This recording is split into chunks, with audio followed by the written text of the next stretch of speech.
Hello. How many of you are here? Oh wait, might as well.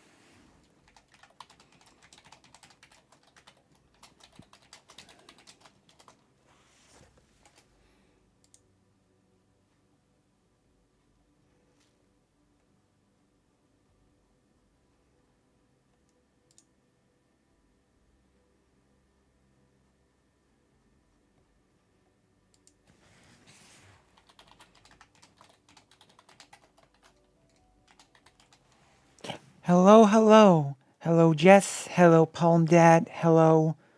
Let us be free. Okay. Thank you, everyone. Okay. How is everyone? As you can see, I've got an umbrella and FF. We're not going to be playing FF super long, but we are going to be covering a few topics. Topics such as, well, we're going to be covering the topics from the title of the stream, which are drones and sex work. What a nice combination, isn't it?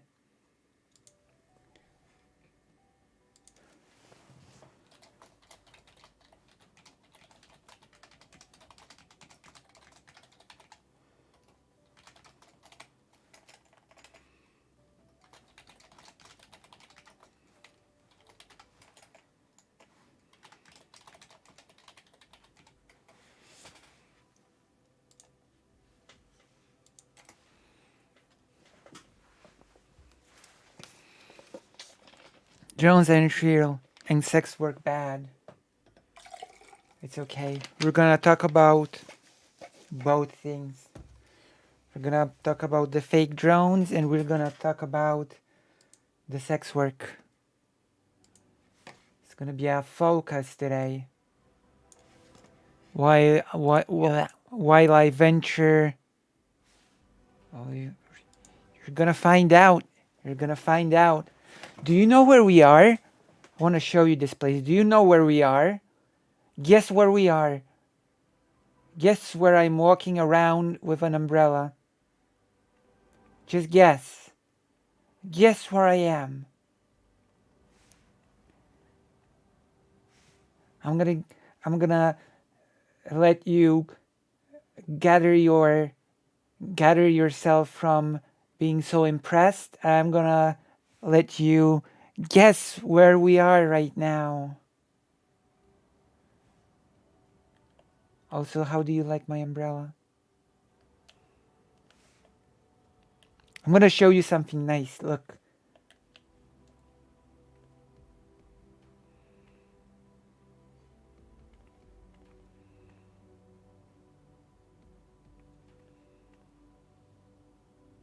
Huh? How did you like that? Also, I can check if it's raining or not. Are you not impressed?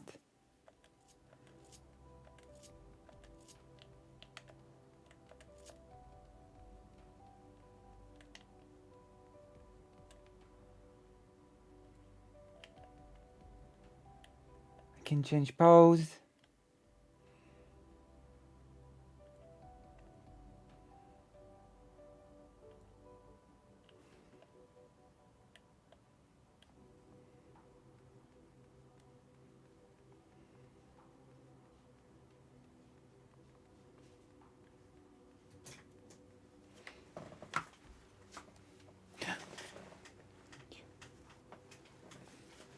Okay.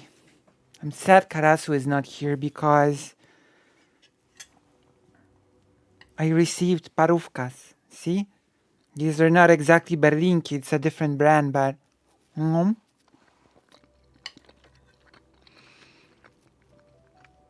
Wait, nobody guessed where we are. Nobody wanted to guess. Now I'm sad. Now that makes me sad.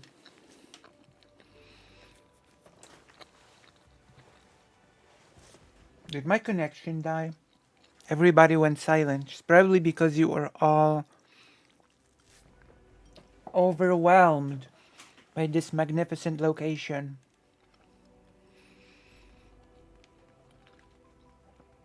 How do you like it?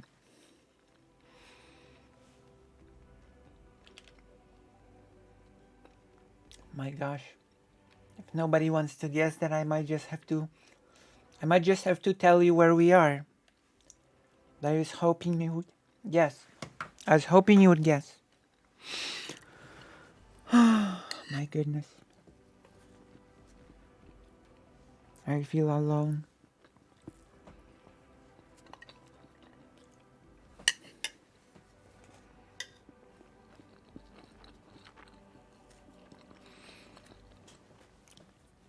There have been so many things going on.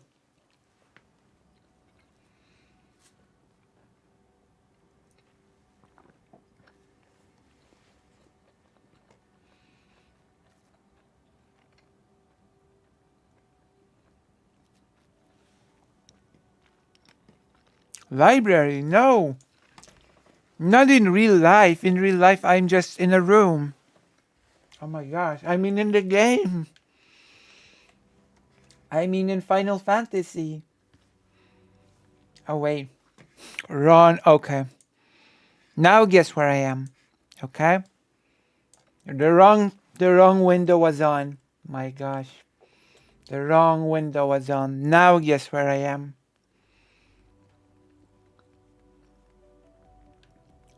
I must be so amazed. I've been talking about how great this place is and how amazed you must be, but I didn't even have it on screen. Oh, that's a classic. That's a classic Lucy move. If there ever was one. That was such a classic me move.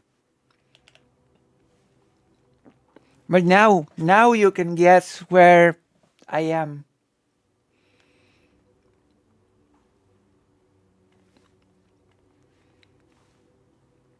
Where do you think this is? Also, look.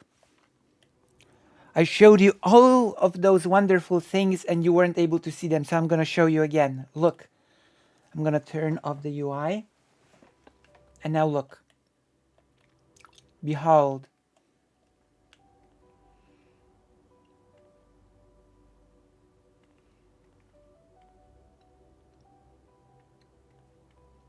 See? What nice things you can do with the umbrella. And you can also, wait for it, you can also check if it's raining. That's right. You can check if it's raining. And you can change your pose. Like this. Like this. And like this. Pretty cool, huh? Pretty cool. I would say. No.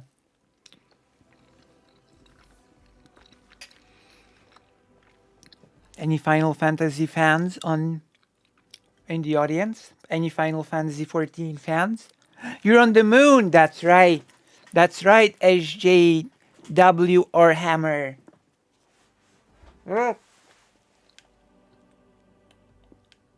That's right, it's the moon.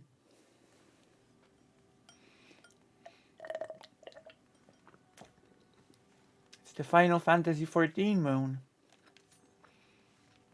Or I can fight moon monsters.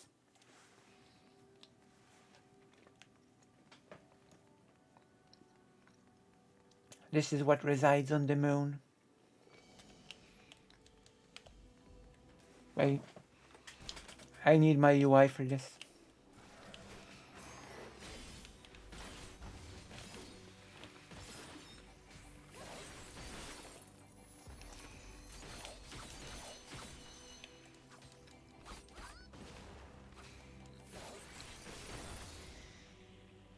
What do you think? And now I'm going to show you my victory pose. You know what that gesture was? That was me wiping off my blood. Well, not the blood of my enemies.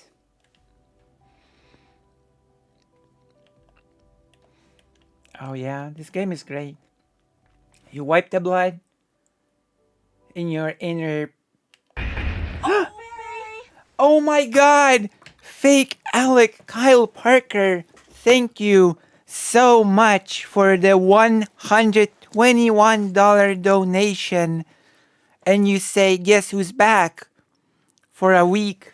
Wait, you're only back for a week? What happens after a week? But thank you so much.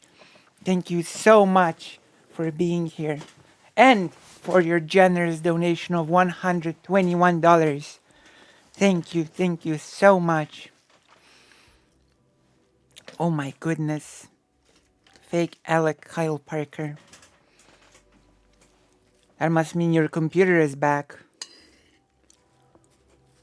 But why only for a week? What happens after a week?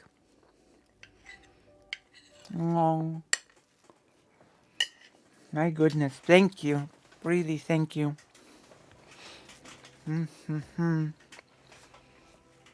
How are you?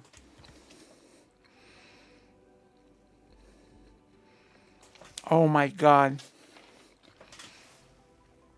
Wait, so... Wait, how long will that take? How long will you not have your computer again?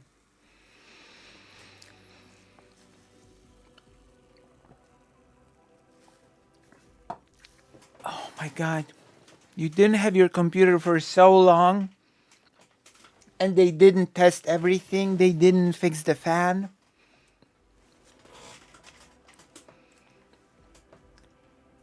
I swear, those repair places. I swear, those repair places. Look at this.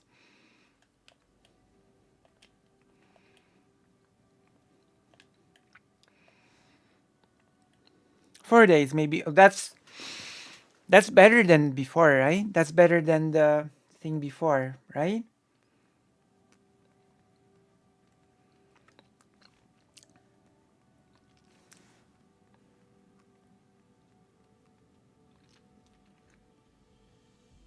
Okay, now I've got a question for you, okay? I've got a big question for you now, okay? A question.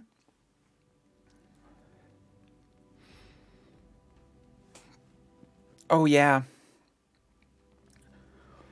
In Poland, it used to be standard practice for computer repair places to wipe the hard drive clean.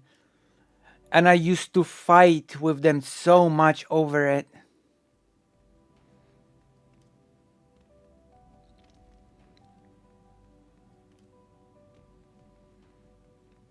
The root thought it was only fans that was broken, but it was the whole cooling system.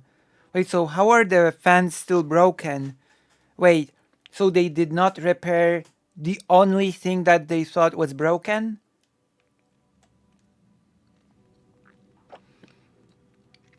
They thought only the fans were broken, but it was the whole cooling system. So they didn't repair the one thing that they think was broken at first? Okay. Important question for chat. Not in the USA.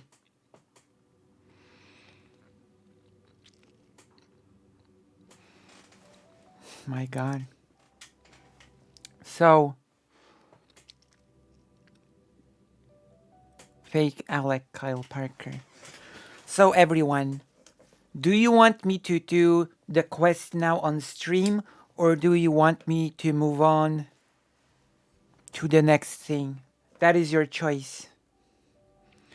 It should will work for a month or so, but the cooling system will have to be replaced. Okay. Hello, Maya Major. We have a major decision to make. Do you want to see me do a quest? This is Re-Enger. You want to see me do a quest in FF? Or this is Shtora? Or would you rather I move on to something else? Oh yeah, you can call in. That's right. Call in and prove you're not Vosh. The next thing is we're gonna read about the drones. Apparently there's been a lot of drones in Moscow, which to me it's just good news all around. And then we're gonna do the sex work segment. You can first see me do the quest. Yishtora.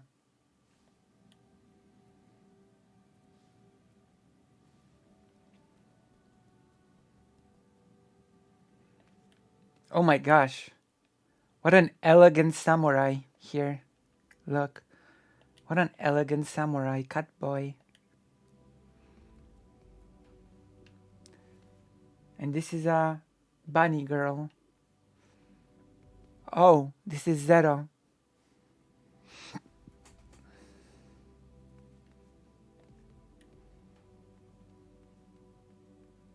I wrote drones. This quest might be spoilers to me. Okay. So we're gonna go to the drones. We might as well. It's most definitely spoilers for you because it's one of the newer quests. So it is most definitely a spoiler. So we're gonna go to a safe building. We're just gonna leave the music running and we're gonna go to drones.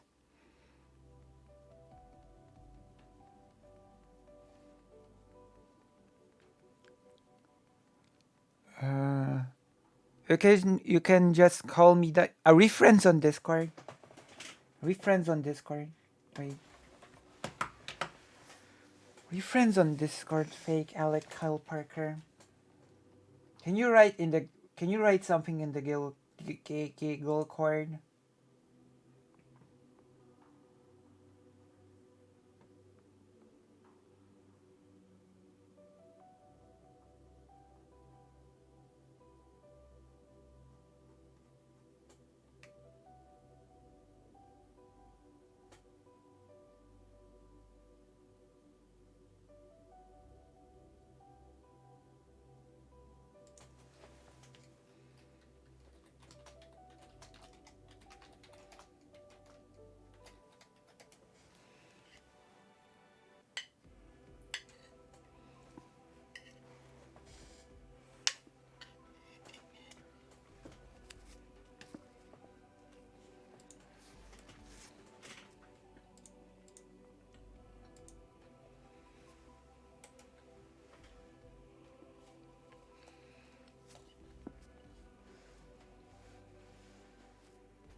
Fake Alec Kyle Parker. Write something on the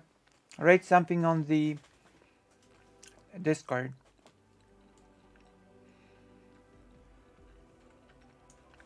Yeah, that is definitely a spoiler. But me going into this building is safe because it's it's an Endwalker building. It's an early Endwalker building. You probably remember it from when you first go into the moon.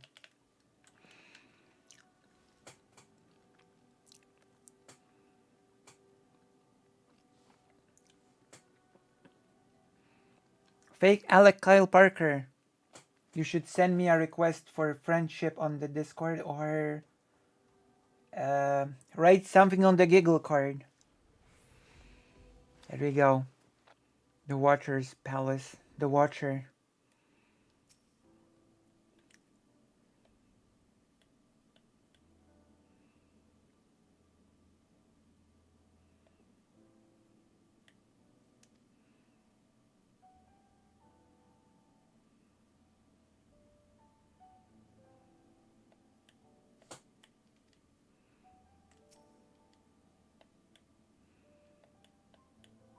The Watcher, just like in Marvel. Global chat.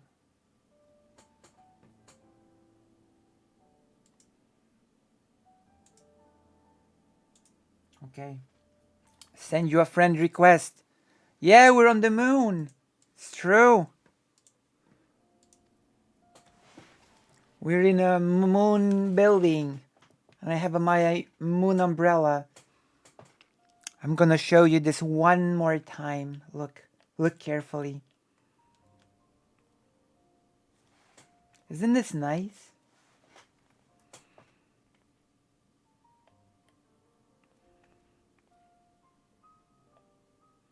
Nice. Isn't this very, very nice?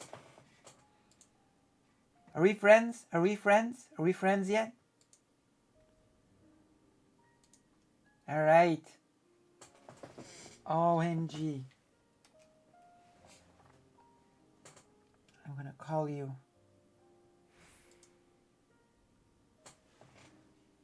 I'm gonna call you. Hello. Am I a bit loud? Sorry? Am I a bit loud? No. Okay, am I quiet or anything? Uh, the, is is fake Alec Kyle Parker loud or quiet? Seriously though, I need to make sure I get up to first. Oh, okay. Okay. I understand, Zoshilix. Zoshilix is having a hard time, but I think everybody should be hearing you well. I'm playing on PC with a PlayStation controller. The best way. Cool. I wish I had a working controller, but all I have is Nintendo Switch controllers, and they disconnect way too easily. From PC? Yeah. Do you want to be seen on the stream, or would you rather remain anonymous? I don't have a webcam, so Okay. not this time. So you would rather remain anonymous, I understand. Involuntarily, yes.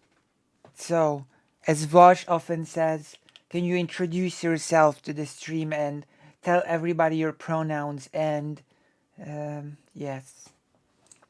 Sure. My name is well, it's not fake Alec Kyle Parker. It's not Alec Kyle Parker. I'm fake Alec Kyle Parker. And the lore in the fake Alec Kyle Parker verse is still very complex. My pronouns are he, him. Okay, what is your contention? You thought I was Vosh, and I just wanted to call in to prove I'm not Vosh. Well, you still might be Vosh with a voice changer. Okay. Oh, who's supposed to prove I'm not Vosh then, without having the camera on? Because I don't have one, damn it. Yeah, you could still be Vosh. Oh, quiet. You're quiet. I have to make you louder. Okay. How do I make you loud? Oh, that's actually pretty easy. Say something. Hello. Yeah, I made you a lot louder. So you should be a lot louder. It was my mistake. So, I did bad. Okay, so as always. Trying to think of something that Vosh wouldn't say, but at the same time that the things he wouldn't say are very The things very out there. Vosh would say anything because it would be funny.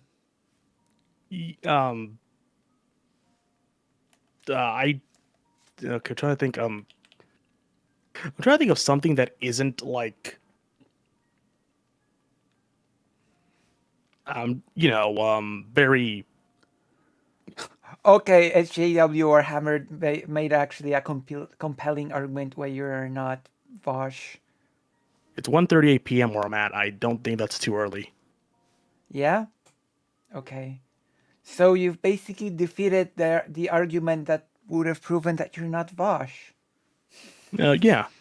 Well, other than that, I just wanted to say I'm a big fan of the stream, and I hope you keep going well. And I'm glad to say I'm an original giggler, I guess, an OG. Yeah, it's nice. It's true. Wait. By an original giggler, do you mean you've been watching when I've been mute and didn't even speak? No, I mean before you're gonna hit 1,000 subscribers. Oh, nice. That is true. Oh my gosh, that is such a slow trek. But at least I'm happy that I'm bigger than that person. Welsh? No, that's not his name. You know, the person that was on the panel with President Sunday. Smith. I don't know who that is. You think Smith? That's just Matt, how small they are. That's how small they are. I don't know who they are. have you seen the panel that we've recently covered where it was President Sunday, one reasonable person more or less, and there was these two very angry men. One of them was Smith, I think I may have seen it, but I didn't really get their names. and Now I think about he it. kept screaming that President Sunday had no principles or morals because he was mean to Lav. Yep. Now I remember that one. Yep, I do. Yeah, so that was Smith, or I think that's his name, or Matt, or Billy, and he has, I think, 300 something subscribers. Well, assuming he doesn't bot the subscribers, I'm pretty sure you'll hit a 1,000 before him. He's a Mr. Girl Orbiter. Oh God, that guy. Yeah, Is he a guy? I don't know. yeah, I swear yeah. to It's a God, guy. the He first time I watched him, on his debate with Vosh, I guess. he debated Vosh. Smith debated Vosh. No, Mr. Girl. Oh, Mr. Girl. Okay. God, that debate was just vile. He was just so matter of fact evil. Like, oh yeah, I believe the things I believe that are morally repugnant. Yeah, it's like he basically did make my skin crawl from day one. I was so shocked that so many people just embraced him wholesale without any questions. I think it's really the type of thing where it's like when the U.S. did in the Cold War. It would ally with anybody who wasn't their enemy, who opposed their Right. enemy. But then again, it was like a litmus test, a really big litmus test, you know? A strong litmus test. Like, Yeah, I still can't believe Destiny allied endorsed himself him. with that guy. Yeah. Like, Disney even called him a friend at some point. So, Like, God, like, do you ever wonder, like, if Steven just the embodiment of rage? is Like, he? if the devil himself personified the seven deadly sins, and just like, all right, so all right, so this person will be that, this person will be that, Destiny, Steven will be this guy. He'll be the embodiment of rage. Raph, you mean? Yeah. Maybe, maybe. I think he's much more. I think his anger is often pretty cynical. If that makes sense. But Um. Yeah, he doesn't. He definitely is more the type of guy who would, I don't know, run down somebody's who would chase some guy for 7 years just because he flipped them off because during a car issue. true. So he was one of the people that embraced Mr. Girl, and also Stardust. I don't even know if she makes the content still. Um, and of course, who else? Chad Logic also embraced him at the God, start. that guy, Chud Logic, he's Yeah, his appropriate name, I must say, for him. yeah. Turns out it was correct all along. But then you had people that called out Mr. Girl on day one, basically. The unsung heroes who had the right sense to, you know, even debate that people should not be so friendly with Mr. Girl. People like I think Merrick, you know? I think it's because more or less those type of people don't really view the left as the online left as a social club, but like some people do. Yeah. Or yeah, because like there's always these spurring factions going on, and which I think is a very toxic way to view trying to change the world or whatever. Yeah. I mean, having friendships is not necessarily bad because I know um, people who formed friendships while doing real life left wing politics, you know, forming parties, trying to enact change. But you also always do this hard, how should I say? You you do this disconnect, you know? What's the word that you use, you know? Like, You what do you mean? that you separate. Yeah, you separate your friendship from whatever political thing you're doing. You know? I forgot that word. So it's a word that Separate. Yeah. Separate. I think it recuse yourself. I think would be the word. Yeah? Oh, okay. I think that would be the word. It's like at work. You can form friendships at work, but you must still keep it professional, right? yeah. Like I had a person whom I formed a friendship, then he sort of had a promotion and became my boss, right? So he would often scold me for stuff at work, and then after work we would be like buddy buddy, Yeah, you know? that sounds something pretty difficult to have. Like when I eventually try to begin the company I want to build, well, Mm-hmm. like I said, first, like I said before, CEO would be an honorary title that would be Right. given from per like it's like I would have it 1 month, somebody else would have it another month, like Right. it's like January, But February, but like even in a really fair co-op, there would be situations in which someone would have to scold someone. yeah, and the thing is like yeah, sometimes that's kind of what sometimes like makes me not want to start one, but at the same time, like I have dreams like most people Right. do. But I tend to feel that friendship is something that you should never really mix with Oh, politics yeah, in I the might as well. workspace. Sorry. Uh, yeah, but I was pretty good at separating those things, even if I was pretty harshly criticized, you know? Just, I would be able to sort of, know that it was not really personal, if that makes sense. Yeah, Especially, someone can be a nice person, good as a friend, but things happen, and sometimes, tensions rise when it comes to a working environment, and it doesn't really have to affect anything, yeah, you know. Although usually it's difficult, but I think I managed to do it You pretty always have to well. like switch. Depending on the situation, switching tones could be like very crucial. Like you're not gonna act the same way. Like somebody who goes to a job wouldn't act the same way they do when they're playing, I don't know, Skyrim or whatever. Yeah, and it's Which like, like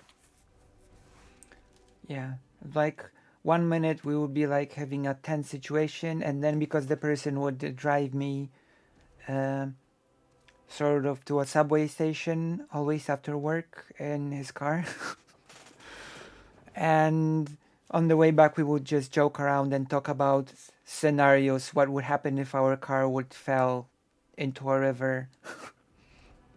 what? Yeah, because we always drove through a bridge, right?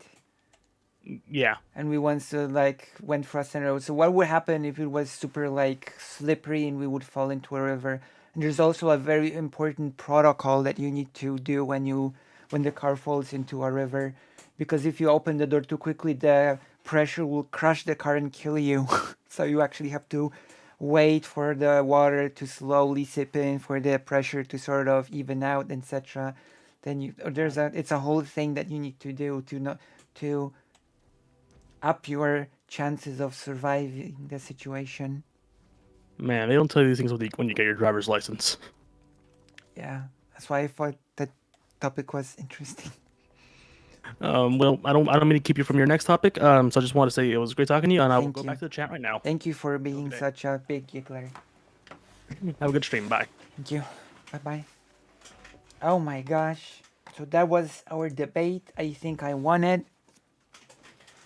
I think I won the debate.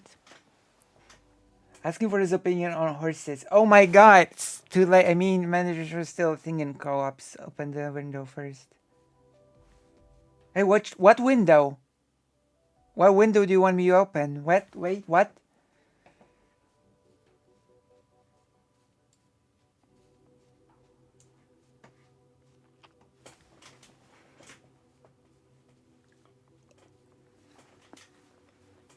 Technically speaking, it's not entirely true he was my boss. He was just a bit higher in the... Yeah, we debated and I won.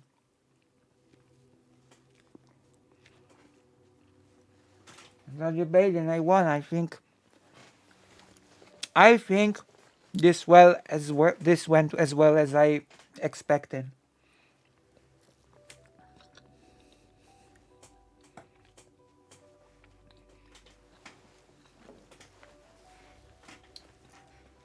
Yeah, but I still won the debate. It's okay. I still won the debate. You might have proven you're not Vash, but they scare me. Oh my gosh.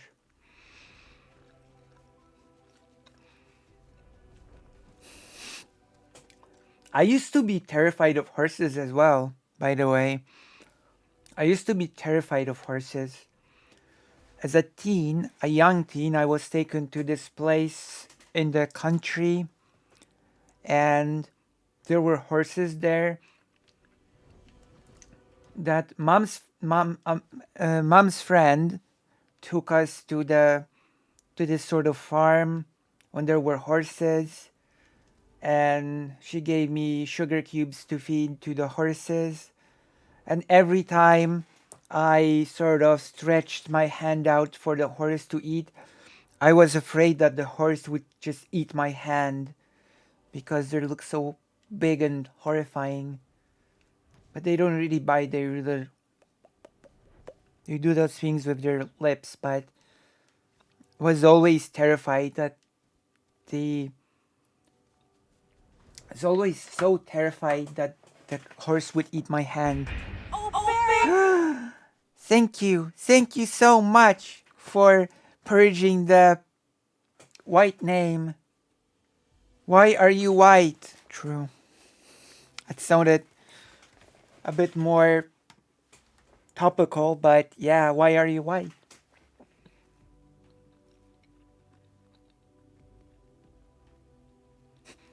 Cows also scare me because once they see you as an enemy, it's game over.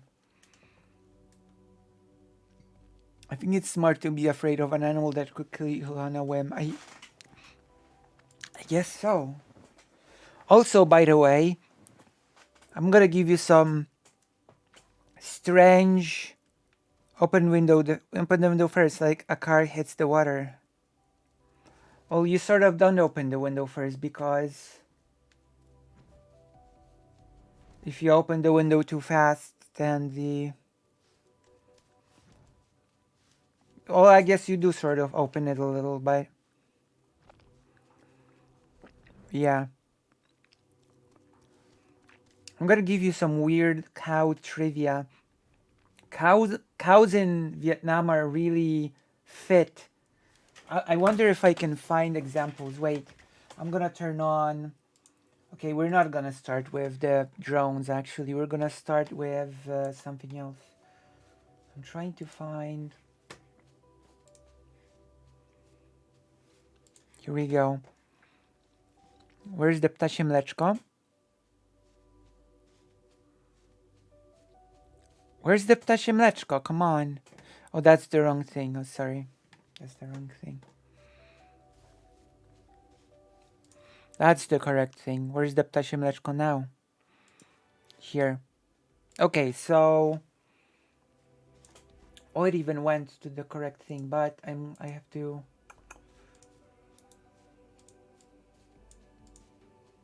Oh gosh, okay. Transform. Fit to screen. Now I'm gonna have to make it a full screen thing. I'm gonna have to take this. And I have to transform fit to screen. Correctly fit to screen. And now we're gonna look at a few things. Okay. So I'm gonna I'm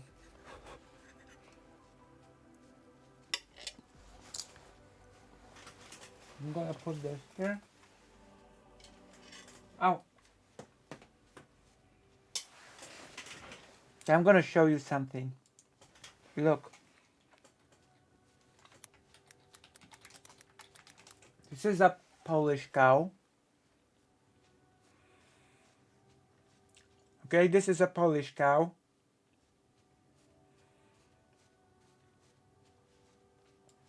Or just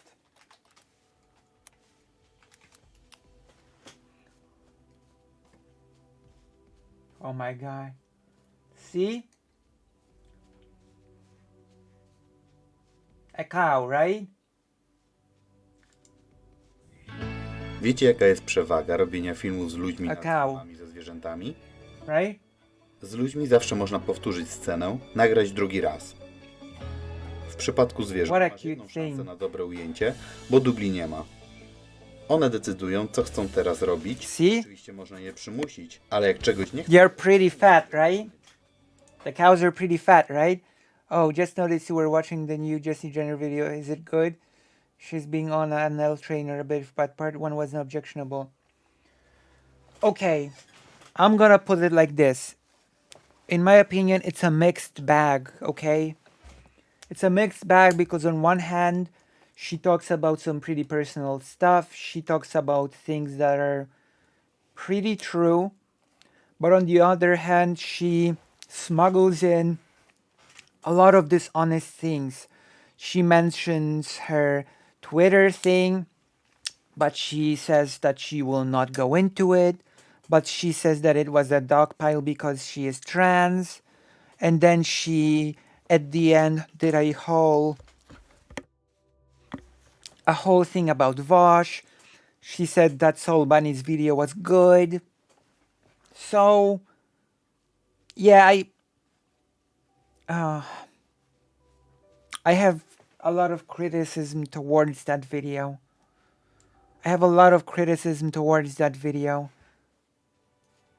It got pretty pretentious at times, and well, it was pretty dishonest at times. Vietnam cow. Now look at this. Where is the... Like, look at this. Cows in Vietnam are so thin and muscular.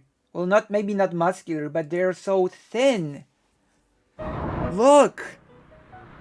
Cows in Vietnam are so thin. They're not fat.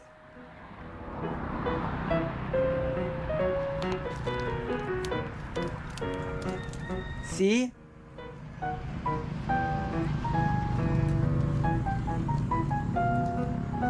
Con đừng có bên kia đâu ơi, đừng có bên con. Oh. About man.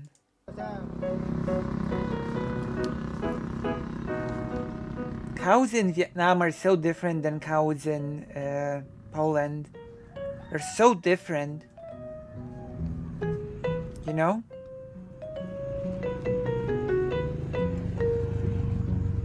You have... Okay, good.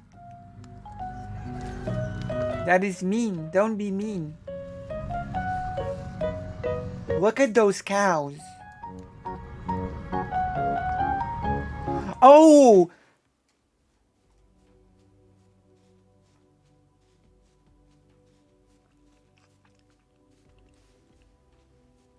Wait, do you know that... Okay. Just sending some love. Raid was fun today. Cow and Germany are pretty heavy too. Oh, thank you, lovely butterfly. Thank you so much. Thank you. Thank you very much. Raid was very fun today. I haven't streamed it, but thank you. Thank you. Thank you. Cows in Germany are pretty heavy too, yeah. Because they're like... Our cows are more alike. Historically speaking, before the whole idea of nations and nation states, the Kingdom of Poland had many German people living in it, you know? Because it didn't used to be neatly segregated into Germans live in Germany, Polish people live in Poland. It used to be actually a bit of a mishmash of different ethnic groups living everywhere, and nobody cared. That's the reality of how countries used to function. Also, deer scare you. Okay, do you know the Vietnam COVID song? Do Hyper Lucy, if you've heard of the Vietnam COVID song. I'm not even sure if I can... I'm just gonna show a part of it.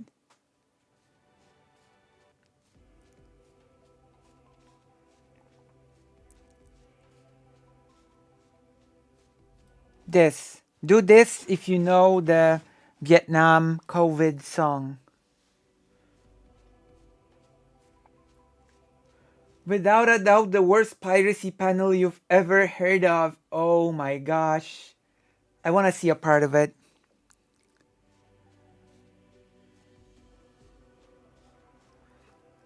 You don't know?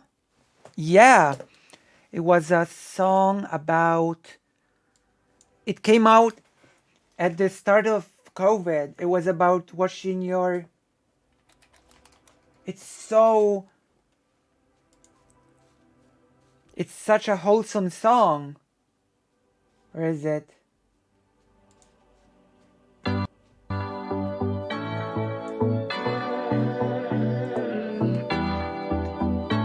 It's such a wholesome song.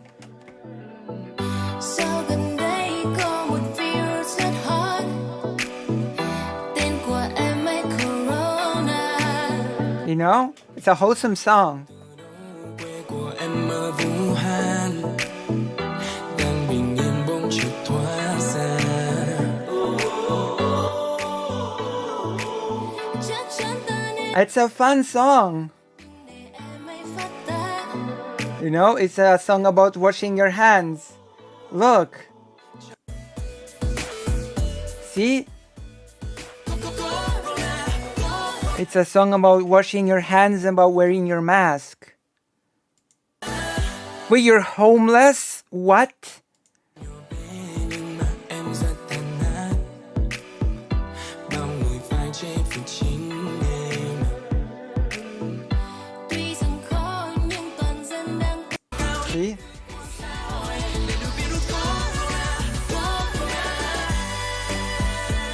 They tell you to wear a mask and to wash your hands.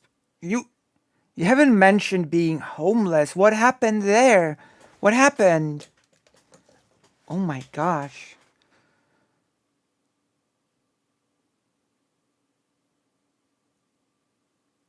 What happened? You should come here to Warsaw and you're not gonna be homeless. You should come to Poland, Warsaw, and you're not gonna be homeless.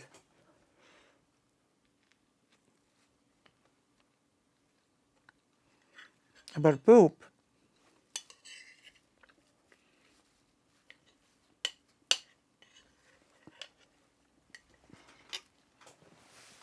What happened? So long and complicated. Oh my god. Are things about to get better? Are things about to get any better?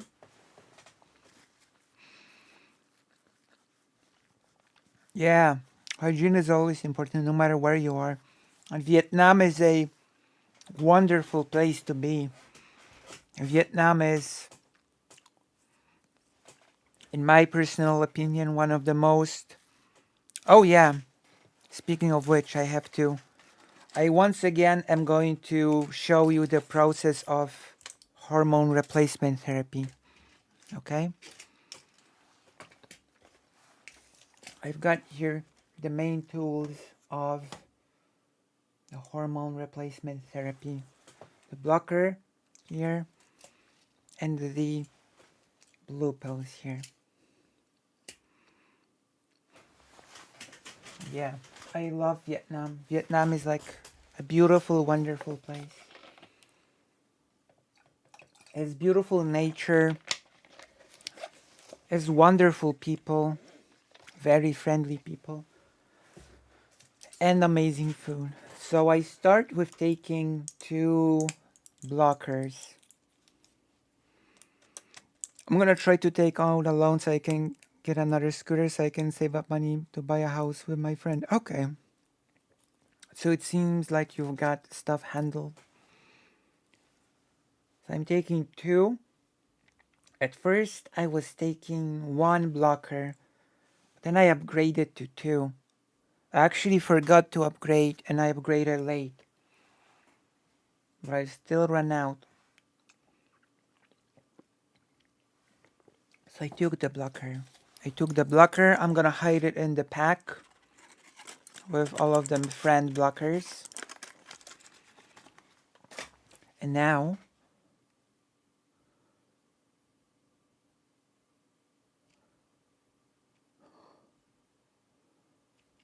Uh,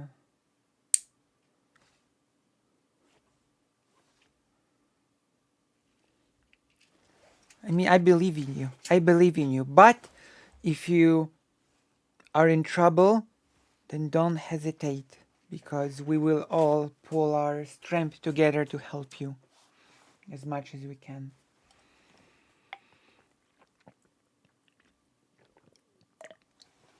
You know, I really want to watch the beginning of this President Sunday thing. I want to see the beginning of this. Um, of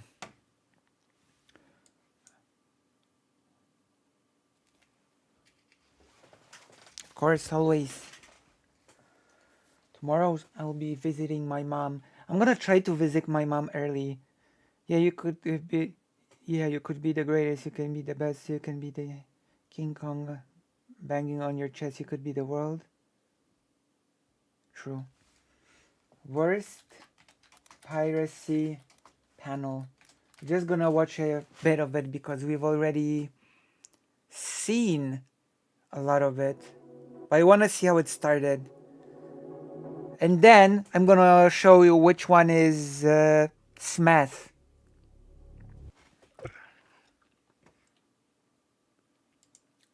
Who wants to go? Okay, someone fucking talk. All right, Will. Will. I think it's time for intros. You've got. Oh yeah, Will apparently rage quit this. I want to see Will rage quit. I didn't even know Will was here at the beginning. Oh my god. To say. So this is Will, this is Smav, this is the reasonable person, this is President Sunday. We all know President Sunday. This is, I don't even know, Claw, or I think that's the person's name, Claw, which is very bizarre. Yeah, I know. I don't know if you guys are doing this. Will is gonna rage quit this and I want to see it. I missed it, so I think it's worth catching. In does this even go to 4K? Well, not in 4K, but 1080p. It doesn't go to 4K. Will's name is ironic. True. But he doesn't look very pleased. I need I need approximately like 15 more seconds, but then I can start us off. That's fine. Go for it. Nice. Very professional Alright. stream tonight. okay, I can start. I can start while I'm doing this. Very professional stream, off to a good start. Wow. Will and his channel. Will and his channel.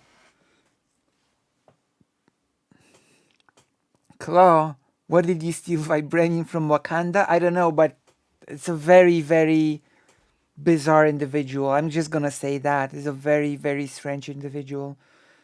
But Will, I think the only reason why they're being so sarcastic towards Will is that he's trying to sort of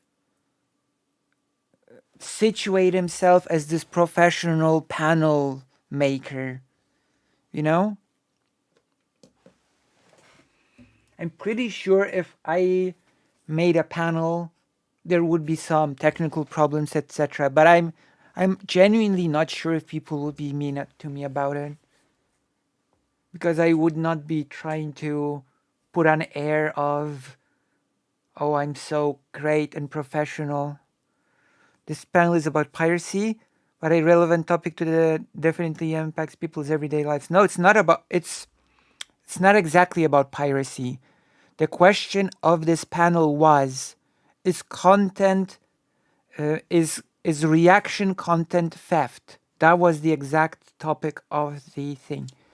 And I actually genuinely think there could be a case made for some forms of reaction content being, I guess, well, maybe not legally, but basically ripping off someone's content. Like, I'm gonna give you the famous example of Steven just playing a game. quietly having the video running the background, and him just saying every 30 minutes or so, Jesus, Jesus, you know? And that's basically his reaction while he's playing a game. You could make a case that their level of it being, that it's not really all that transformative to just play a video and say Jesus from time to time over it. You know?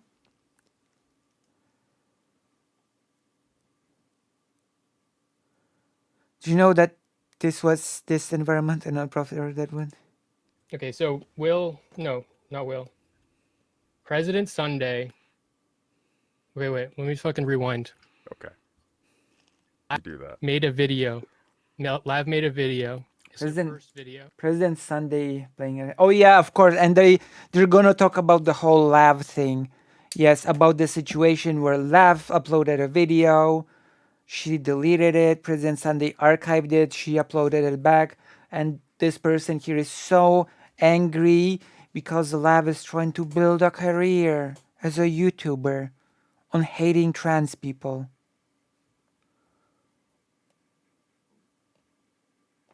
Yeah, you're right, SJW or Hammer.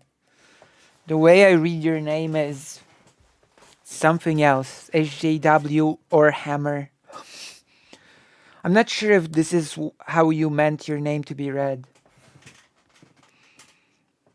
But I guess it shows where my focus lies.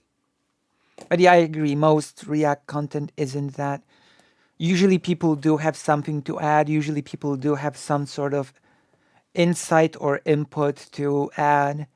I know President Sunday usually has some sort of theoretical input, especially when it's a political video or something like that. He has, after all, that is his expertise. That is his wheelhouse. Is that what you say? Wheelhouse? His wheelhouse? Everybody fucking hates her. All right. But this video is not hateful. This is like. It is. I like strike one for this math person. That video is very hateful. Are you kidding me? Are you kidding me? What do you mean it's not hateful? It's extremely hateful. It basically says that trans people are just some sort of like a trend. Like, what do you mean it's not hateful? It's extremely hateful. A step forward is a big deal, in my opinion. It's not. It's not a step forward. It's not a big deal. It's a horrible hack job of a video. It's really bad. It was so bad that I sort of wanted to react to it, but then I decided that it would be actually too much pain to. And President Sunday downloaded it and re-uploaded it to Rumble. And yeah. And he directed it. Good. And to archive.com or something, and to an archive page. It can just be SJW or SJ Warhammer, SJW or SJ, but yeah, the name was based on social justice whereby like Warhammer. Who doesn't? Honestly, who doesn't like Warhammer? Although, maybe it's a hot take, I've always liked Warhammer Fantasy. Not even Battle. I like the tabletop. I like the tabletop Warhammer, the one that we've played on the server. More than 40k. Maybe it's a hot take. Maybe it's a bad take. And wait. And Internet Archive. Okay.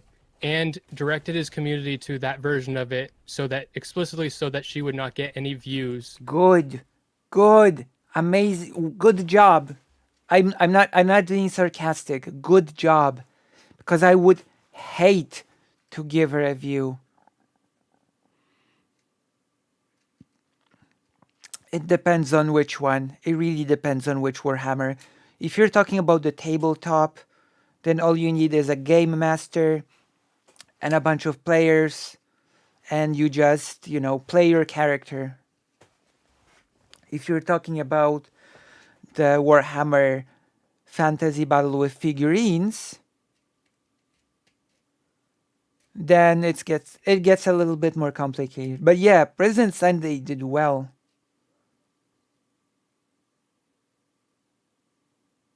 Yeah, exactly. SGW Warhammer. Oh, so you're a fan of Warhammer?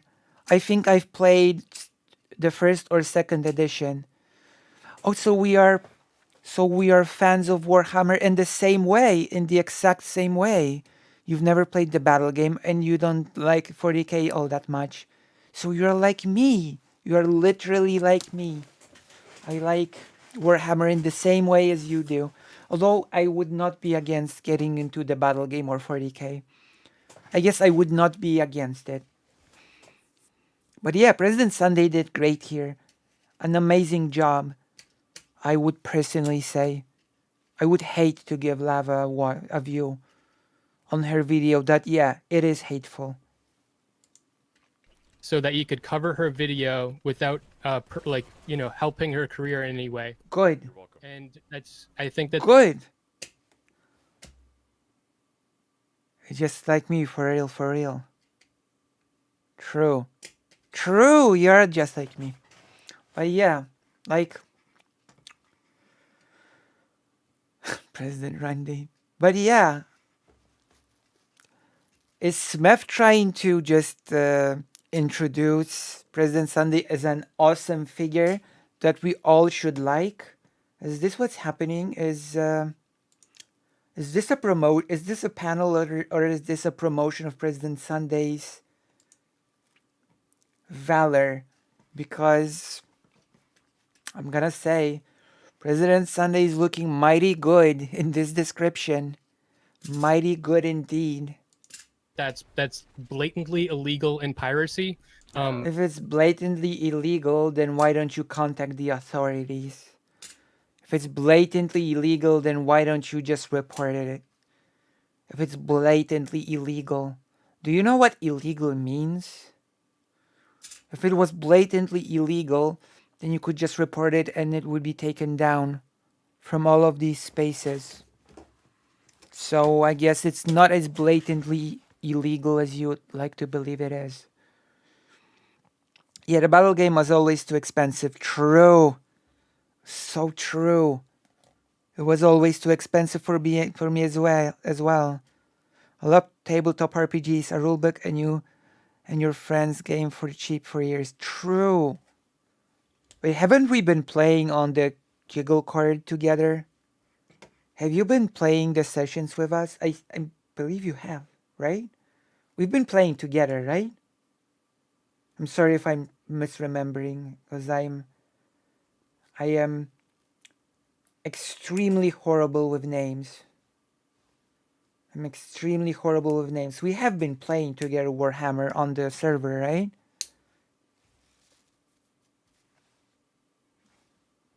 But yeah. Take your time answering, don't worry. And it's piracy with the intention, with the sole purpose of internet bullying. And I just think... Internet bullying? Oh, you have not? I'm not in the game. What do you mean? No, we ran a few sessions on the Giggle card. We ran a few sessions in the Giggle card. Are you not on the Giggle card? The Giggle card is my Discord server. Maybe I should link the Discord. Wait. Might as well, right? I think it's a good idea for me to link the Discord. I've not been linking the Discord in the chat for quite a long time now, so I think it's time to revive this wonderful tradition. I think this link will do.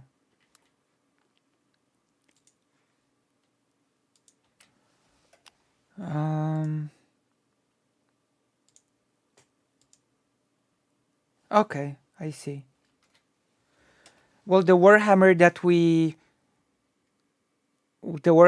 game we do is just that we meet in the voice chat and some people write in the chat, like Karasu doesn't speak, and there's a game master and we just do a regular session. So you should join us. You should join us. It's really fun.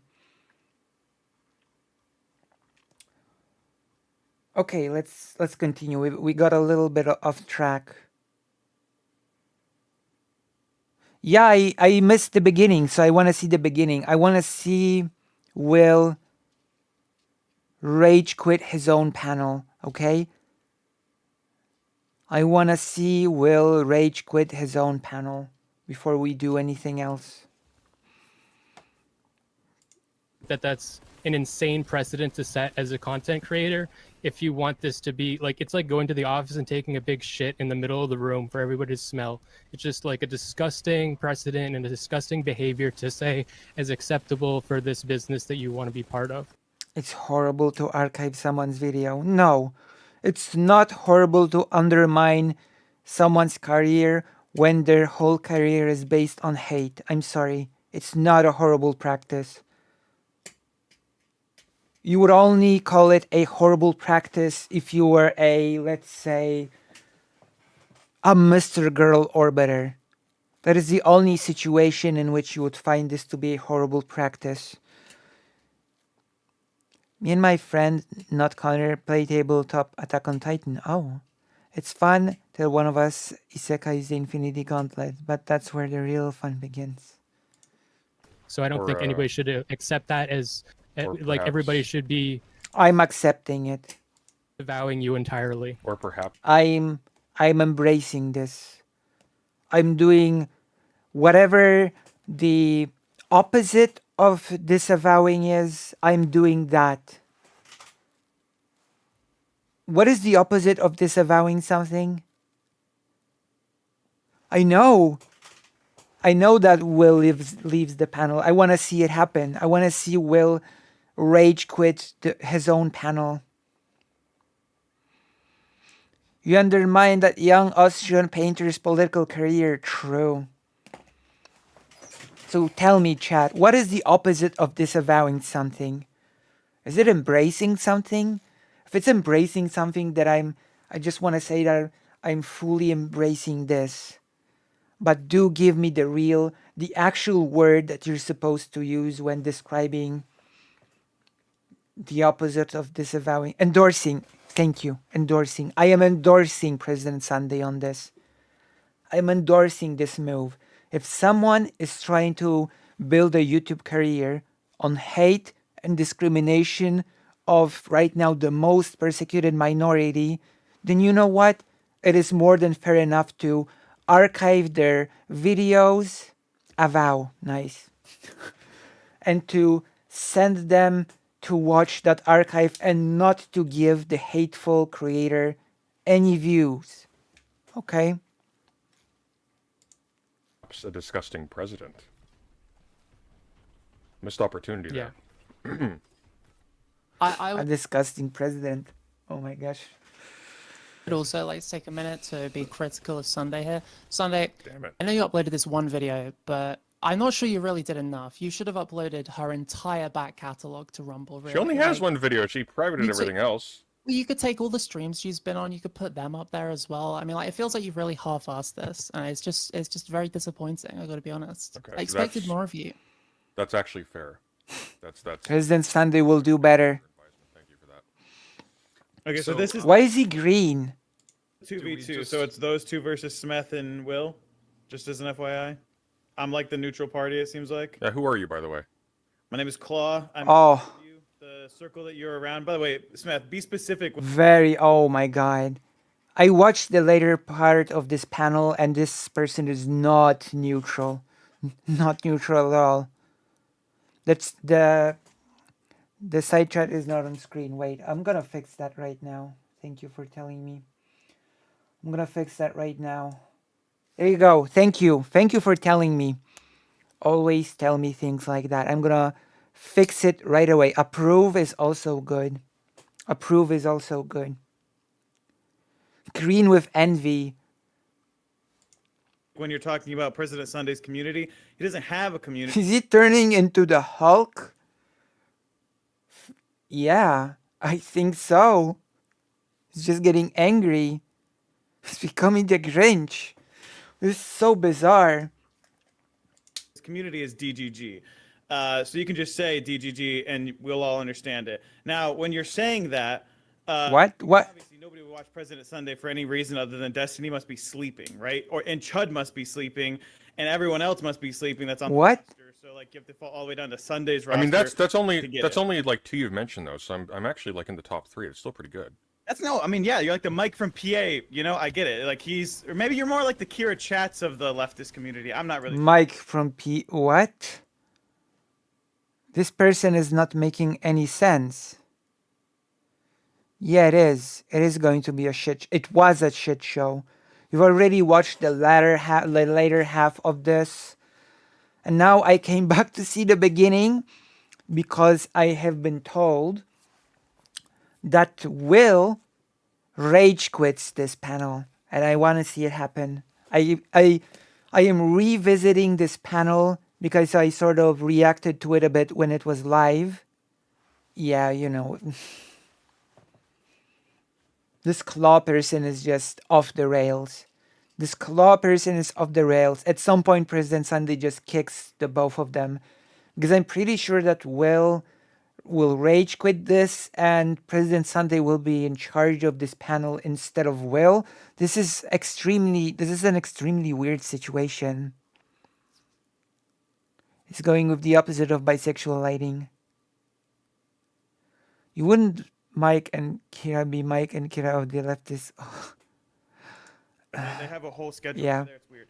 I'm just saying, I think what my goal then is going to be is to somehow bridge a gap of a compromise between both teams here, and that's going to be my objective. That is false. That is absolutely not what happened, but okay. It's nice to see that was his stated goal of this whole thing, because that is not what ended up happening, like, at all. His sharp tools in the shed go, the claw person is a ball hammer. I think I can make you guys agree on at least one facet of this that could actually be an actionable item that we take away from this and learn and build a better community of your own making, right? That you What? That's stupid. That's stupid. Just trying to people agree on something, whatever, no matter the cost, is not making a better community. That's nonsense. guys are a part of that is not just inherently related Making a better community is not when you just make two parties agree on something, anything. to some guy from Nebraska named Steve. Yeah, What does Destiny have to do with any of this? Nothing. This claw person seems really fixated on Nebraska, Steve. I don't think That's that never gonna President Sunday happen. wants. I don't think President Sunday wants to build a better community. I think he wants to be a bully. This is true. A bully. President Sunday is such a bully, especially when he helped me and my mom. He was such a bully then. Oh my god. We are building a better community, one that hates laugh. True. That is the best community. A community that hates laugh is the best community. Or at least the healthiest community. One day an entropy fan will join us in based side chat. True. True, an entropy fan. Do it. Do it now. You should do it now. I'm just gonna send you this link. And I will allow you to do the rest.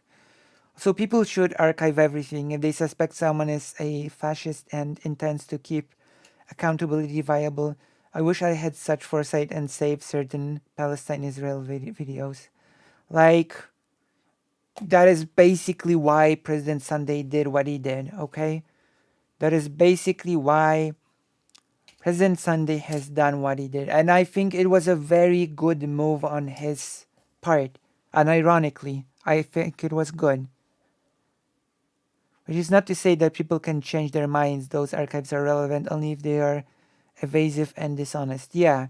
And that is exactly what President Sunday was going for with archiving that video. That was exactly the goal. And I think, once again, that not only did he succeed, but it is commendable. You know? Well, he's not that'll, going to beat that'll me at literally being a never bully. happen. I mean, Sunday literally needs, Destiny to live. All right, let's see and the then this bullying. community thrives on horseshit. Yeah, I'm gonna, What? What did Will say even? His community thrives on what? If President Sunday's community thrives on horse shit, then isn't it more like a Vosh community? Get it? Horse shit? It'd be more about around Vosh, right? Not about Destiny. It's really great that The bullying. I'm sure you got it. Let me hear. Let me listen to it once again. Yeah, Sunday literally needs, Destiny to live. He needs this Destiny to live. President Sunday needs Destiny to live.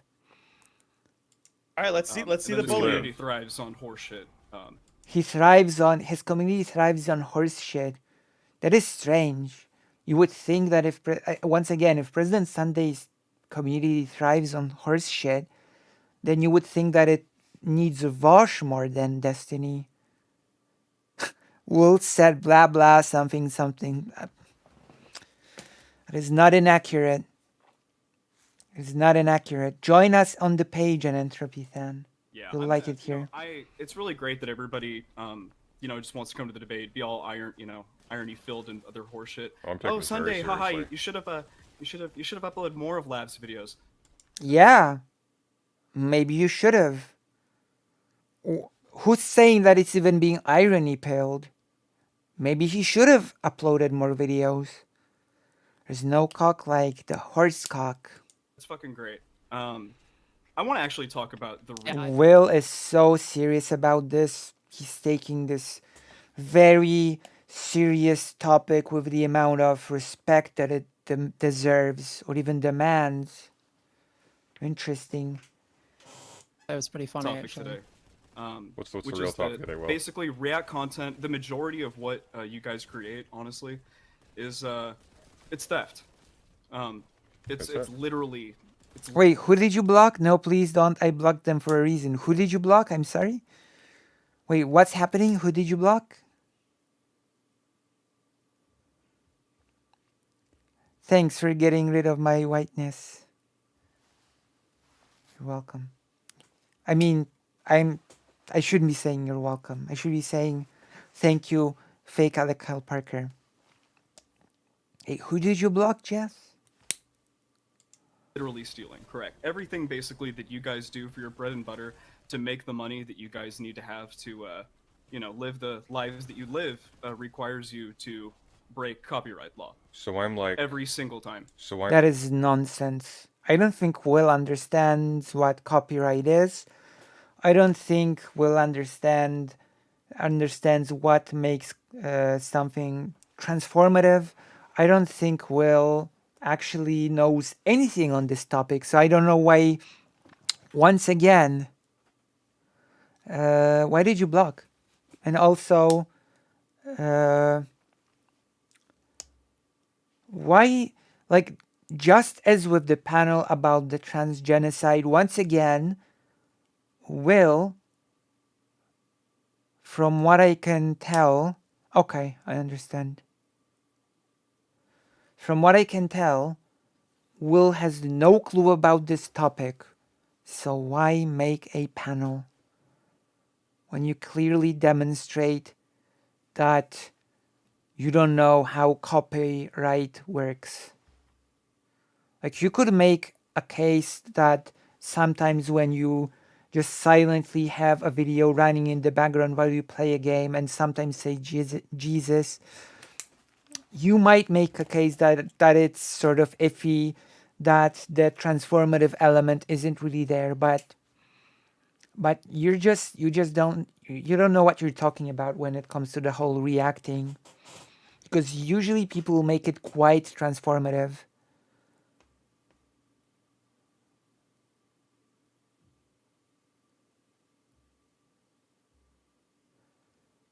I don't blame Sunday playing games during this shite. I would too.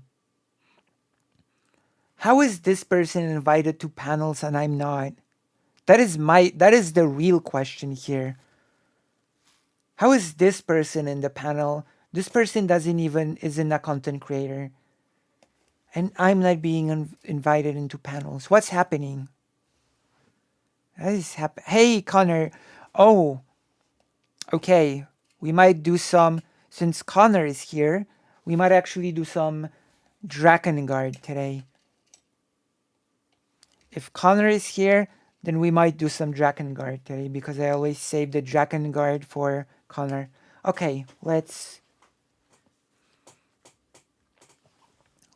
continue because I'm like a Daniel Ocean type heist master. That's kind of cool, actually. Yeah. Keep telling yourself that. I've been buddy. skirting the. how is Will hosting is a better question. It is a good question actually. Yeah, it is. Well, he's about to rage quit, so that's not gonna be a problem for much longer. There you go. He rage quits at the 17th minute. So we're gonna watch about 17 minutes of it and then we're gonna move on to something else. It's more just like, it's actually more just like Well, there's you nothing be around like currently Danny- that has the ability to like, you know, there's nothing, it's not worth We're gonna be still streaming in an hour and a half, so I think we should be good. anyone's time right now. You're not really on anybody's radar Sunday. So You're even right. when We you need do to aim steal bigger. somebody's We've content, got a it's- team. We've got a team almost assembled. We can do No, this. you don't need a team. AI's just gonna do it. Yeah, you gotta punch AI's up. just gonna By take the care way, of it. because punching down is what I'll fix this for you a little bit. Will, you're punching down to people that don't matter. If you were like stealing Disney videos and putting them online, we would think that you were a hero because you're stealing from the rich, giving to the poor. Right now, you're stealing from Claw is such an idiot.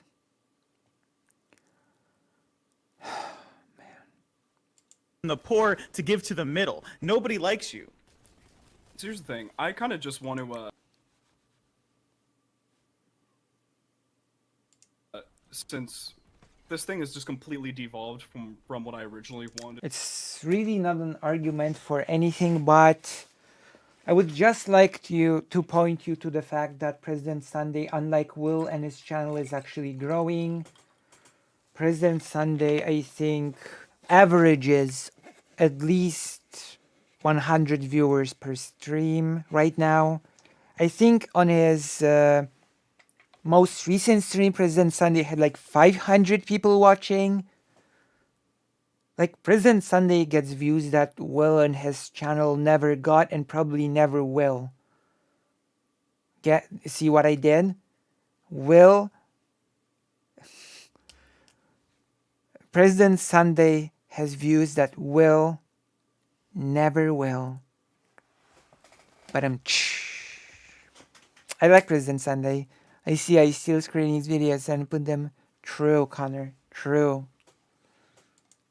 It to be, which is like a serious This is conversation. so much better than I thought it was going to be. Oh my god. It is! But it devolved later, of course. Yeah, that's fine. I'm gonna go and kick off basically with my little intro that I wrote here because I actually did a little bit of research and put some thought into this. Research? React streamers that literally can, you know, you guys cannot create anything of original quality. So Yeah, I I'm gonna gotta go through, say, I'm gonna before read you this. start, I never would have even heard of you if it wasn't for React streamers, so... What do you mean? What do you mean, you React streamers? President Sunday literally creates video essays. President Sunday literally creates video essays about political theory. What do you mean? President Sunday only engages in whatever this is because the essays alone, you know, the shocker of all shocks, political theory essays are not the most wide appeal items, right? So he needs to supplement it with more things like this. But But to say that President Sunday is purely a React streamer is just incorrect. He actually puts out a quite a lot of essays, which I should start doing at some point actually. I don't Oh think yeah, most people would either. it's fine. That doesn't really matter because that doesn't actually really engage with the point, right? I mean, it just because It's I kind of the benefit whole from something. point, No, just because I really. benefit from something. Wait, who's the nitwit? She's what they call in a business a nitwit. Who are you talking about? Sorry. I mainly Nintendo that goes after Let's Players. Yeah. It sucks because his video essays don't do as well as any drama content he made. Yeah, it does suck. So all I can do is encourage people to become a Patreon on President Sunday or something. Because I expect that if President Sunday had enough regular support not to have to do this, then he probably wouldn't. Then he would put more focus on actual content of value. Right? That is how it works. If President Sunday could do this on a sustainable level, purely on doing essays and political analysis, etc., then he would probably do it. He wouldn't be doing this sort of thing, I think. I believe. Doesn't mean that it's not illegal. That doesn't matter. It's actually not engaging. Wait, are with you? any Is your whole argument just about the legality of this? Yeah, correct. That's actually the topic. That was the title of the fucking group chat. Well, it's stupid because it's not illegal. The moment a piece of work is transformed, it stops being illegal to react to it. It's pretty simple, actually. It's called, the thing actually has a name. It is called fair use. Have you ever heard of fair use, Will and his channel? We were in. That's Will and his law. I'm just gonna go through. Will and his law. Good evening. All right. Good evening. I'm Will, and this is my channel. Okay, if you don't know, now you know.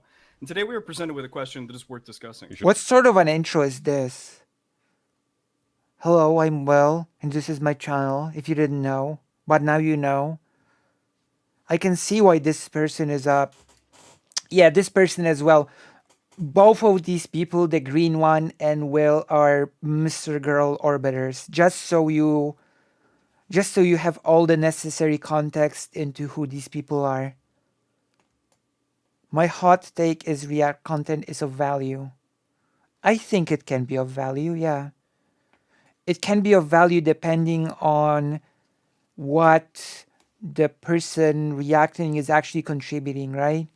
It always depends. Like, if you have a person that just silently watches and doesn't really say anything, then the value is just of the video itself that the person is reacting to, right? At which point you might as well just watch the original video and nothing is lost. But when a person actually goes out of their way to offer some sort of insight, additional info, additional opinion, then it sort of becomes added value, right? Ramen in the panel. Will feels like the 5th grader giving a presentation on a book he didn't read. That's fair. That's fair. That is a fair characterization of Will and his channel, if you didn't know. The horse. Be The wearing answer to flannel, today's it'll make that question funnier. seeks to transform the Will and his entire channel and his streamer. flannel. Shut the fuck Sunday, up. shut the fuck up. Literally, you're real funny, Sunday. So today we are. Wait, what was it? Jesus Christ. Such aggro. So aggro. Oh my god. This is so juvenile. What's happened? Oh my god.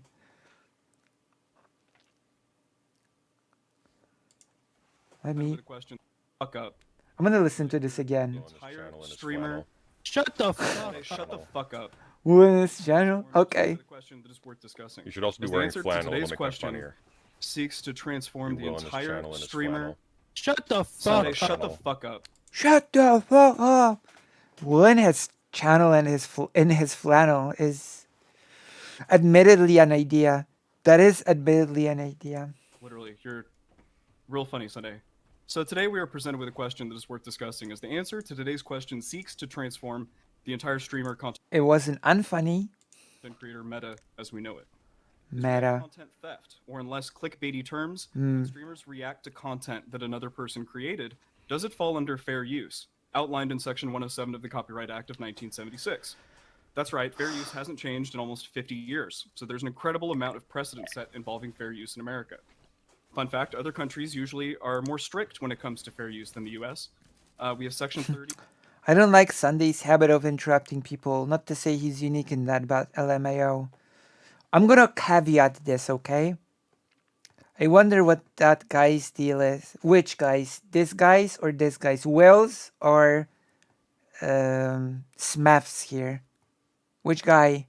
Agent Black Dog? Whose deal? Okay, so I'm gonna give a little bit of a caveat to the whole President Sunday's habit of interrupting people. He actually only interrupts people, the people that he finds comical or that he doesn't really respect, I think. Because I'm pretty sure I've talked to him a few times. And when we talk, he's always, oh, well, he's a Mr. Girl Orbiter. That is his deal. Will in his channel is a Mr. Girl Orbiter. That is his deal. So yeah, when President Sunday was talking to me, he was actually consciously very careful not to interrupt me. I'm pretty sure he was like this with at least a few other people. So I would say that the interrupting people thing, the mileage will vary on that. It depends on who he is speaking to, I think. In the UK, if you'd like to check that out, Section 29 in Canada. He They died. literally have identical, basically, the four core things you need to do for it to fall under fair use. Okay. They're more strict. So we're just gonna stick to the US. Sorry, Brit bongers, all that other shit. Don't fucking care. Whether a particular use of content falls under fair use is determined on a case-by-case basis in all countries. And it's taken into four things. Okay.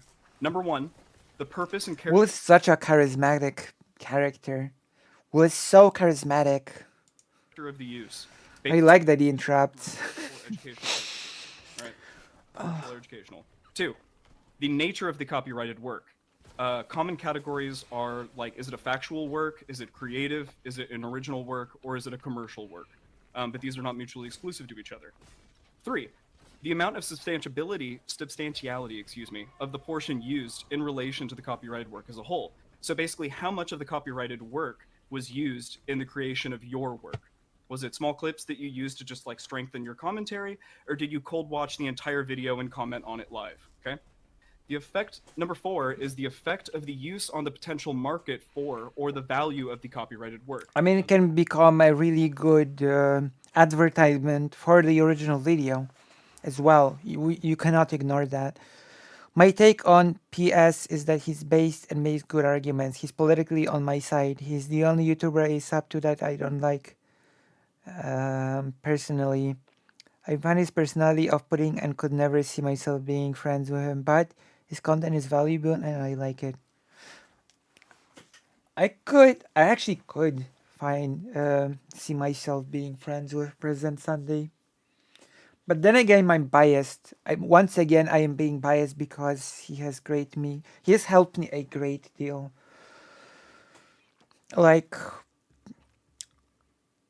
I cannot understate the fact that if my mom didn't get the help that she needed right away when she got it, then my mom probably would be in a much different place right now when it comes to her mobility, functioning, etc.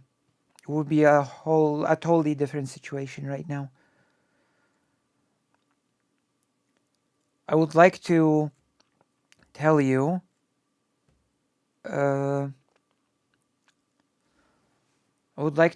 that the doctors actually were predicting that now, more give or take now, my mom will be able to put away the crutches and maybe walk wobbly without the crutches. But because my mom got the rehab, a really good rehab right away, she actually walks quite normally now without any crutches whatsoever. She has been for some time.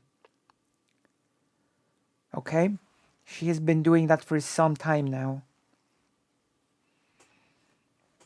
So I cannot understate the level of the help that President Sunday has helped make happen.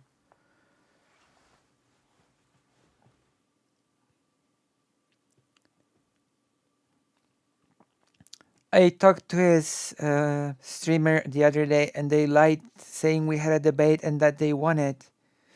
I did. We had the debate and I won it. Yeah, yes, that's right.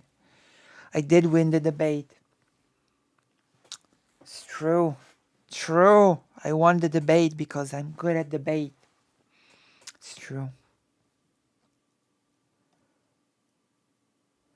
I have moved to YouTube Listen while I work, and before I am audio only, I have to ask, is there a specific video of Sundays they are complaining about or just reaction content in general? Reaction content in general. It's an argument against reaction content in general. That's true though. In other words, how does it affect the market of the original work? Okay.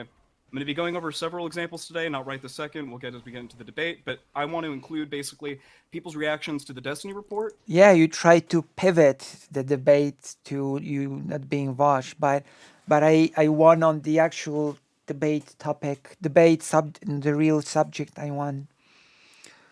2 of my own most popular videos, and also Lavloon's newest video, The Gender Thing. Spoiler, if you've reacted to any of these, and certainly if you ripped and re-uploaded one of these works, it would most likely not fall under fair use, because online politics streamers are scum who don't actually come up with their own ideas. They sit in front of a screen and make noises while watching videos in their entirety until they get donations. There are 2 options for React streamers like President Sunday or Zonia, who unfortunately couldn't... Let's ignore all President Sunday's input into political theory. Let's ignore President Sunday's essays. Let's just ignore all that, right? President Sunday just makes noises in front of a camera until he gets donations. And of course, last but not least, let's ignore the fact that President Sunday actually always offers additional insight into things when he actually goes on to make reaction videos, reaction content. That wasn't even the topic. Why are you moving the goalpost? True. Today's debate, but I'm sure she will react to it. They either take the views, Hey, money, what- and audience away from the creative and unique creators who spend large amounts of Where are you bringing time me to Zonia? generating the stuff that streamers consume on their What does screen, Zonia do or to you? watch content from other people who are so astronomically more successful than them that they don't have to worry about them wasting their time DMCAing every 30. True. Will in his channel is the person that really creates amazing content and like puts in the work, doesn't do that lazy react content. Unlike those people like me that only make noises. Out of any reaction content, President Sunday is probably one of the best. Yeah. I would also actually probably put Shark 300 very high up on the list because Shark 300 contributes amazing humor. Shark 300, in my opinion, has the best jokes out of all of the streamers. Like, Shark 300 does the best humor. What was the topic then? Well, you know, the fact that you don't remember the topic of our debate is the reason why you lost. Sunday is the opposite of what this guy is describing. So true, Lucy. Sunday is a sharp video essayist, not a React lord. Yeah.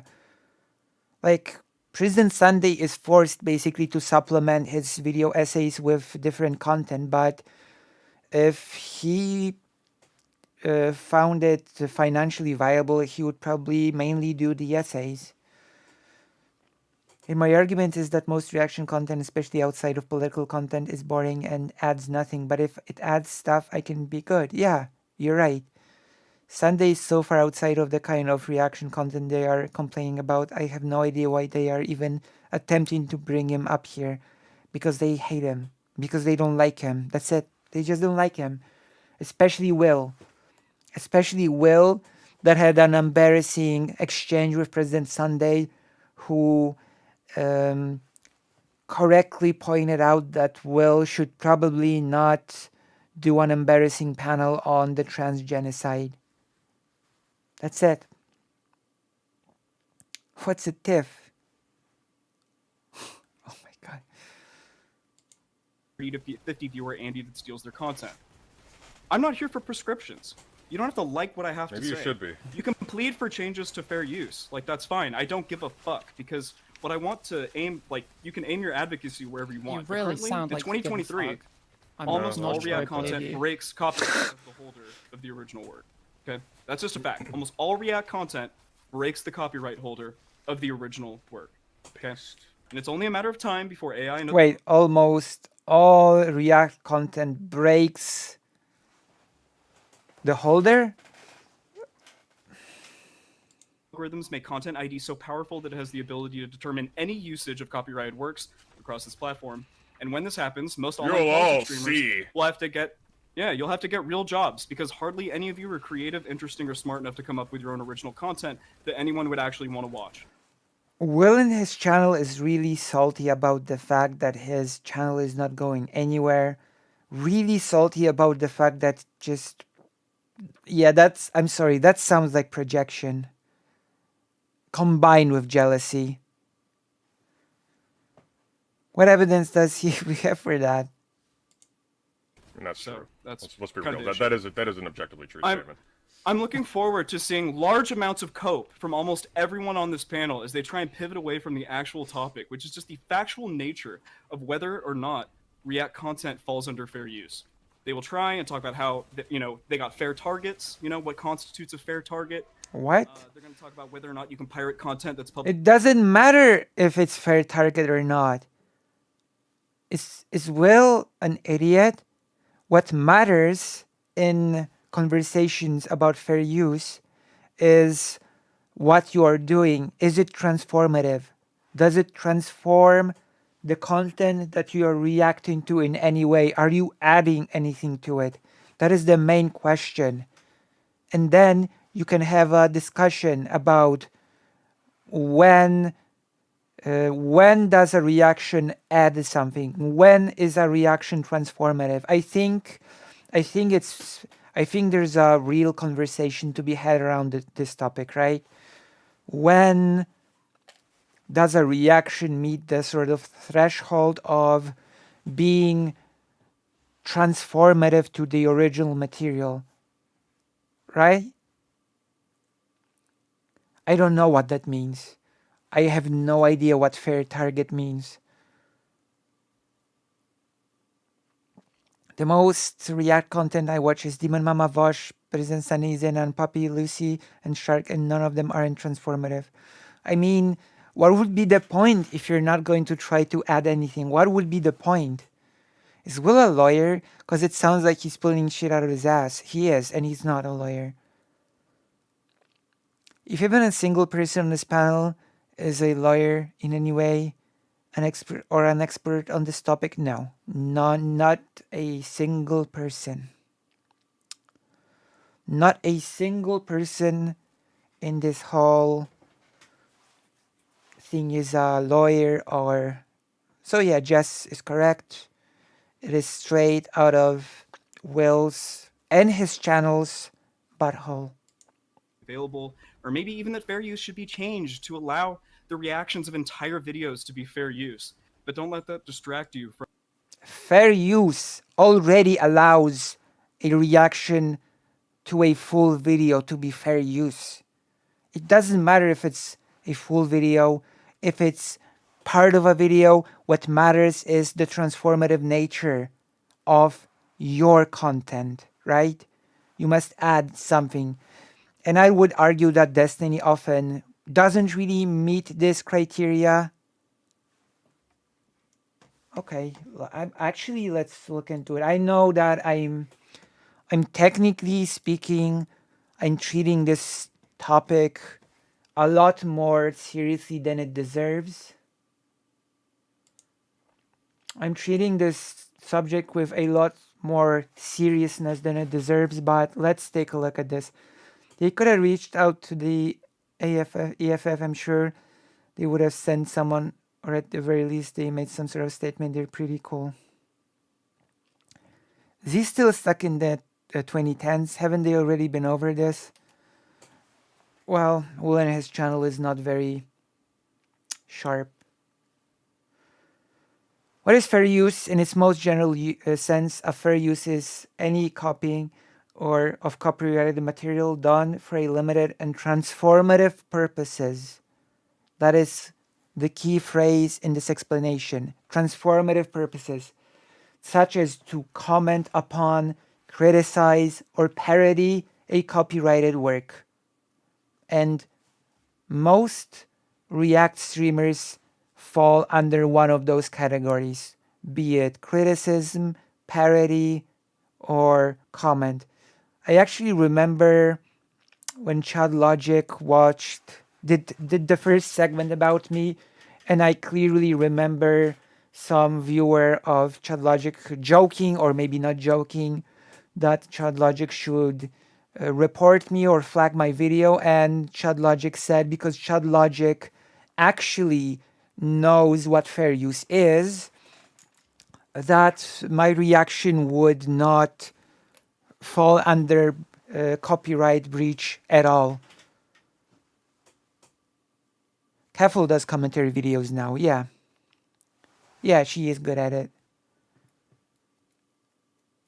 The last lazy react I saw was Keffel's reacting to Chad Logic panel without fact checking, or that was a long time ago. That was a long time ago. I think it was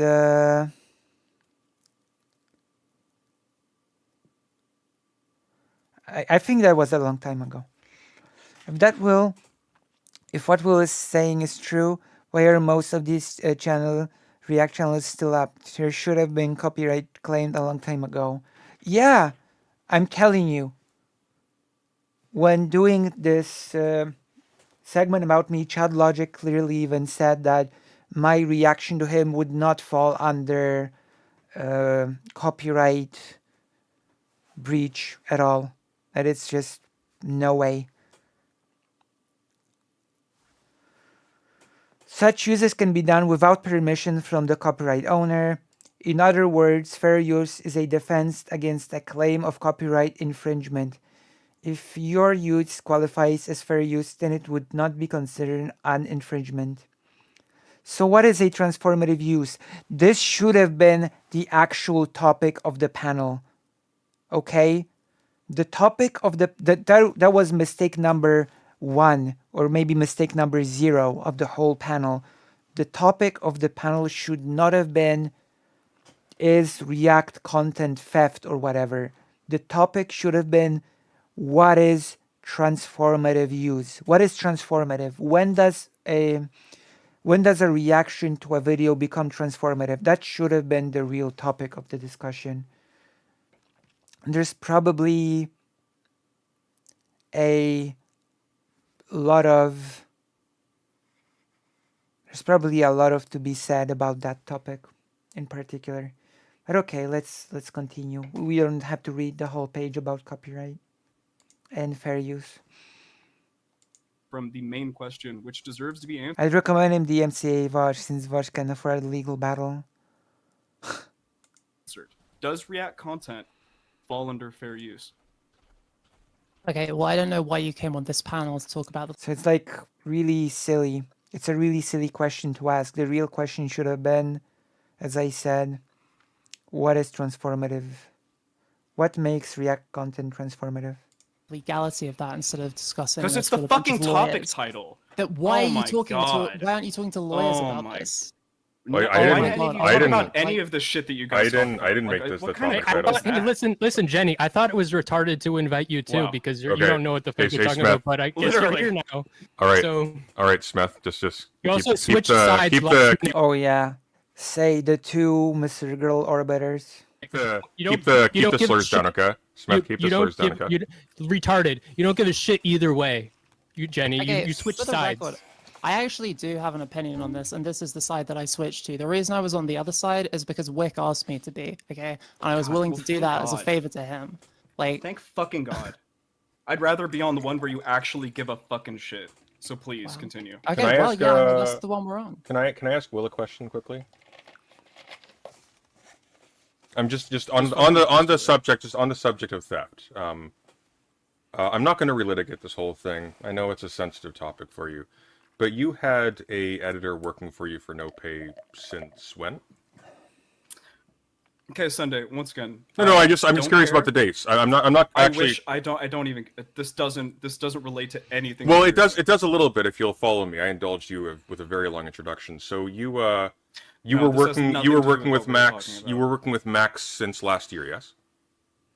Wow. It's like. These people are so salty. Just simple yes or no question. Simple yes or no question. No, like you it was. literally you can't engage. No, you can't engage. with Max- what does we're anybody else actually know about doing. this? So you're trying to just farm it for content, you stupid He'll fuck. enter- How he'll about you entertain actually your engage? question. in what But I'm could you answer the question?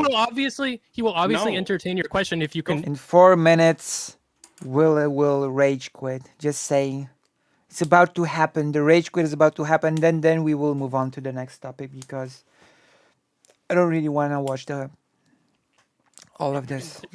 Demonstrate what it has to do with the topic. I'm going. It's not If he going- answers my question, I can. I've done enough of theft today. And I can You're actually be gonna have to quiet do for the that- you're majority gonna of have the to do time. that first. Guys, as No, a neutral leading- person, I don't even know what the leading fuck he's talking about. So Yeah, somebody exactly. has to explain it, Yes. so that there's context, right? Because you just are asking randomly, clearly triggering the fuck out of this man. I have no idea what the fuck you're even saying Okay. or who these people are. Well, okay, fair point. Will, would you I'm care here to for explain? Smith. Will, could you explain just for the clarity of the audience, and then I can get to the point. No. What the fuck is wrong with you? No, how about Jenny, we have actually you talk- Jenny, have no, you okay, followed this? Did we? Okay, just stop. I'm gonna leave. Did we come on? No, stop. Did we come on to have a panel about this actual topic? Yes, Or did we just fucking come here absolutely, to talk absolutely. about bullshit? That Well, there's a doesn't- okay, reason. then fucking talk There's about a this topic. Dude, there's a you're pointed trying to there's a talk about pointed the reason. topic. Hang on. There's a Right? pointed reason. Literally nobody here is qualified to engage. Everything you hear is about content. True. All this running, he should be one. Won't end his channel. True. Won't end his channel. Rather than trying to make Okay, him say something so Smith, embarrassing, why I'm don't you tell trying- us why he should be embarrassed? I'm trying to.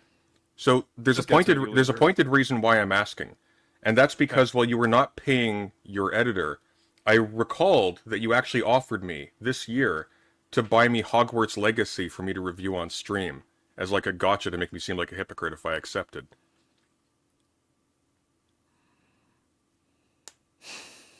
Nice. I have the receipts. I have Nice. the Discord Is message that- right here.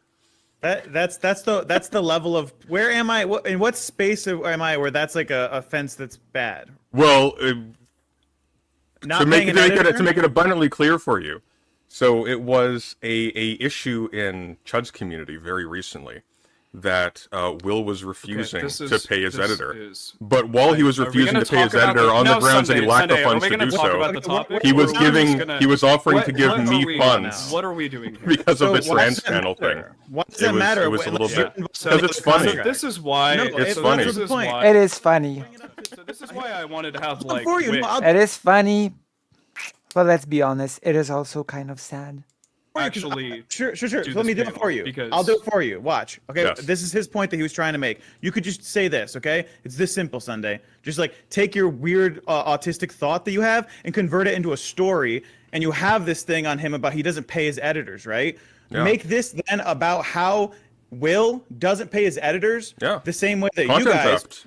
You, Content wait, theft. So Oh man. you guys Content pay your theft. editors. I'm gonna be honest. I wish I didn't pay Max. Max can go fuck Hold on, themselves. hold on, wait, You know, if speaking he- of, if hey, he- hold on, if he does- speaking of content, hey, so I got monetized, right? And all my videos that Max had edited for me, Yeah. under the intention, oh hey, like we're doing this, to eventually get something or to get money or whatever, like Okay. all my videos get monetized that he edited, and all the music that was put in it was copyright. Like, Good. So it's like, okay, great. You can all Like, use For Max, algorithm. why is that good? Free. Like it's just like algorithm. It's on Spotify. okay, Sunday. So are we done here? Are you gonna actually talk about the topic or like what's up? I don't know. How much more pain can you endure? It's up to you. Well, Oh well, man, if you that's not demonstrate, if you pain. like, Will, don't take that I- as pain. You gotta grow up. I, Yes, I listen to him, will Will. entertain Oh, Will is about to leave. Will, if the screen is frozen, so Will might have just rage quit already. topic, but you Believe have in to the demonstrate belief. what Keep this- going. I'm telling you, you're gonna have to do it. There's You have hope. to demonstrate. Was You there just a have to contract? demonstrate. Was there a contract, this- Will? Okay, we have literally about 2 What? minutes You're to in get the- back you're on in the topic clean. before I leave. No, because I don't go, would Will. rather No. Just spend time No. with my family. Will, no. Than do this horseshit. Stop, Will, don't, I come Bunch of back. dumb I think fucks you on the should- I internet think you should that leave literally now. are glued to their chairs. You got think you 2 should- minutes. I don't think that Man. you should let them bully you for 2 more minutes. I'm telling you right now, Will, you already won this. If this is the worst that you have to endure, this is nothing. You won, I'm Will. just telling you. You Keep won. it up. Congratulations. There's a bright future for you. This is nothing. What is this shooter the President Sunday's playing? That's the funny. For me, this was the battle of my life. For you, this was Sunday. Very interesting. Very. I still don't. I just don't get it. Is there something that I'm missing here? Yes, there is, and that's He's that. just throwing- Actually, well, no, throwing dirt. hang on.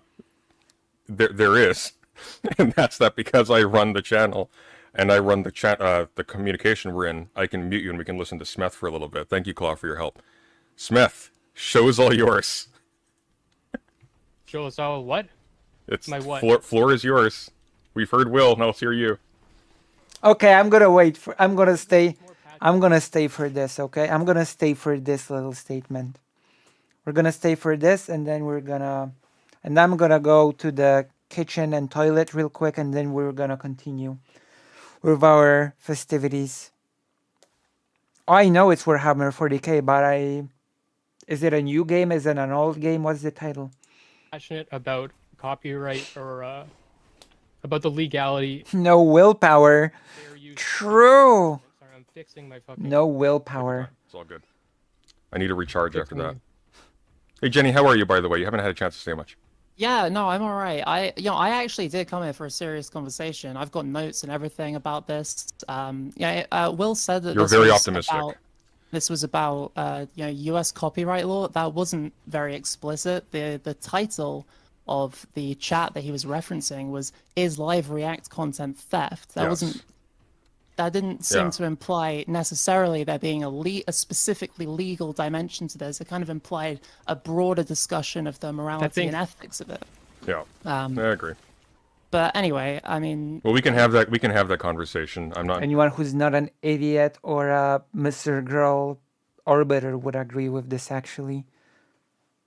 But both Will and his channel and Smith here are Mr. Girl orbiters, and I, as the #1 President Sunday orbiter, I know what's up. No, the name of the game is Bolt Gun. It came out recently. Oh, should I stream it?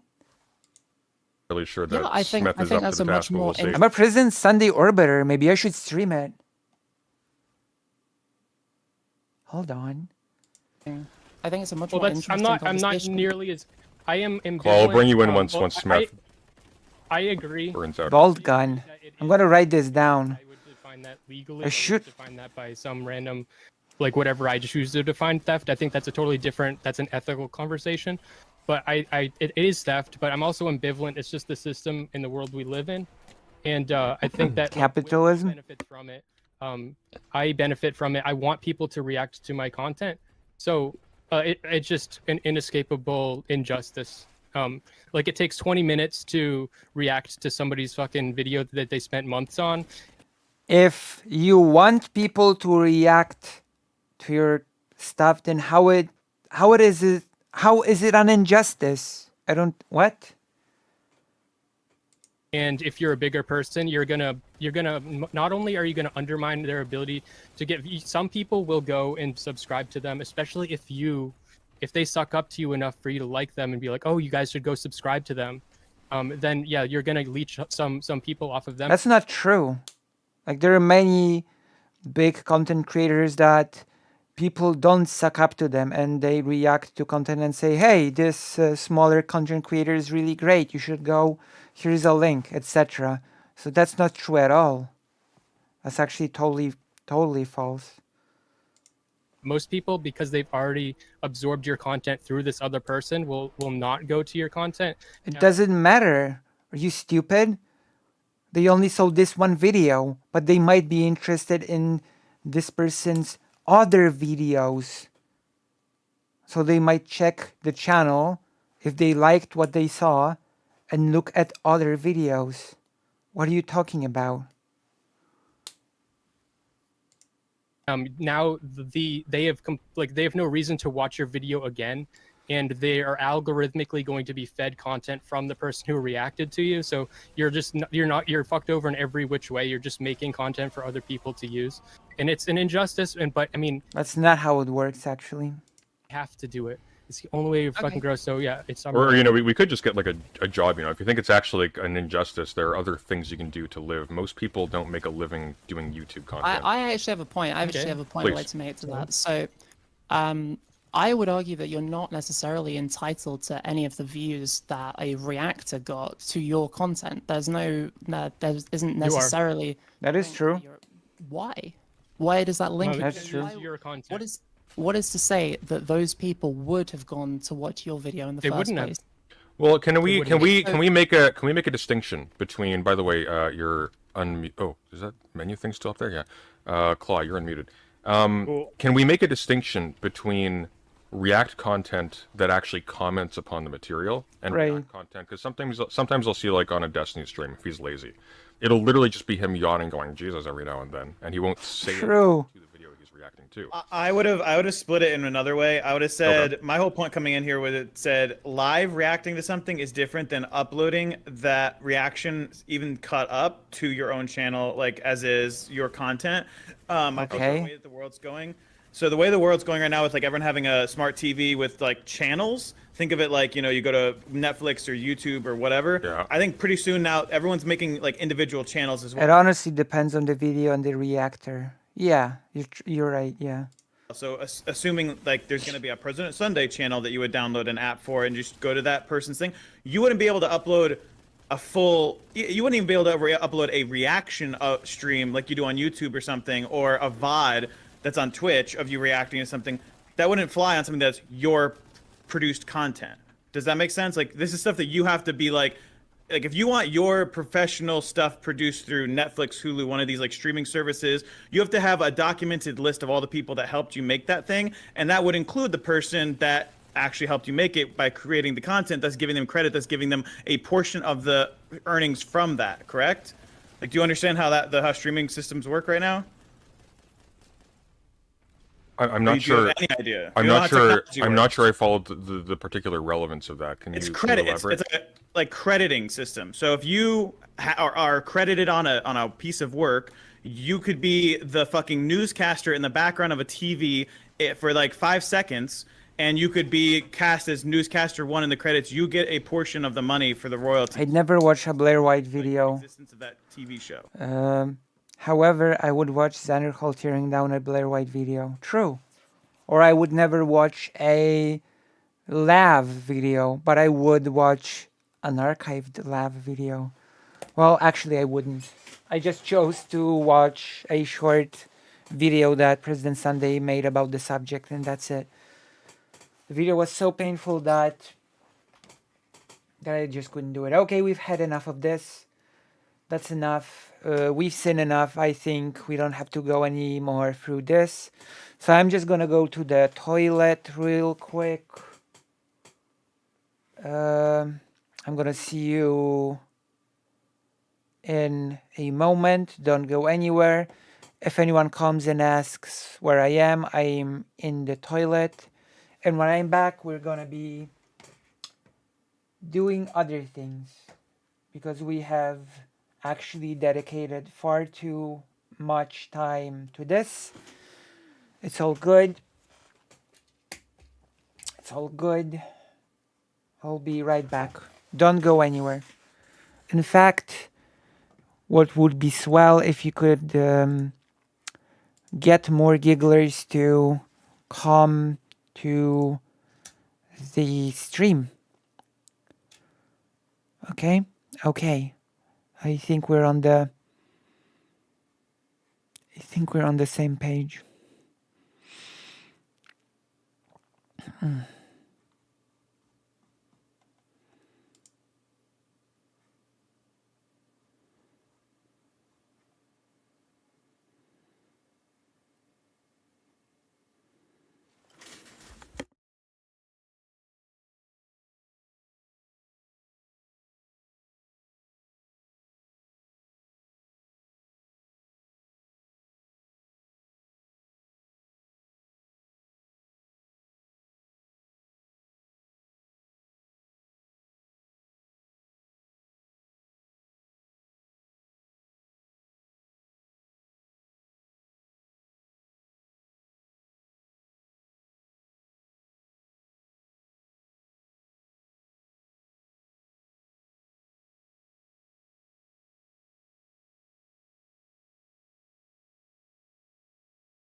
I'm back.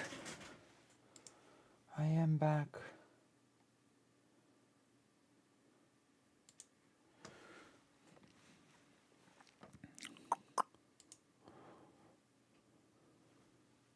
I used to be a huge fan of Blair White.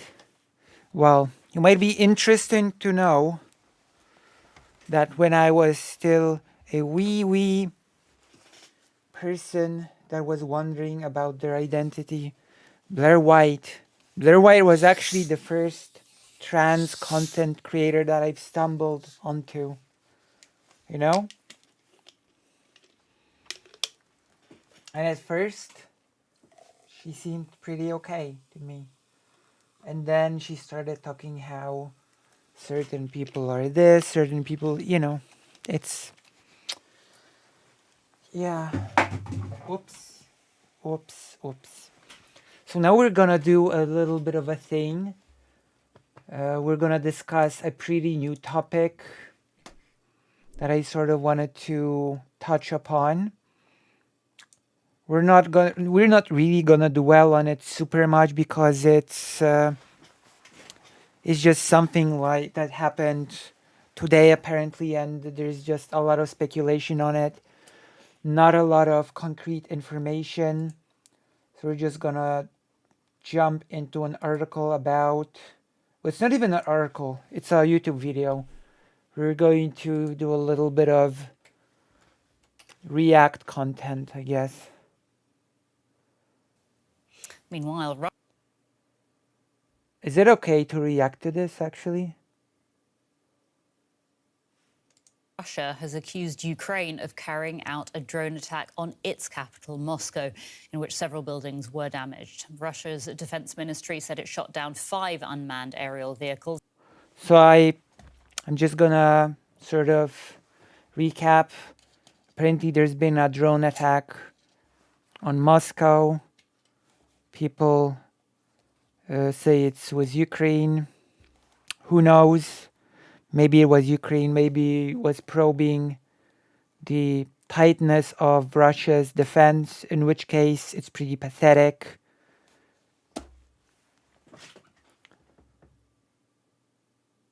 Let's see some more. The building security team came to our apartments and asked us to go downstairs.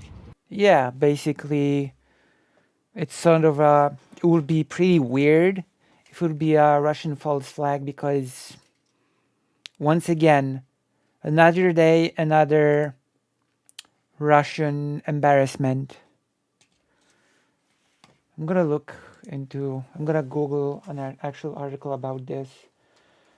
Drone attack on Moscow.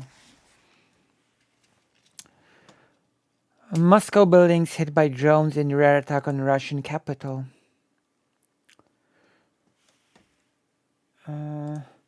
Drones hit Moscow buildings in a rare attack on the Russian capital as Kyiv faces another night of bombardment. Russia is blaming Ukraine for launching a drone attack on Moscow early Tuesday, which reportedly left 2 people injured and several buildings damaged. A rare incident in the Russian capital after months of war. Months? It's been over a year. What do you mean months of war? It's been a bit longer than months at this point.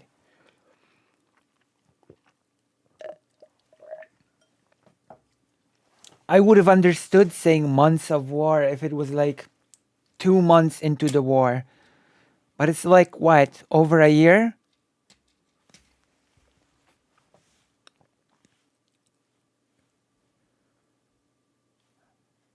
While incidents in Moscow are uncommon, residents in Kyiv have faced 17 airstrikes this month.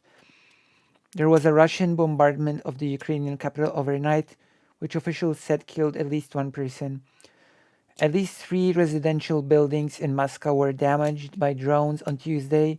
Russian state news agency RIA Novosti reported, citing emergency services and residents.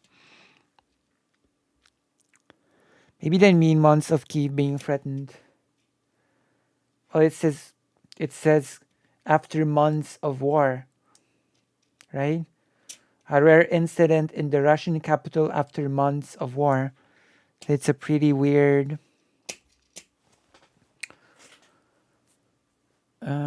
Moscow Mayor Sergei Sobyanin said there were no serious injuries reported from the aerial assault, which caused minor damage, and emergency services were on the scene. Putin, in his first remarks following the incident, said Kyiv had chosen to intimidate Russian citizens by targeting residential buildings, and that this is a clear sign of terrorist activity. So, translation. When Russia bombards Kyiv, it's denazification and a special operation. If, because we don't know, if Ukraine does it, it's terrorism, even though Ukraine and Russia are at war.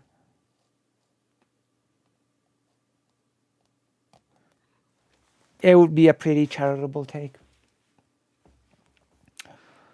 The Russian president suggested that the alleged attack was in response to recent Russian strikes against Ukrainian infrastructure. His forces have frequently hit civilian targets during the conflict in Ukraine, almost all of the time. Ukraine has denied direct involvement in the drone attack, which is understandable. Even if Ukraine was involved, it would be in its best interest to deny it. War comes to Moscow. There have been a handful of incidents within Russian territory since Moscow launched a full-scale invasion of its neighbor last February, with most of the fighting taking place inside Ukraine. Earlier this month, two unnamed aerial vehicles, UAVs, were destroyed over the Kremlin in a murky attack that Russia blamed on Kyiv and claimed was an attempt to target Russian President Vladimir Putin, which is ridiculous because Putin was not even at the scene. Kyiv forcefully denied the allegation. Yeah, targeting the person that was not even drones, just want to cuddle. That's rough.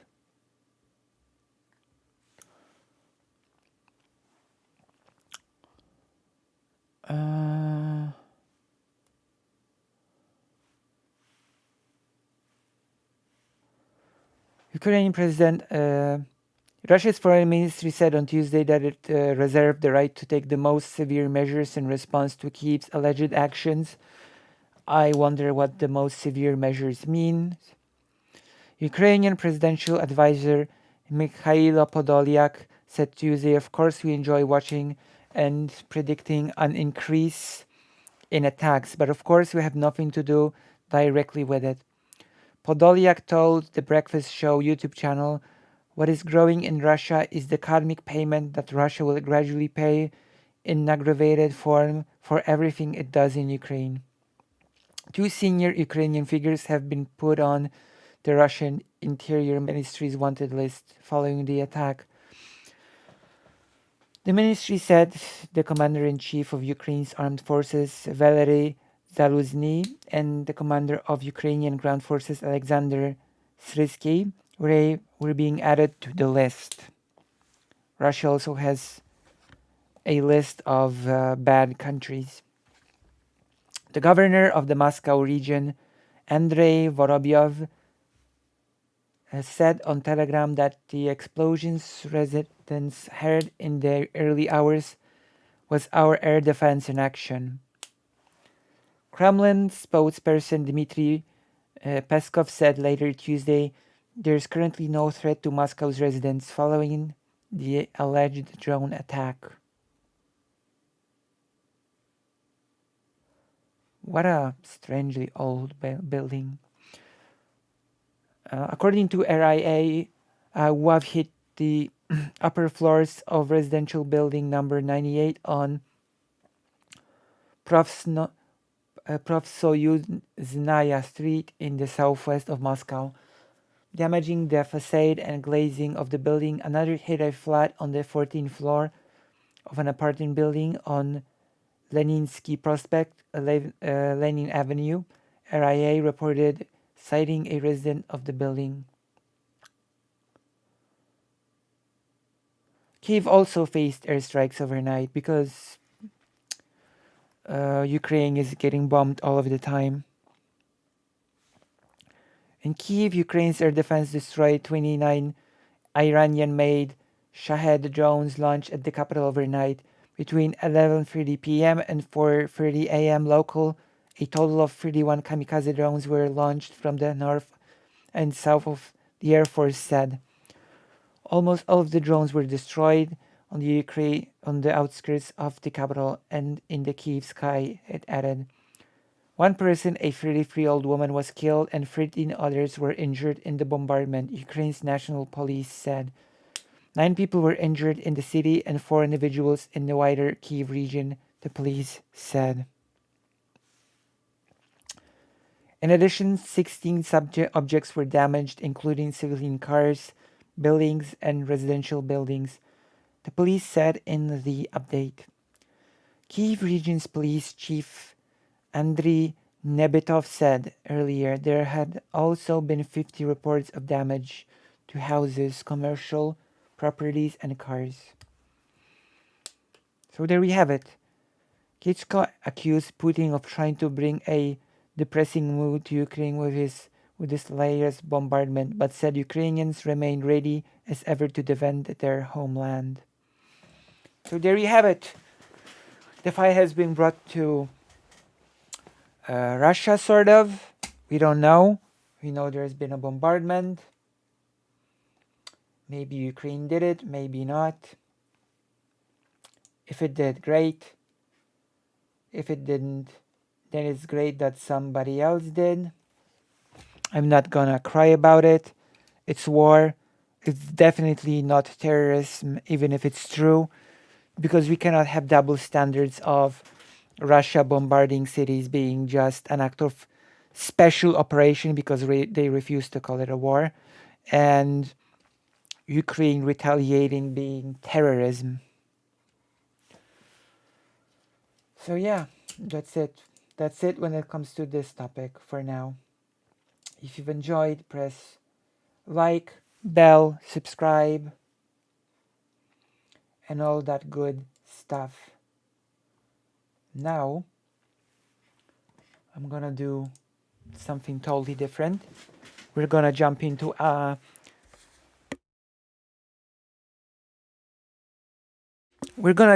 some original content from me, okay? I'm not gonna just be reacting today. We're not just doing react content today. We're not just gonna be doing theft today. I'm gonna hit it off with a book presentation because the book that I'm talking about is one of the main sort of I guess I'm just gonna it's one of the main sources that I'm using for what I'm about to talk about.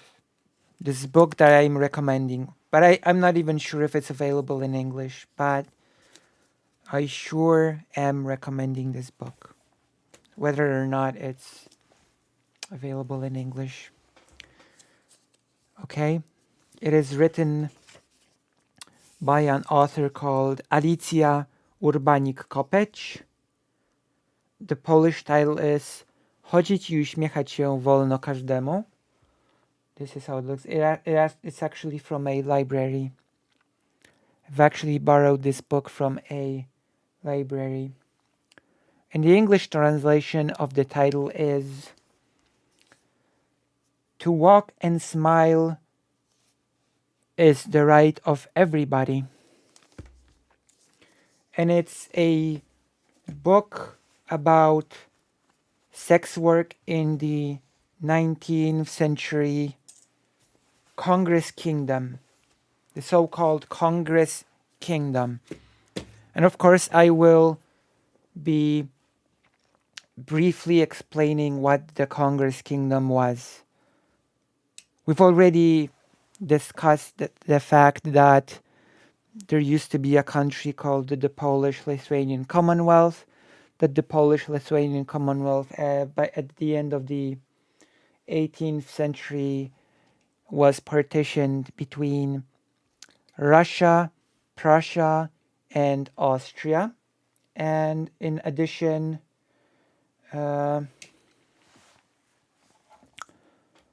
during the Napoleon Wars, Napoleon promised to recreate the Polish-Lithuanian Commonwealth and create a little country called the Duchy of Warsaw. And that is why often in Polish historiography, Napoleon is actually considered a very positive figure. And this brings me to my little presentation that I want to give. on the topic of sex work in the 19th century Poland. Thank you. Thank you, Red Rose. Thank you so much. So we're gonna be talking, I'm not gonna be doing a super detailed breakdown of the sex work in the 19th century Poland. What we'll be going through a few very important aspects of it, okay? So let us begin. Let us begin.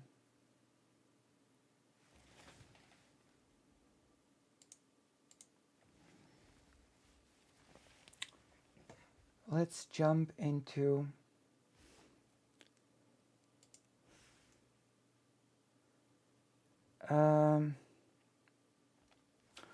sex work is not bad. What is the bad thing is all that surrounds it. Okay? Sex work itself is not good or bad. What is bad are all the horrible things that surrounded it and often still surrounds it. Sex work in the 19th century Congress Poland. So we're gonna be jumping a little bit into what Congress Poland was. The Congress Kingdom is formed after the Napoleonic Wars, 1803-1815. A puppet state ruled by the Russian Empire called the Congress Kingdom of Poland was created. This was its map. The capital was in Warsaw, Warszawa, written like this. It was a very small country, which was in reality just a part of the Russian Empire. The Tsar of the Russian Empire was also the king of this kingdom, so there was no real independence there. I guess that's true. But keep in mind, Jess, a lot of demonization of sex work revolves around not demonizing the financial aspect, but demonizing sex. If it wasn't illegal where I live, I would be seriously tempted to stay and just be a sex worker. Being a sex worker is actually not illegal in Poland, by the way. Today we shall be discussing aspects of sex work within the Congress Kingdom in the 19th century, which I've prepared a graphic of 19th century Warsaw. A woman is a zero until a man stands before her as the complementary number. This sentence represents a philosophy that surrounded women's existence for many, many centuries. If this sentence does not exactly does not explain what I'm talking about, it means this. A woman is a zero. A woman is a zero until a man stands before her as the complementary number.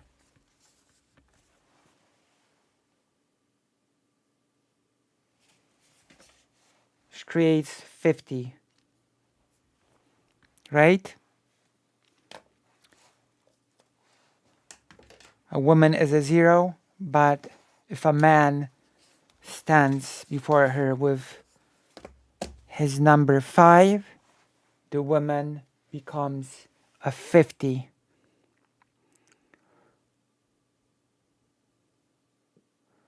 You should look up a Chinese feminist named Heying Zhen. It's where I got my thoughts about sex work from. I will look into it.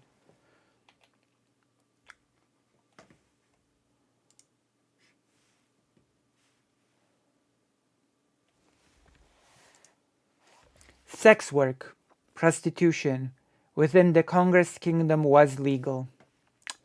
All sex workers within the kingdom were issued a document which replaced their passports and worked as form of identification. This was the booklet that was issued to legal sex workers. In some places it had a photo. In Austria and I think Prussia, it just had a place for a description. Here, this place is where all sex workers had to undergo regular tests for sexually transmitted disease, STDs. And this part of the booklet was where the date of the test was given and the signature of the doctor. And the doctors basically signed off on it and said that, because sex workers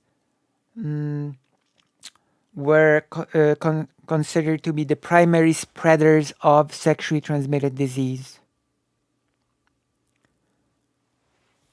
Grammar commie. You've missed the drone thing, I'm afraid. You've missed the drone part.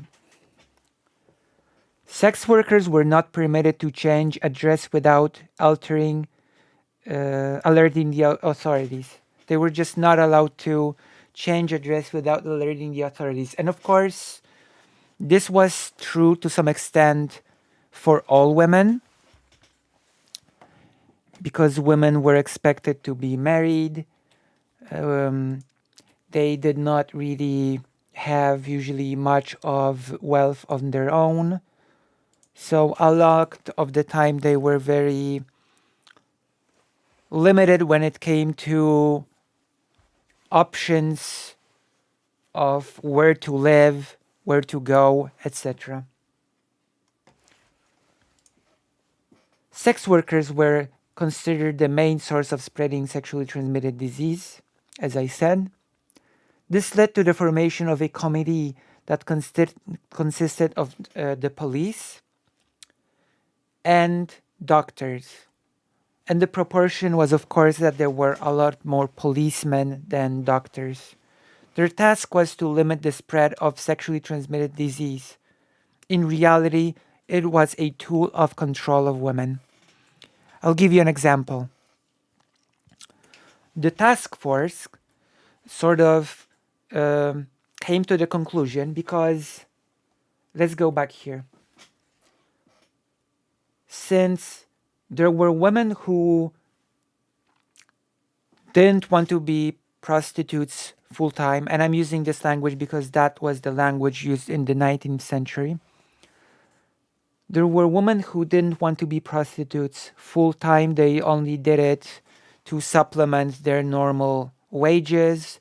There were women who wanted to be prostitutes but did not want to be forced to have this booklet and to undergo pretty invasive tests on a regular basis.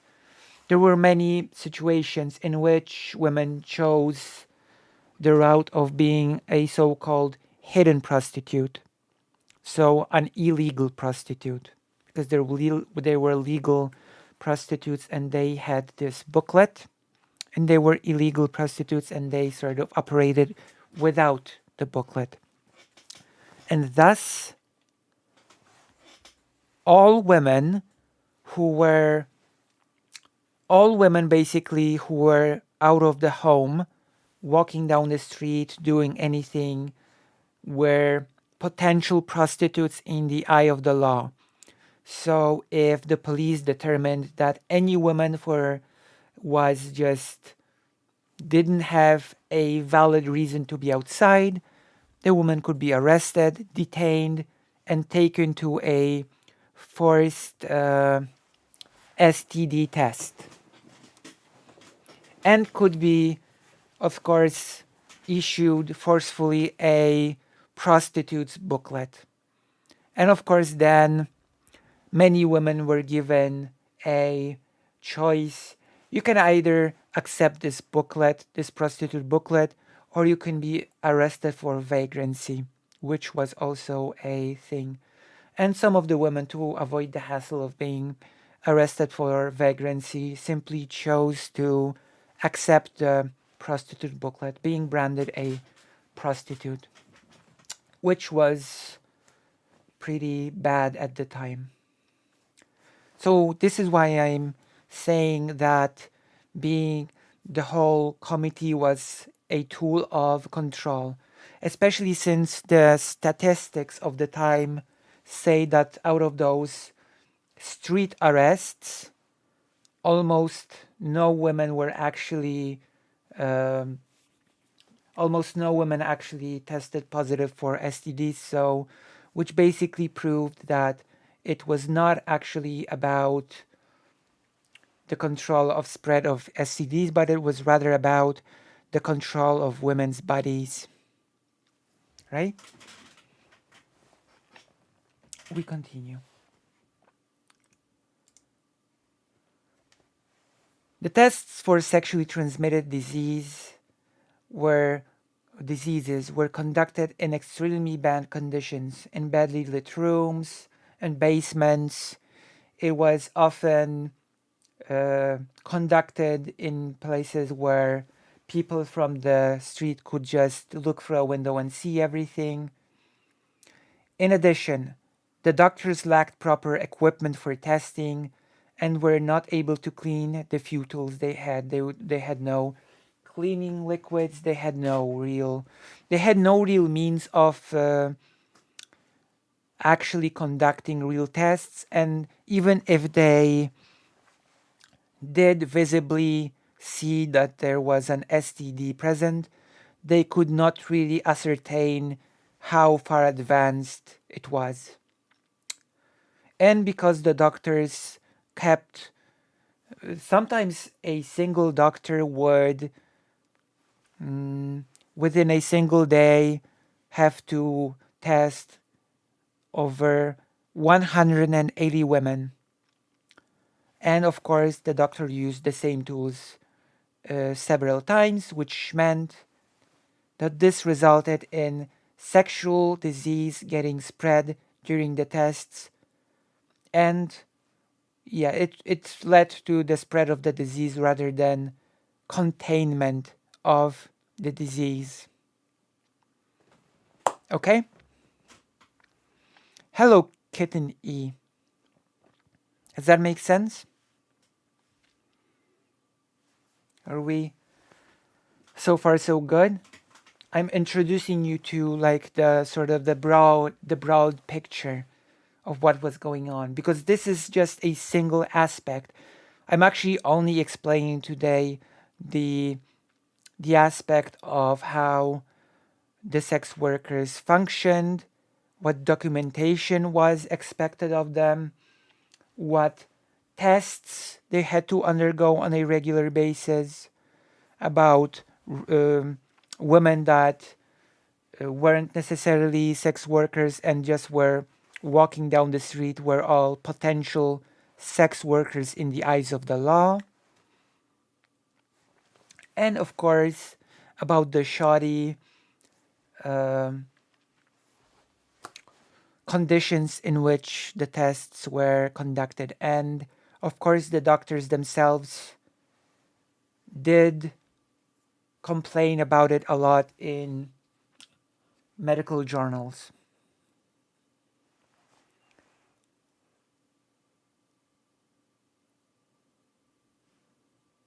Okay?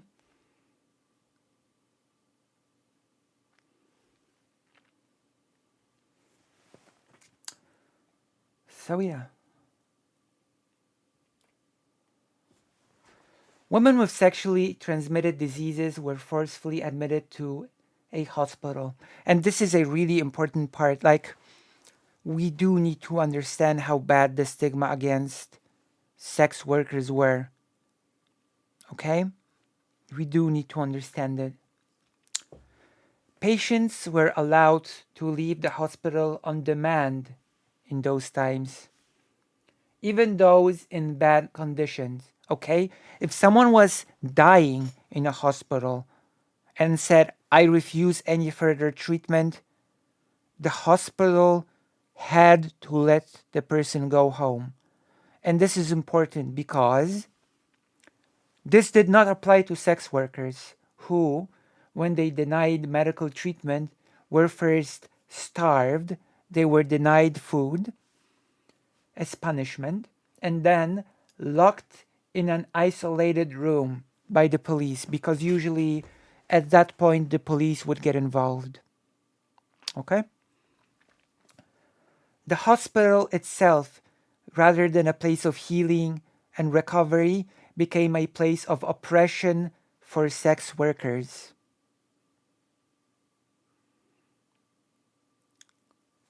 You know?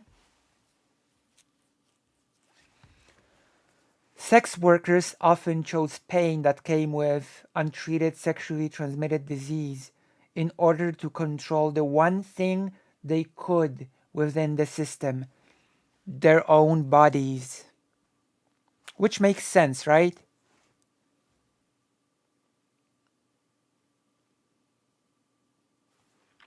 That makes sense, right? Even though they were in pain, even though oftentimes the side effects were severe, they chose this pain rather than be oppressed. And of course, there were also different aspects to that. Oftentimes, the treatments themselves were not bulletproof. For example, when in the 19th century, the surgery process was not quite perfected yet. People were put to sleep in a process called chloroforming, which meant that sometimes people didn't wake up at all from being put to sleep, you know?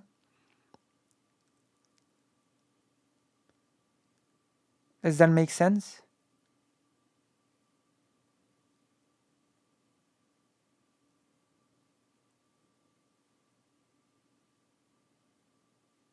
They did not want to give autonomy. Yeah, they did not want to give up their autonomy, the sex workers. And the system did not want to give them autonomy, which is also an important thing to remember.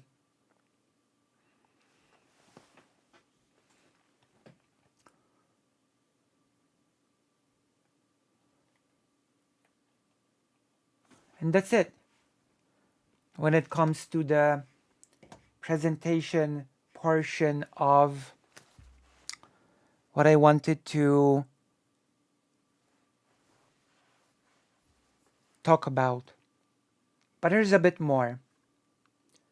There is a multi-leveled aspect to the treatment of the sex workers within the 19th century. One of them is the fact that sometimes women, there were women that actually, believe it or not, did not choose to stay at home, but also did not choose to be sex workers. And these women chose to get, even if it was a pretty badly paid, a job in a factory or a job in sewing things, also usually in some kind of a factory. And these women were usually also, upon registering to work, they were forced to undergo heavily intrusive tests, heavily intrusive STD tests, just to begin regular work, right? Because the logic of the time was that if a woman is not married, if a woman is not a mother at home, if a woman is working, then she, of course, also must be an STD spreading sex worker. And so all women that wanted to work had to go through the invasive tests. And also, believe it or not, the 19th century had its own um, had its own okay, Jess. It had its own brand of activists who fought for progress, or at least what they did was considered fighting for progress when in the context of their society. So the activists of the time said women should not be subject to those intrusive STD tests when applying for a job. But here's when it becomes a little bit dicey, okay? It becomes a little bit weird, a little bit sus, because the reason why the activists protested against the practice of women undergoing STD tests before starting a job was because they saw as an affront to the women and to their families. They even chanted the slogan, "Protect your women." They did it because they were angry at the fact that honest working women could be accused of being impure and horrible sex workers. That was the gist of it. So as you can see, the activists were fighting for a good thing, not allowing women to be subjected to pretty invasive and horrible tests. But at the same time, they didn't do it for good reasons. They didn't do it because the tests themselves were invasive. They didn't do it because they wanted to champion women's rights. No, they did it because they were angry at the fact that women could be accused of being impure, of being the impure prostitutes. Right?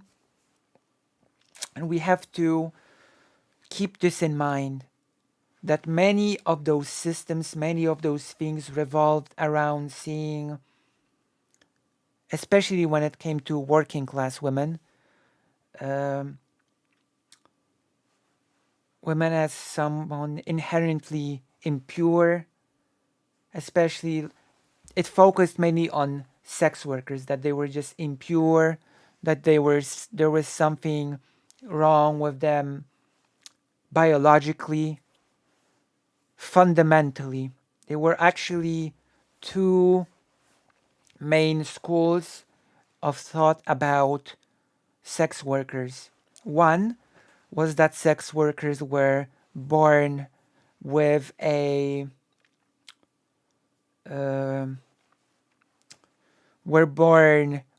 an big sexual appetite, but also they were born with this want to be abused, with this want to be mistreated, which of course the proponents of this school of thought would say prostitutes are demeaned, prostitutes are mistreated, and yet prostitutes keep flocking to this lifestyle, which means that they actually must like it. Okay? That was one school of thought. And the second, and of course it meant that sex workers should be demonized because they were inherently evil, that they must be kept under control, etc., etc. There was a second school of thought that actually said that women were just poor, innocent victims that could not think for themselves, that they could not decide anything for themselves, that they were just duped into the lifestyle of being prostitutes. And this, of course, bought into a highly anti-Semitic theory that Jewish people were in control of the brothels, that Jewish women usually led all of the brothels, and hence they were the evil influence that drove good Christian women into this lifestyle, and that Jewish men were human traffickers that kidnapped good Christian women into being prostitutes and then kidnapped them away abroad. That was a big prevailing theory. And what came out of the second school was the thought that women should be absolutely controlled. Special facilities, which I just called re-education camps, were created in order to show women a better path by, well, re-educating them into not being sex workers anymore, which came with its own forms of oppression, which came, it always comes back to the JQ, which came with its own forms of infantilization of women. And of course, some of the women who were deemed lost causes were trapped in those facilities indefinitely, forever, for life. They would never leave because they were deemed just unsavable. Okay? And I've been wanting to do this. I wanted to make a much deeper dive into this subject, but there was never an opportunity to do so. So I decided to do, instead of a super big deep dive into this topic, I decided to do just a little bit of a introduction to the topic, so to speak. I wanted to introduce the topic on stream. The same racist rhetoric is going on with immigrants for majority Muslim countries, and they're upgraded the anti-Semitic conspiracy to controlling the porn industry. Right. Yes. Like, there are many parallels when it came to the discrimination against women on a systemic level to how other minorities are treated currently. That is absolutely correct. And I'm probably gonna stop the topic here. I do have a plan because as it turns out, this is a fairly new book. This book was published in, I'm going to tell you right now, in 2021. So this is actually a pretty fresh book. And the author of this book is actually a fairly young person. She's relatively young. She's 30 something. So I'm not going to promise anything, but I will do my best to reach out to the author of this book. I know for a fact that she does speak English, so I'm gonna do my best to reach out to the author of this book in some way and to secure either an interview or just an offline talk, whatever the author is willing to agree to. And I think that would be the best way to really dive into this topic You know? I think that would be the most optimal way to dive into this topic. So right now, just sort of introduce you to the broad strokes.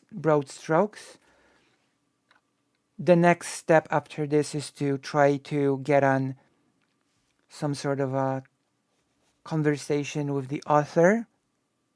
And if that doesn't work, then I'm just gonna have to prepare if that doesn't work, I'm just gonna have to prepare a deeper dive into this topic myself. But I'm sort of I'm being optimistic for now. I'm being optimistic for now. She really doesn't have much of a reason to refuse. See the English fascist Muslim grooming gangs conspiracy theories. I remember those. I sure remember those, yeah. I remember those when they were spread by famous YouTubers such as Sargon of Akkad. I do remember that. So yeah, sincerely, if you've enjoyed this segment on this little introduction to the topic of sex work within the 19th century Polish Congress Kingdom, which was part of the Russian Empire, please press like, subscribe, ring the bell, and otherwise consider supporting your favorite streamer. Thank you. So how do we feel about this segment? How do we feel about this introductory segment? How do we feel? How did that go in your opinion?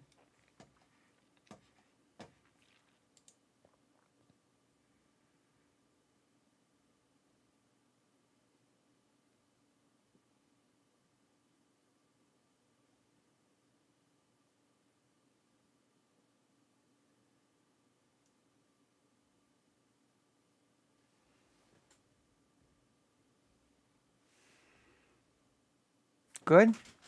Thank you. I try to push this topic a lot more. Like if we can get a hold on the author, that would just be amazing.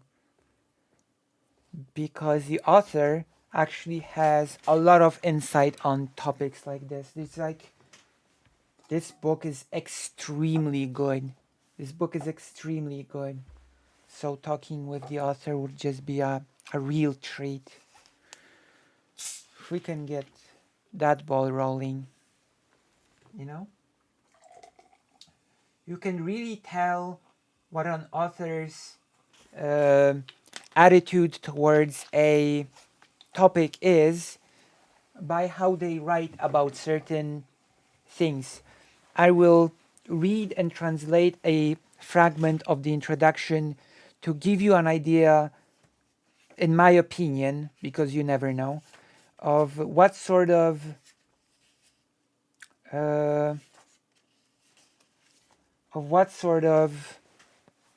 person we are talking about.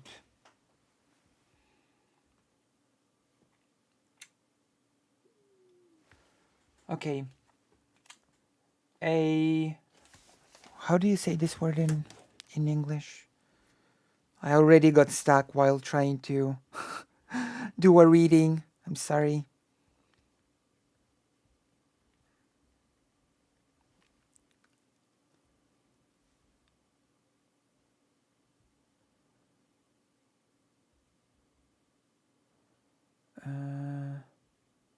Postulate, okay.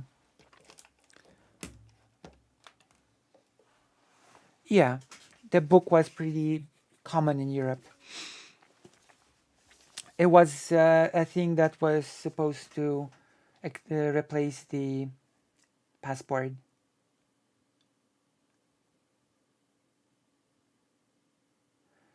Oh, thank you, Connor. We're going to be diving more into it. Okay. Apostolate, like this is like, I'm reading part of what the author is saying, okay? A postulate of writing and speaking about sex work, you know, and sex workers appeared in the US in the 80s of the 20th century. What followed it followed the movement that tried to normalize sex work, reforms trying to lessen its discrimination, and destigmatization. The American activist and feminist Carol Light sort of pointed out that the word prostitution carries a lot of negative stigma, and it's deeply hurtful, you know, that the word prostitution is like deeply hurtful, and that the term sex work sort of shows that it sort of demonstrates the term sex work sort of, I'm translating this in real time, so bear with me. The term sex work demonstrates that in order to do this sort of thing, you need a very specific set of skills. You need to put in a certain amount of effort, and that this sort of effort, that those skills and that effort translate into certain economical advantages. It translates into being paid, okay? That it's a form of work for which you get paid. In which case, the words sex work sort of really try to focus on the fact that a person is performing a job, right? And it could be and that it can be understood as the name on the job, right? We continue. As opposed to the word prostitute, which only describes the identity of a person, right?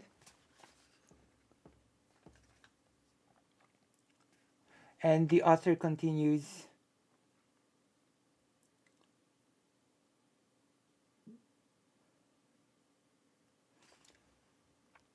when writing this book, I had a dilemma.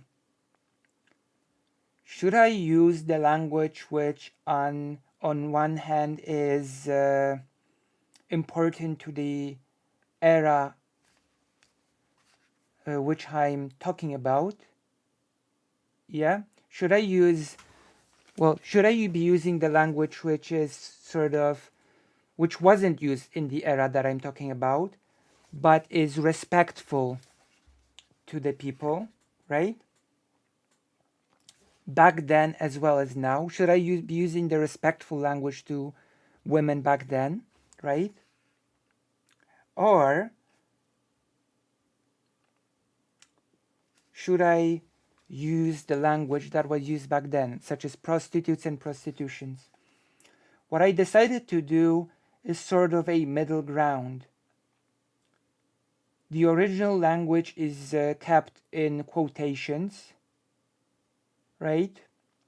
So historically neutral words such as prostitute and prostitution, and you know, in just when quoting people of the time, right?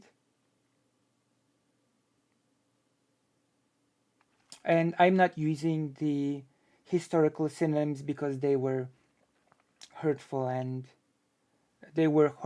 and bad back then as well as now. okay? And when I write about the people as myself, the author, I always use the word sex worker and sex work. See? So it tells me a bit about the author, that the author has decided to, as herself, always use the words sex work and sex worker to show respect to the women that did it in the past and to the people that do this sort of work today. You know, this might be, it might not seem like a big thing, it might seem like a small thing, but I think it tells us quite a lot, in my opinion. Decent people who oppose sex work have to understand one thing. If the work is illegal, it's always worse, as the victimized workers have no protection and no recourse, even in a scenario where the state doesn't victimize them further. And the state does persecute sex workers even when it's legal. Correct. In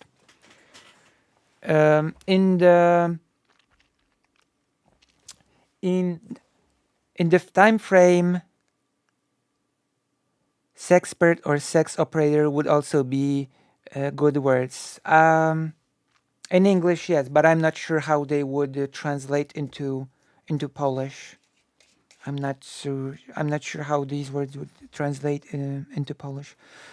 In the 19th century, which is the period of interest for us, legal sex workers in reality did not have much protection at all. In fact, they were quite oppressed.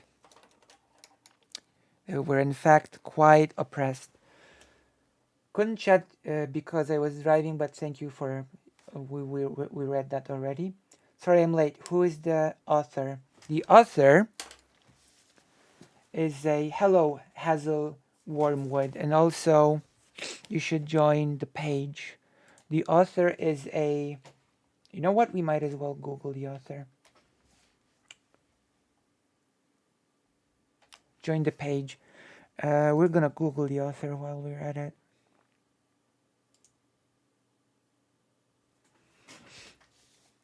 Sexpert. Sexpert sounds like a person that is an expert at having sex. If you think about it, I guess a sex worker is that. I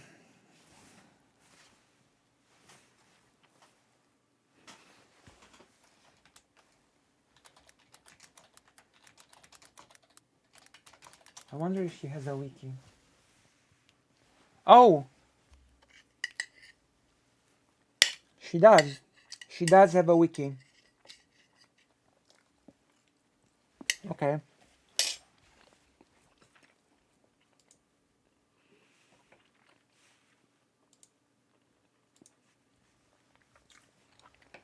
Her wiki is only in Polish. I'm sorry.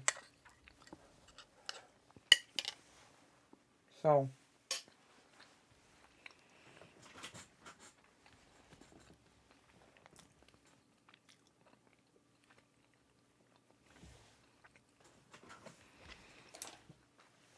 She was born in 1990, a researcher of history of literature and Polish culture in the 19th century, an author of many historical books. That is the author of the book, Alicja Urbanik-Kopeć.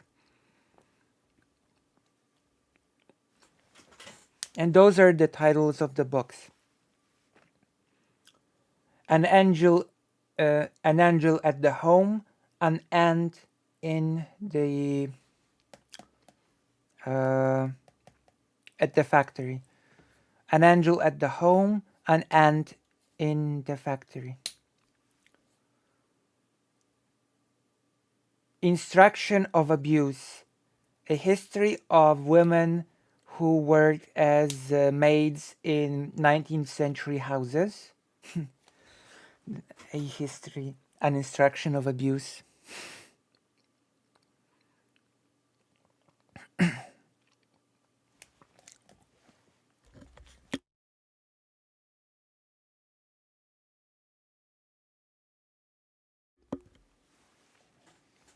"2021, the book that we were talking about, To Walk and Smile is the right of everyone.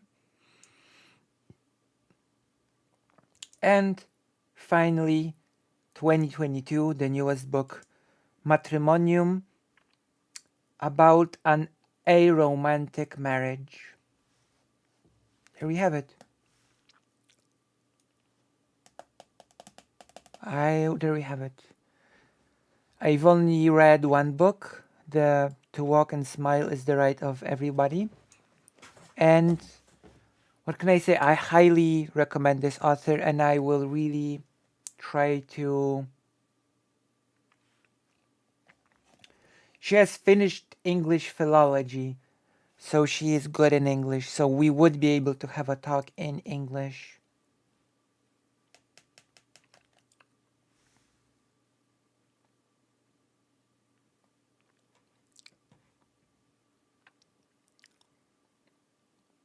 So that's great.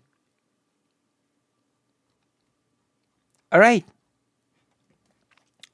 So on my end, I do promise to try to get the ball rolling on a talk with the author. And okay, we can move on to the next thing, which is... Boom.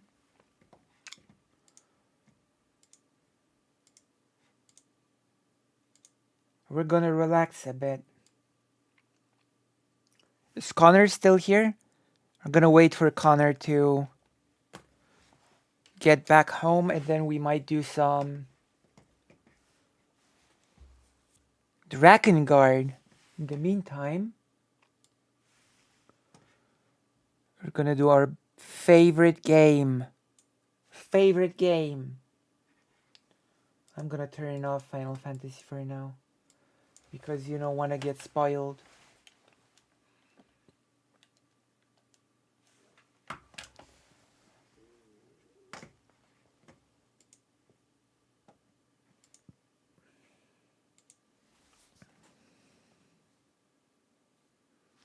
I hope it happens, Lucy. I think it'll be a great conversation. Me too. Me too. I really... This is so important, and I'm so clumsy at writing formal emails that I'm actually going to have to ask someone that is really good at writing formal emails to help me. Maybe I'll just... Drakengard is a game. Drakengard is a game that is apparently set in the same world as Nier Automata. I might ask Huen for help. She's really good at...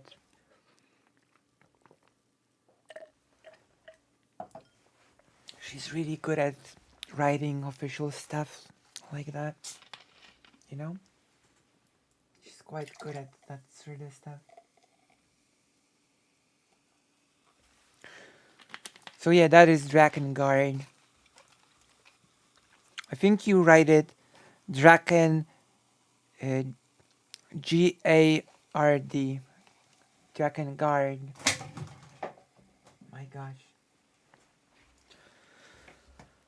So... Okay.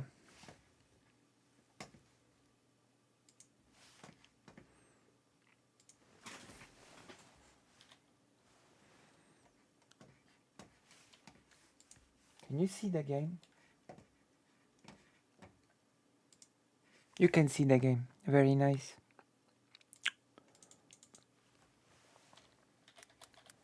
So how are we feeling so far? I'm almost home, so yeah, pretty much. Nice. Who is Def Noodles? Have no clue who Def Noodles is.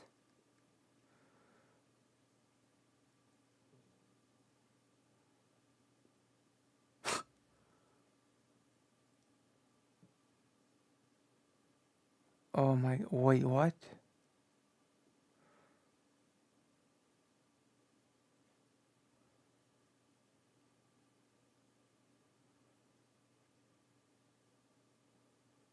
What?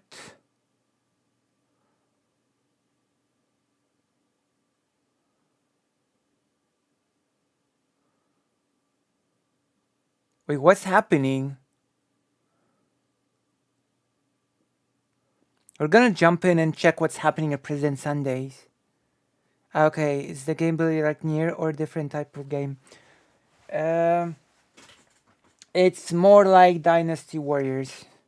The gameplay is a lot more like Dynasty Warriors. You fight hordes of enemies. Makes you a centrist as opposed to a leftist, so I don't think you can be a centrist and a leftist, is because what's being... What is this panel about? Is that the right itself... Who are these people? ...does actually represent a part of the human experience in a very general and sort of encompassing way. Who are these people? When I would argue it's actually a cult of a specific cultural inheritance that is super okay. and super narrow. And it's okay, only because Death Noodles.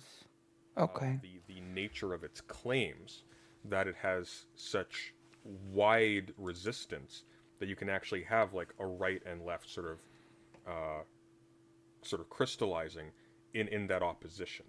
So I don't know if you were here for when I said that the fascists, right, weren't on the right or the left, but they were on something else, right? I don't view these things as a dichotomy. Like, I don't... That's nonsense to say that fascists were neither on the left... I'm done, yeah. To say that fascists were neither on the left or the right is categorically incorrect. Like, come on.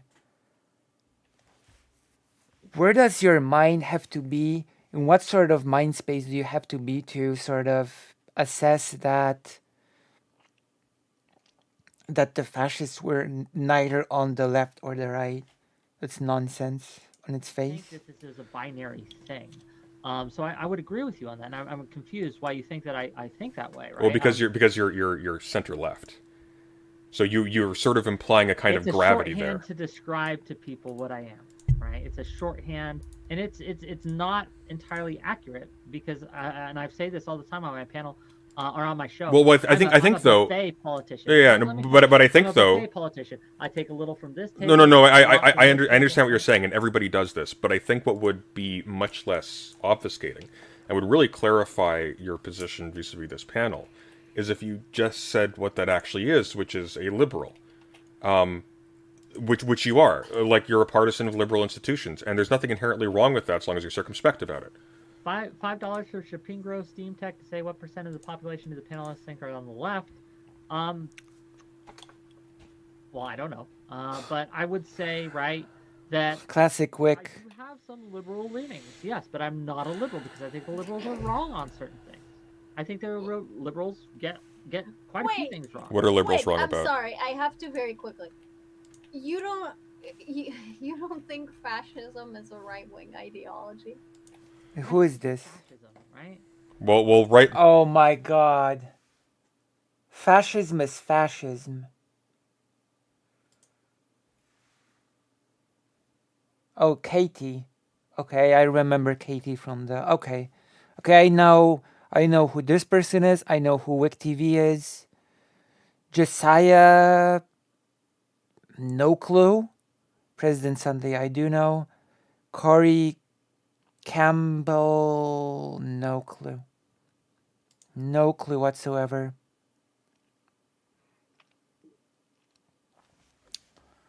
Fascism is fascism. The right predates fascism, so like you can get into that. But I am curious, what do liberals get wrong, Wick?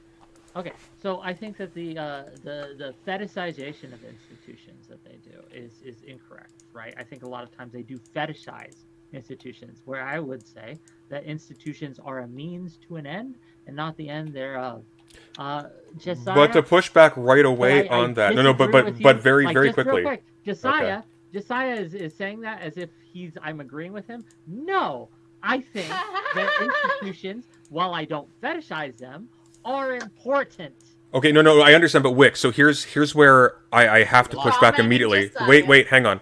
So I'm actually going to push back from a right-wing vantage now, okay? Please. So one of the reasons why you're very much a liberal nonetheless, you have a very literal understanding, it seems to me, of what an institution is. An institution is not just like the police, the state, the government, the judiciary, etc., etc.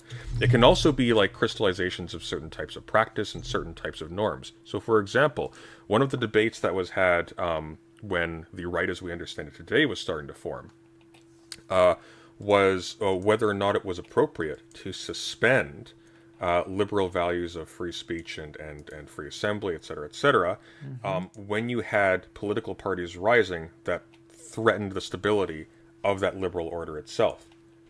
And the debate really centered around liberals who were insistent that no, we need to let this play out, and wherever the dice fall, they fall. And other people who were insisting that no, we have constitutional measures to suspend this, and we need to use that. Otherwise, you will not be able to return to a situation where you can actually facilitate. It reminds me of discussions that actually happen nowadays. You might have noticed that a populist always thinks of the common man, and indeed a literal man. Meanwhile, 51% of the populations are women. A populist actually does not think of the common man, but that's a whole other topic. A populist pretends to think of the common man, and in reality just diverts the common man's attention by pseudo-promising not all populists are fascists, but I don't believe all populists are fascists. Bernie's not a populist. He has dedicated a good portion of his life fighting for marginalized people's rights. Bernie's campaign was populist, led by the likes of the gray person.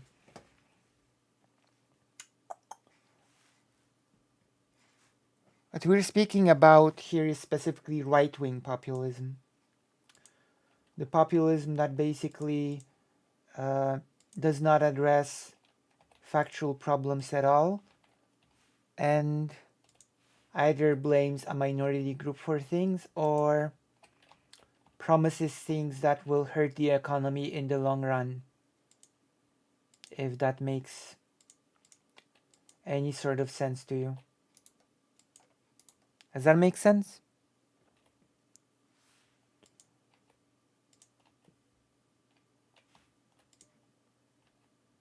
So we are speaking about a very, very specific type of populism, the right-wing populism. Not all populism is right-wing. We should remember that. You know? Not all populism is right-wing.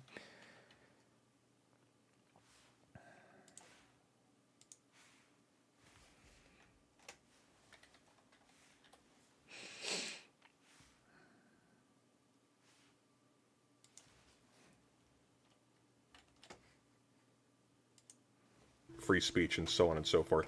And moreover, if you allow people to sort of govern by, or sort of to dominate the discussion by way of mob tactics, which a lot of people in online spaces are doing, this is actually the principal reason for the right's success online, because they are willing to network with kooks and quacks and to basically just overwhelm by sheer numbers by meeting on the point of the lowest common denominator. You actually make it impossible to facilitate free discussion, in fact, because every single person who has a position that is hostile to the positions of those quacks flooded and appears to I got mentioned. They are the... I got mentioned in a President Sunday debate once more. Also, libertarian means something different in Europe and in the US, so let's not even go there. In every single situation. You earlier were insisting that like wherever it falls. That's what that leads to. That is itself a fetishization of a liberal principle. Disagree. I will cede to you that my free speech takes are very liberal, but I'm unapologetic But I think they're a unapologetically fetish is the point. so. They're a Two fetish things, is the point. two things. Well, I am not a free speech absolutist, to be clear. But I am much closer to it than almost. But hang on. So what's left though? No. But I really I want to hit that. Euros. But 11 euros because I like money. Oh, for 11 fuck's euros from Dougal to say these are euros, not Brit bucks. Apologies, Dougal. When I said pounds earlier, that was my mistake. Does Katie think she's actually left when she has single-handedly converted more people away from leftism than the rest of the world combined? And Kilo Giant for What? Quack, I know. Quack. I muted, buddy. Kilo. Okay. Kilo's my boy. He's got my back. I muted myself, so it's not. What is this? Okay, but hang on. No. But I want to. I've talked very little. Can I actually engage with this with you? No, because I'm not a Really liberal. engaging with it though. Well, how? Okay. Okay, no.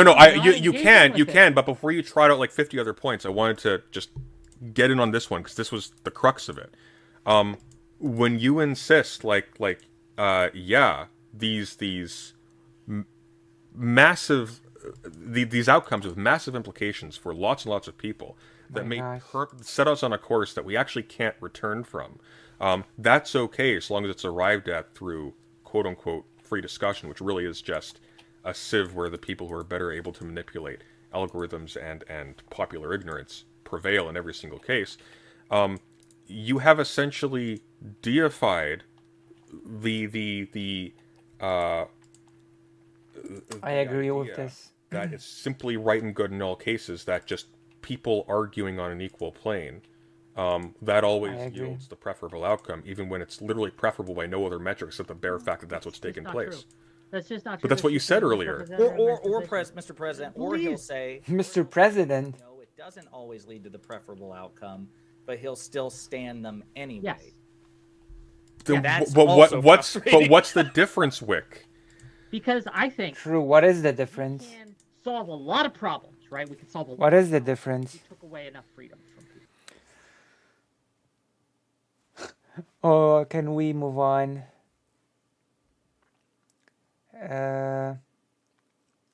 Libertarians. No, we don't need to read your discussion.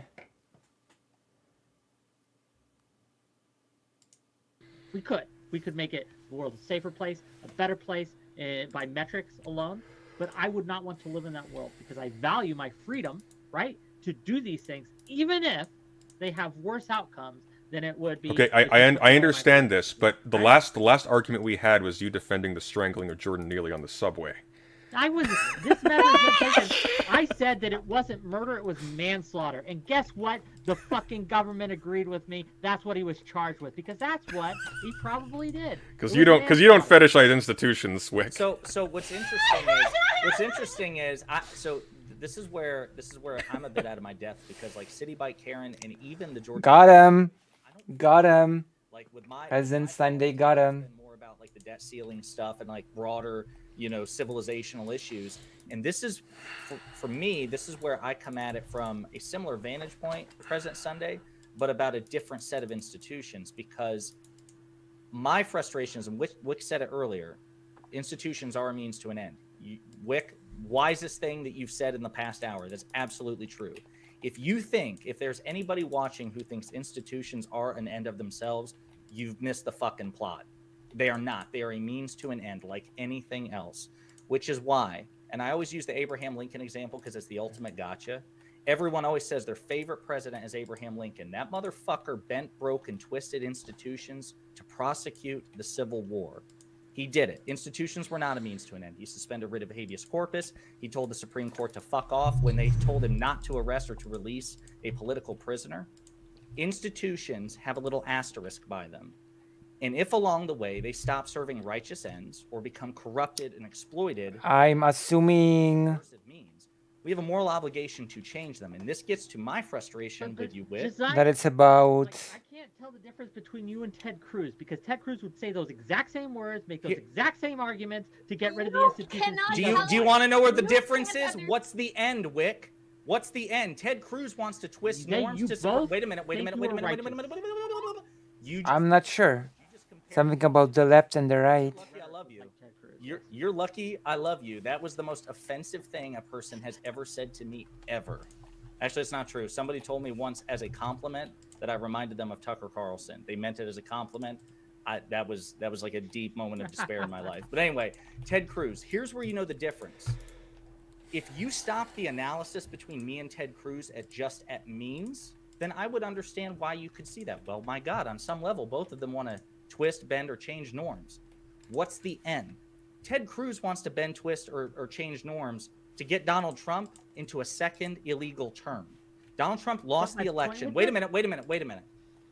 Yeah, I shut want up, to Wick. bend, twist norms to maximize voter turnout, which would, by the way, would allow and make it easier for conservatives to vote as well. My goals, the goals of the Democratic Party when we want to twist norms, are just more defensible than Ted Cruz's. That's the difference. And I know you recognize that. But the problem with this is when you weaken the institution. Wick acts like President Sunday. It weakens it for their ends too. It makes it easier for them. No, I have not. What is the new law? Which would be a great... No, hang on. Which would be a fantastic counter-argument. What is the new law? Do you think that the right is winning in America? Yes. Yes. Oh my God! I have some news for you. They're losing on every front. They're losing the electoral campaign, but they have policies going forward in every single state. Ridiculous amounts of them. I think that the right... I don't know if the right is winning. No chance of passing. Right? They didn't have no chance of passing. Actually, a lot of them have passed. Not just Roe v. Wade. More than that, we are... Not a lot of them. I don't know if the right is winning in aggregate, but they are winning critical battles. How about the old one, which was a preliminary ban? They haven't been for... That's why I said, wait a minute.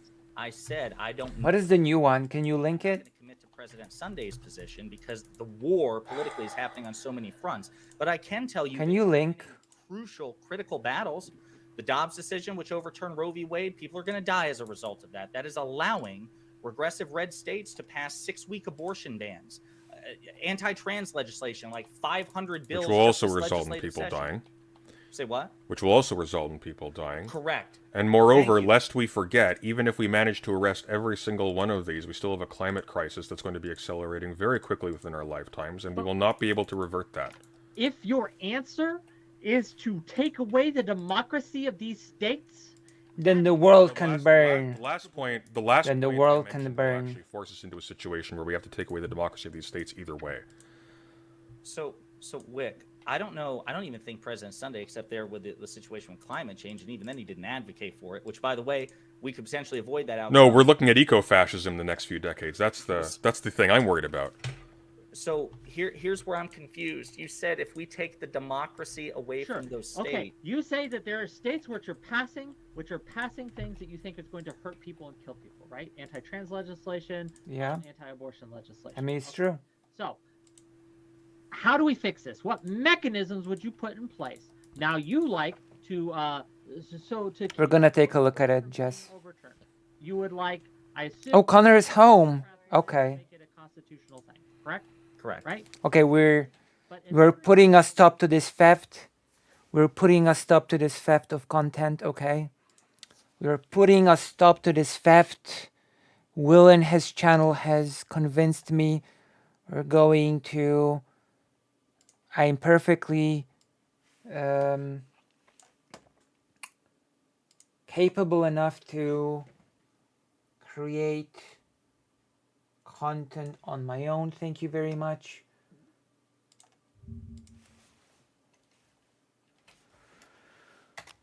And then we're gonna play DRAKENGARD. The best that I have to offer. The best content of the night. DRAKENGARD. Uganda has signed into law the world's harshest anti-LGBT bill. Here's what to know. Uganda killed the bill, not the gays' equality. President Museveni do not sign the anti-homosexuality bill. Being gay is not the crime. Homophobia is the true crime. True.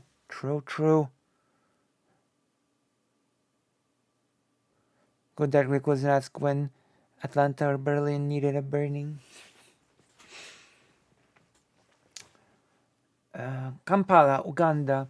Uganda's president has signed into law anti-gay legislation supported by many in the East African country, but widely condemned by rights activists and others abroad. The version of the bill signed by President Yoweri Museveni doesn't criminalize those who identified as LGBTQ+, a key concern for some rights campaigners who condemned an earlier draft of the legislation as an egregious attack on human rights. But the new law still prescribes the death penalty for aggravated homosexuality, whatever that means, which is defined as cases of sexual relations involving people infected by HIV. So having HIV is like a death sentence now, okay? As well as with minors and other categories of vulnerable people. Why is having relations with minors connected to LGBT?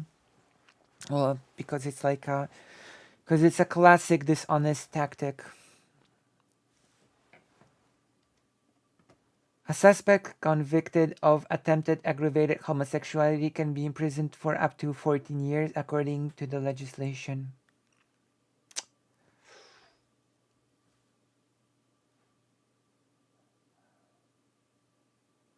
The stock of policy also ignores the extra-legal political efforts.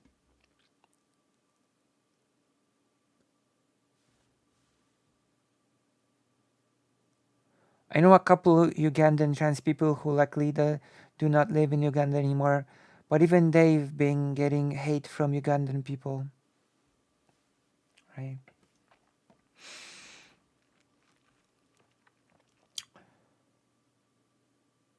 Oh my gosh, say no to homosexual, lesbianism, gay. Yeah, Uganda is basically what Poland would love to do. Poland would love to sign a bill like this.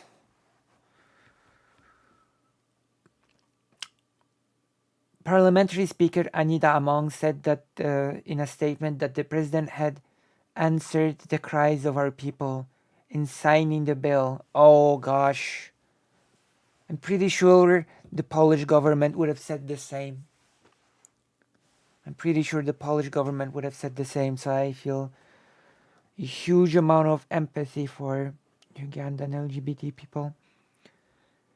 With a lot of humility, I thank my colleagues, the members of parliament, for withstanding all the pressure from bullies and doomsday conspiracy theorists in the interest of our country. Doomsday conspiracy theorists? What? What doomsday conspiracy? Bullies? Okay, who could bully a government? What do you mean by bullies? Museveni had returned the bill to the National Assembly in April, asking for changes that would differentiate between identifying as LGBTQ and actually engaging in homosexual acts. That angered some lawmakers, including some who feared the president would proceed to veto the bill amid international pressure. Lawmakers passed an amended version of the bill earlier in May. It's jibber jabber. It is jibber jabber. LGBTQ plus rights campaigners say the new legislation is unnecessary in a country where homosexuality has long been illegal under a colonial era law criminalizing sexual activity against the order of nature. The punishment for that offense is life imprisonment. Of course, everything that's shitty is usually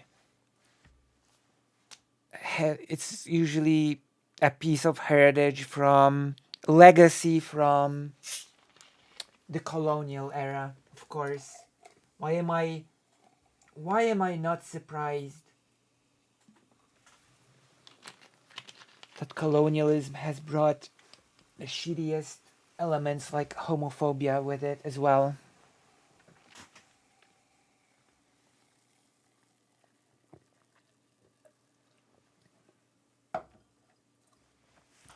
I'm gonna be honest.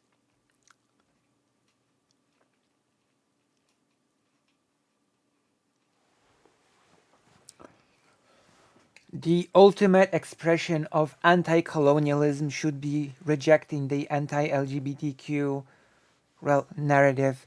Those Christian and Muslim Africans think human sexuality came from abroad, though. I do wonder, where do they think Islam or Christianity came from? That doesn't really. That's a thing that people say everywhere. Kitene. The government in Poland says that the LGBT came from the West, so, you know.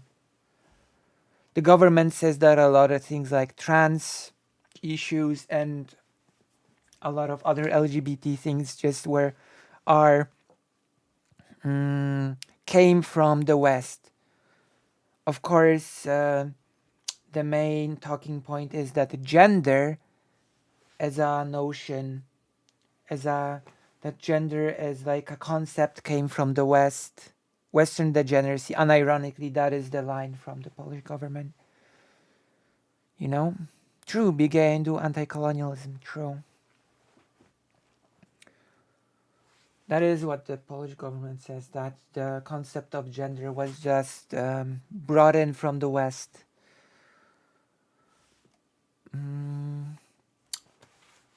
So it's just an excuse. It's just an excuse that bigots use, you know?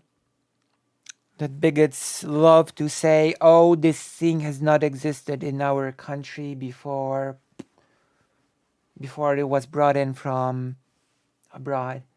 While in reality, in a lot of cases, bigotry against the LGBT did not exist in such an aggressive form as right now before colonialism.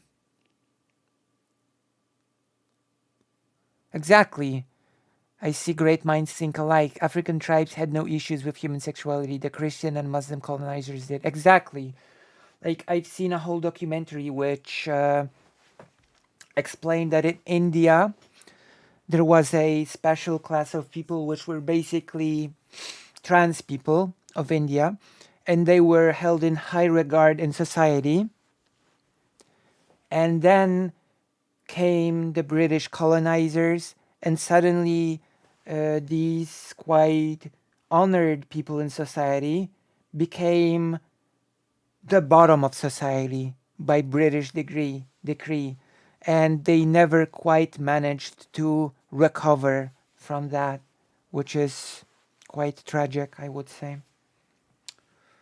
So yeah, in most cases, what came from abroad with colonialism was actually bigotry, which is why I'm not joking when I say that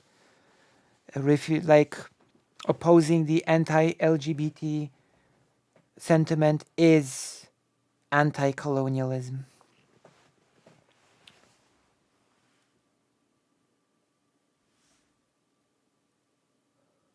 Hijra, I think they're called. We would have to look into it.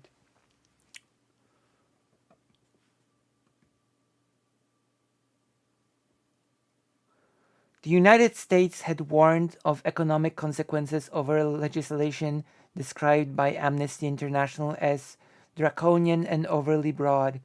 In a statement from the White House later Monday, US President Joe Biden called the new law a tragic violation of universal human rights, one that is not worthy of the Ugandan people, and one that jeopardizes the prospects of critical economic growth for the entire country. I mean, shame that the US does not extend similar sentiment to Saudi Arabia. Didn't the Hebrew Bible have like 8 genders? Not the Torah specifically, but the Talmud, yes. The Talmud. There are 8 genders in the Talmud. It's so bad, even Ted Cruz said it was bad. A tribe that goes for a patriarchal power grab or anything like it simply perishes.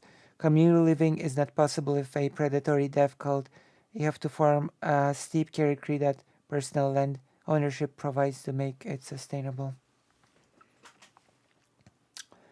I join with people around the world, including many in Uganda, in calling for its immediate repeal. No one should have to live in constant fear for their life or being subjected to violence and discrimination. It is wrong, Biden said.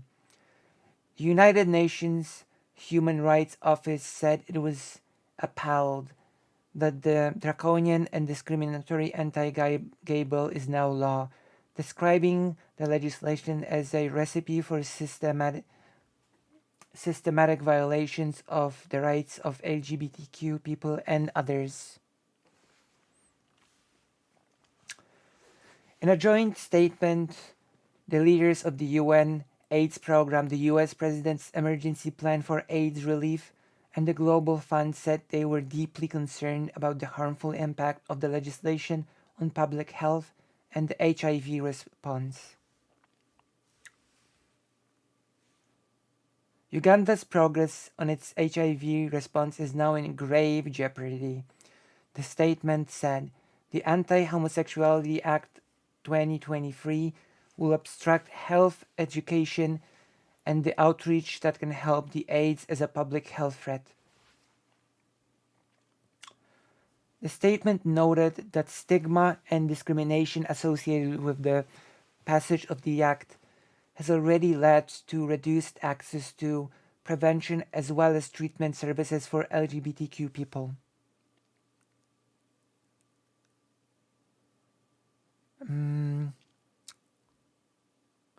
The Bible certainly refers to God as them more than once. While in Hebrew, there is not really an equivalent of them, it is true that God of the Torah is described as a masculine as well as a feminine figure in certain parts. In certain parts, God is described as the figure that feeds the nation, or not the nation, its people. Like the God is described as the person that feeds its people like a mother feeding its babe, you know? In which case, God is described as like a motherly figure that breastfeeds its people, basically. Right? Right, of course.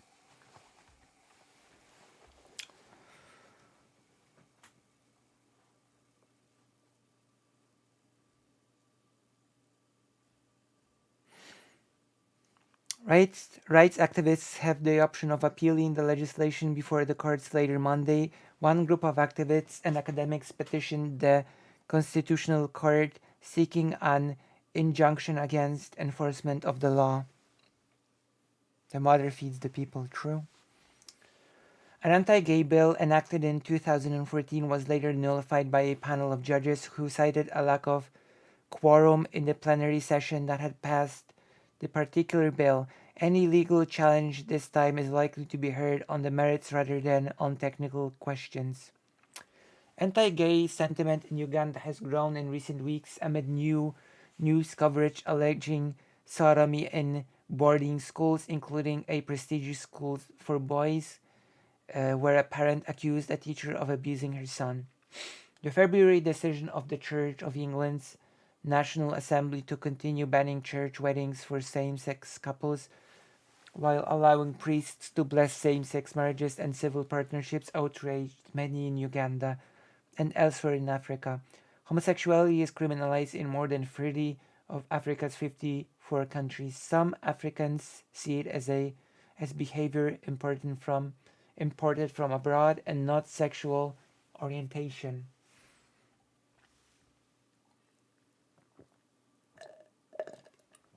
There we go. The problem is education, in my opinion. Okay. So this happened. I certainly hope it gets repealed. In certain countries, doctors actually are forced to form underground hospitals for the LGBT when it's illegal. I'm gonna try to Google it. Doctors form illegal hospital for LGBT.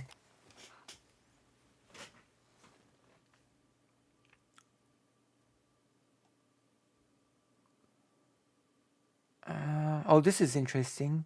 Is this about the US?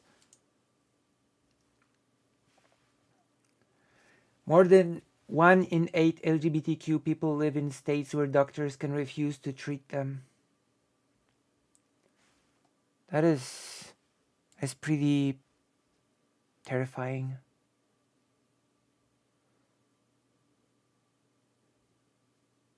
But I saw a program which discussed in certain countries doctors forming underground hospitals that the government doesn't know about, in which the doctors, at the risk of their own lives, treat LGBT people, which I think it's amazing that that doctors form such institutions. Homosexuality is criminalized in more than 30. Yeah. It needs time. It needs time. Sadly, it just needs time. I've been reading a really good translation of the Quran recently, and Allah is actually considered to not have a gender. That's interesting. That is interesting. That is certainly interesting. Which makes sense. Why would a God have a gender? Right?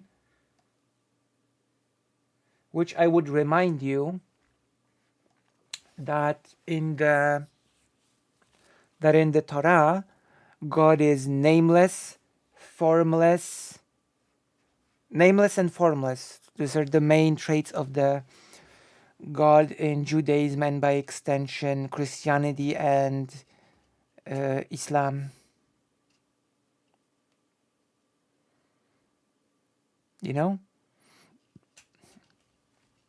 I've talked about this a million times, but I've read this amazing book about Judaism by a Jewish author. And he, from a secular perspective, explains how Judaism was created. And he explained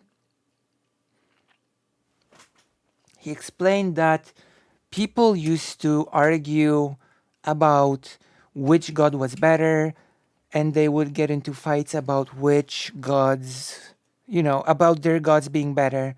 So the creator of Judaism sort of reduced it to one God, because if there's one God, then there is no arguing which God is better. So that problem is solved. But then, people would argue about what the God looks like, right? And so the creator of Judaism has declared that the God of the Torah is formless and nameless. And the reason was because by making the God formless and nameless, each and every individual could imagine their perfect God in their own mind, and it would be okay. Since God is formless every individual could just imagine, could custom imagine their own version of God that they would, that would suit them. And that's it. So basically, the author makes a case that the God was created for every individual to basically call them as they like, call the God as they like, and to imagine the God as they want, as they like, which to me is a very it's very interesting to me, you know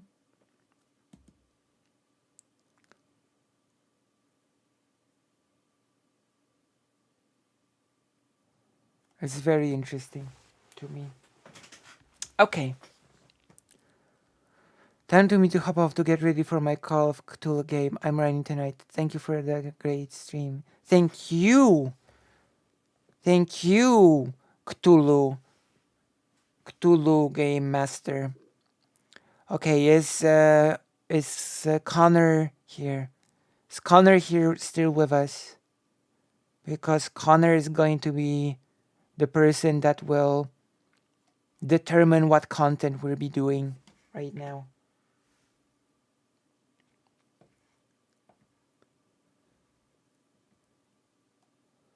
I'm gonna wait to see if Connor is still here.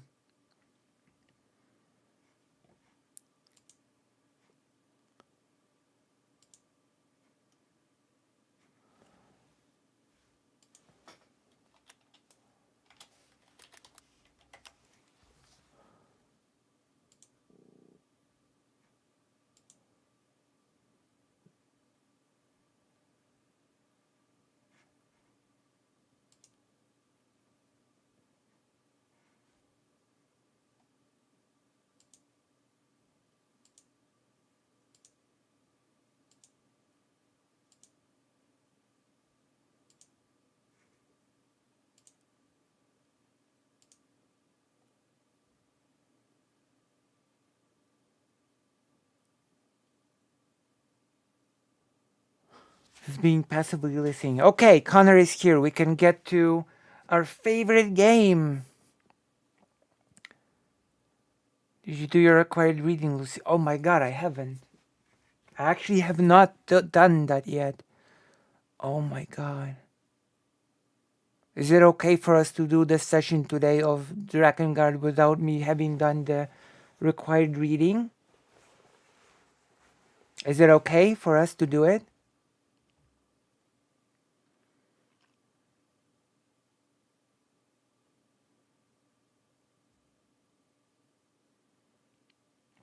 Hitchens, the OG debater. Christopher Hitchens, the OG debater.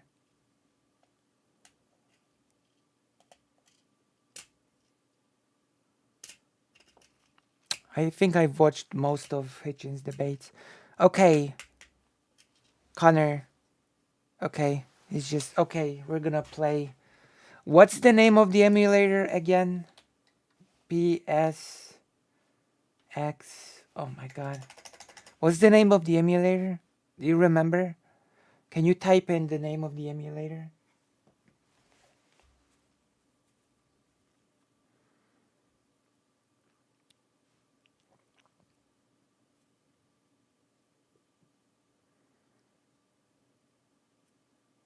I watched I watched Hitchens' famous socialism versus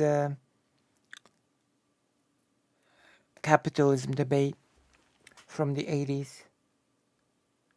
Oh yeah, Dawkins has lost his mind. I know.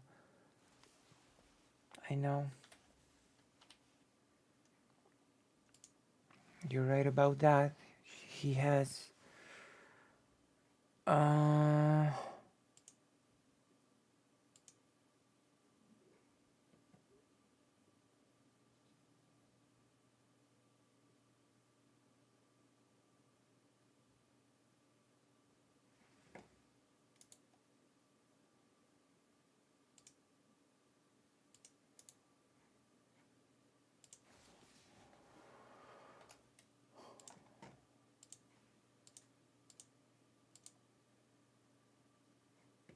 Okay, we're in the game.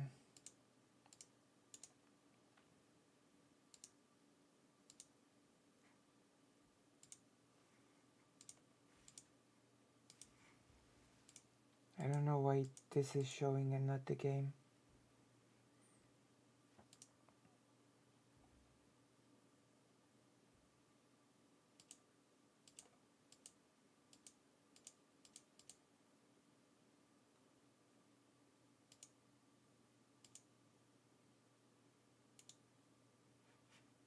This is what we want. Not anything else.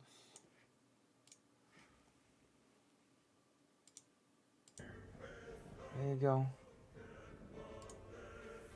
We're not actually be doing any reacts when playing because I don't want to miss the epic music and epic gameplay.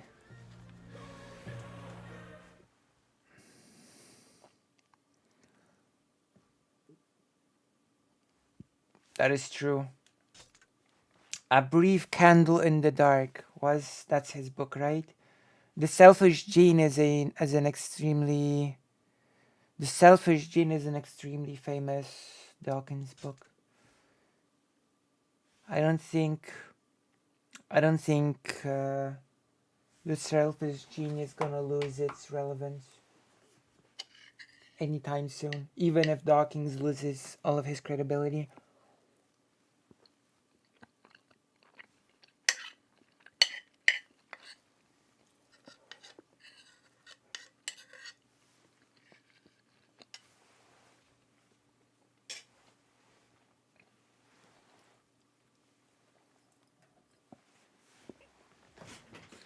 The Selfish Gene is good because it was mentioned in Metal Gear Rising.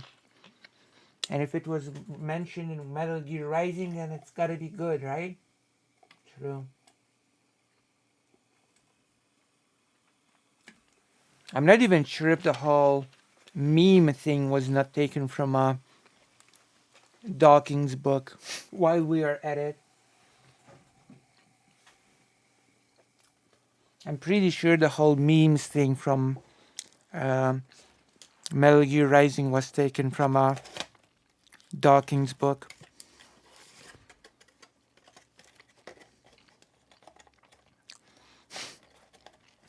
True, Connor.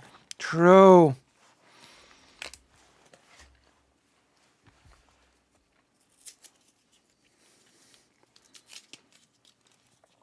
True. See? So Dawkins' legacy is sort of tarnished, but at the same time it's sort of immortal. In certain aspects it's immortal.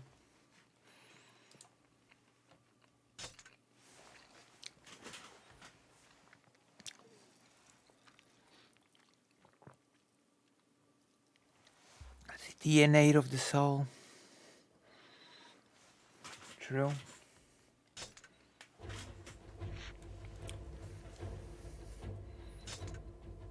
The voice did not lie. The Elf village lies in ruins, and your curse is his weakness. True, you should curse your weakness. Jaime and his party arrive at the Elf village, but the Empire has been there first, and about them is the aftermath of its own unlawful invasion. Inuard despairs as he lays eyes upon the wasted ruins. Then Chaim and the dragon hear a voice. I remember that. Didn't we save?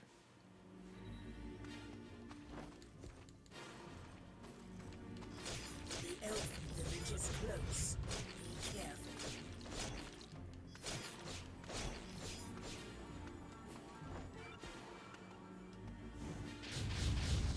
Oh, damn.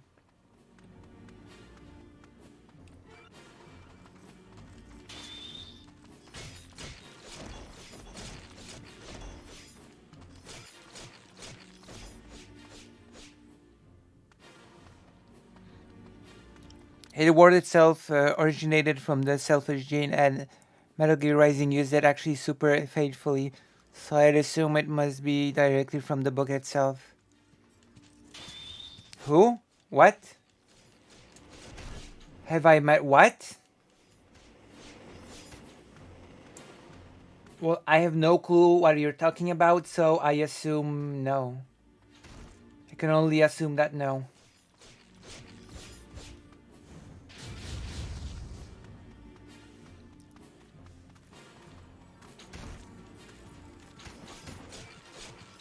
I don't think we've met any blind guys in the game yet. Village, it is here.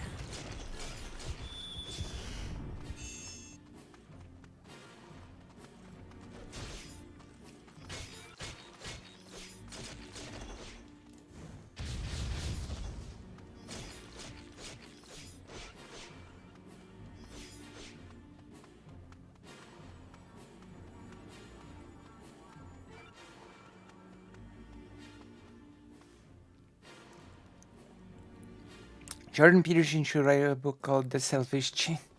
Oh god, no, please no.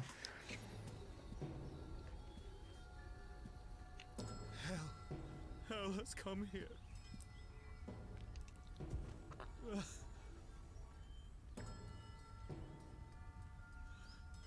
What shall I do? I don't know. The Hierarch Verdane. I hear his voice. His voice? The Hierarch has a pack beast too? Yes, a dragon. A petrified dragon. I should. I'm gonna change the title soon. In the desert. He wants you to go to him for your own safety. Oh, Furiai. You must forgive me. I'm not strong enough to protect you. You've already seen this cutscene, actually. Songs. They call me. Songs. Songs. I pray for strength. I pray for strength with my fingers to do better songs. Will you come? We must investigate further. Go with Furiai and protect her. We shall follow.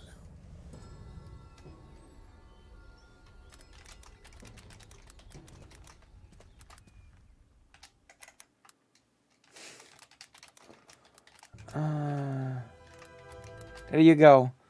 I'm changing the title.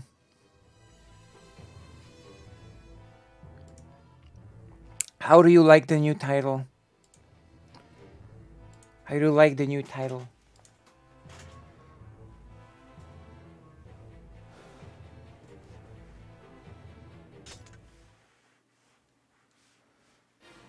Do you like the new title?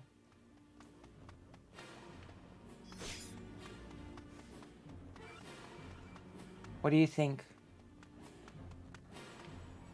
I'm inside the house. Wait, I have to. Oh.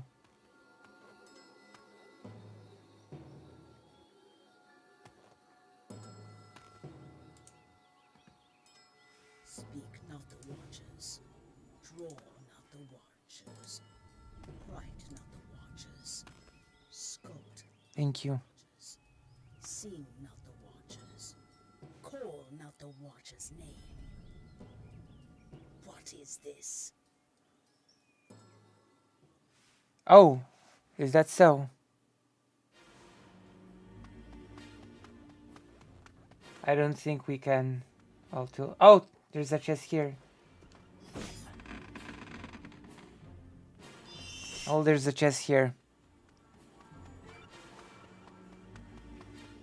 We got one chest.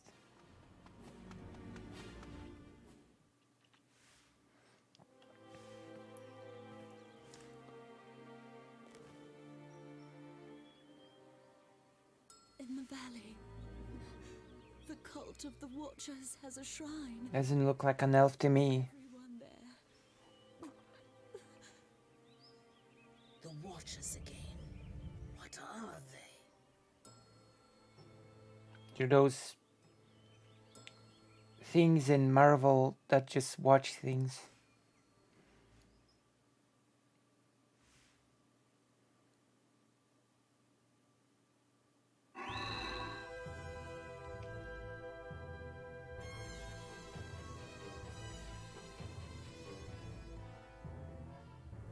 Wait, what's racist? Oh, the elf. Okay, I admit. I'm sorry. I'll do better. I'll do better, and I'll be better. I promise.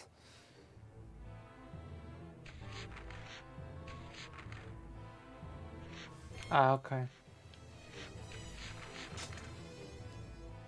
I mean, I'm supposed to not to understand what the Watchers are, so...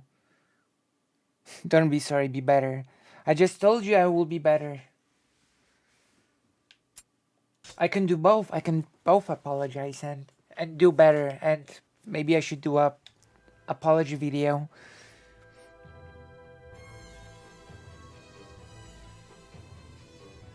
Oh my god. I might do an apology video, it's okay. The elves guard the temple seal. If something has happened to them,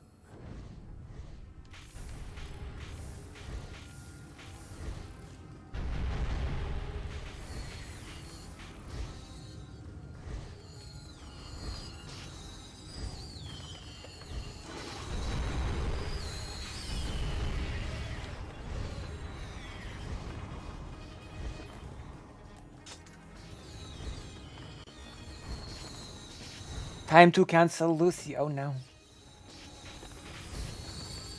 You cannot cancel me until I finish Drakengard.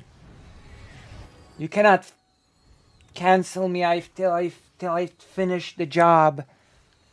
Till I get the job done of finishing Drakengard.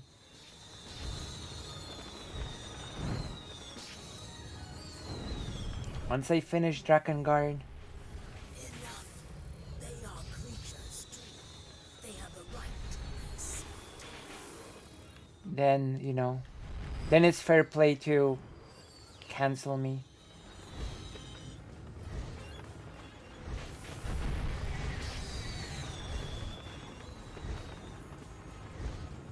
Don't tell me what to do. Oh no.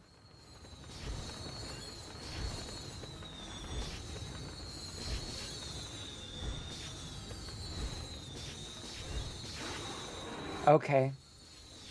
My gosh. But President Sunday is still streaming. I should tell President Sunday to raid here. If you want many people's eyeballs on Drakengard, then you should just tell President Sunday, who is currently streaming, to raid me.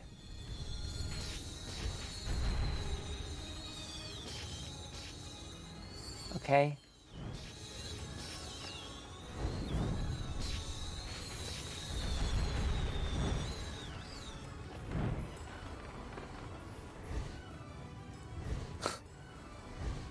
Wait a minute. Is Jess Hassan? Wait, is your real identity Hassan Piker? It's like Star Fox, but for Scaly's, true.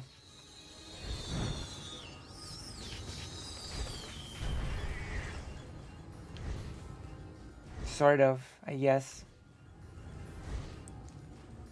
Let's wait until Nier. That game does what I would basically crypto. Oh my gosh.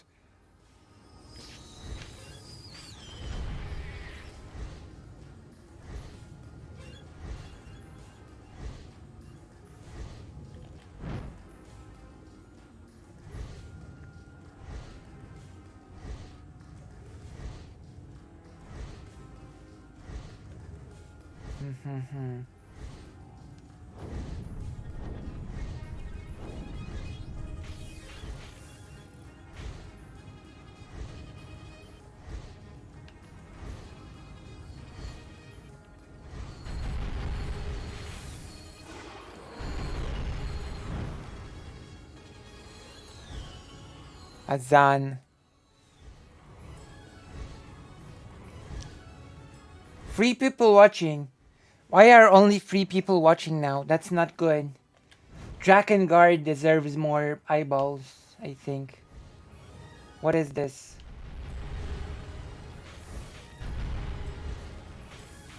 I swear there were more people here before. Worships idols of clay like all other humans. Yes. That's correct. Has a garrison in these mountains. Mere passion will not be enough.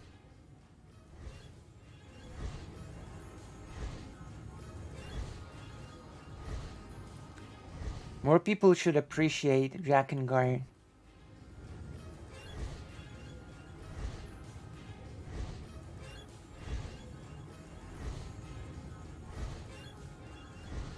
Wait, Kaim and the dragon have a relationship?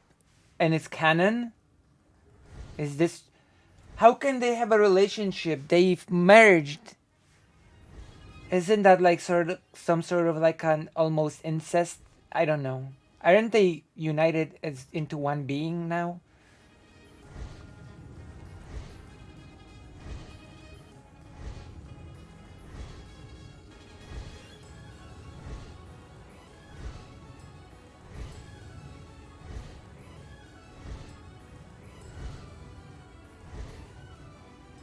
We're spoiling the game for me. I'm not even sure if I should continue anymore. You spoiled the main thing for me. True. How could you do this to me? You should give me a donation to atone for spoilers. You spoil, you don't know. Is the rule of the jungle.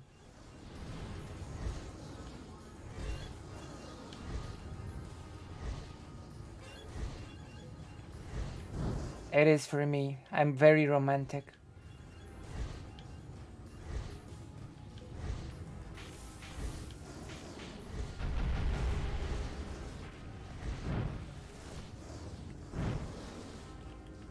It is the main thing for me because I'm so romantic.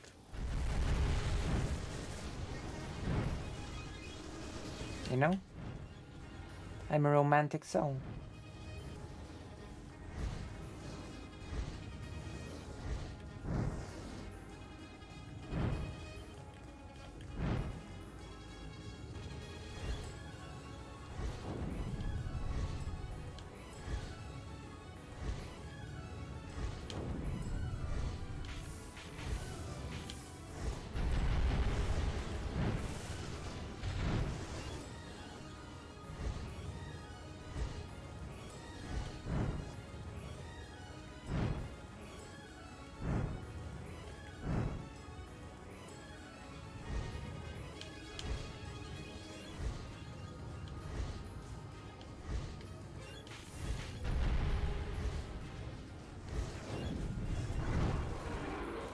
I didn't expect to be hit.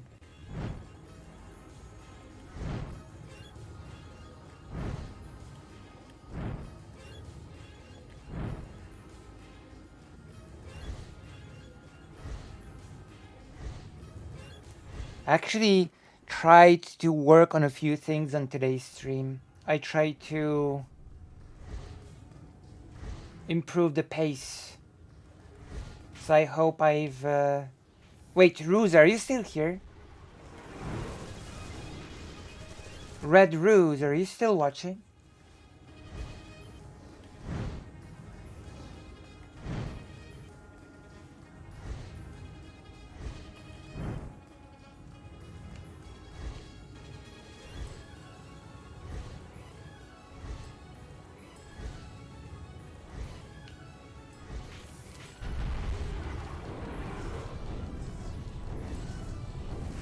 There you go.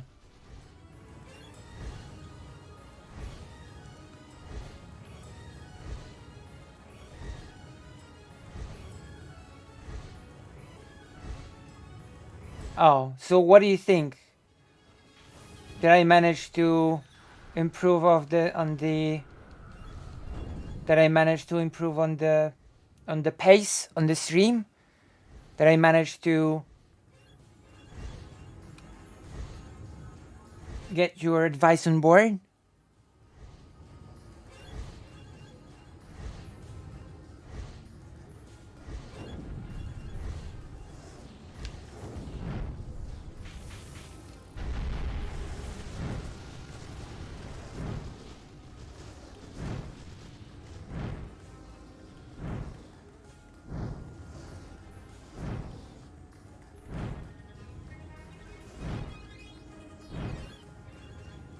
Wait, Furia is the goddess?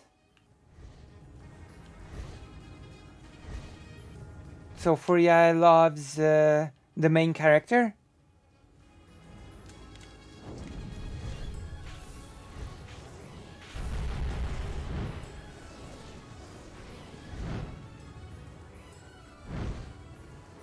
Okay, we're gonna...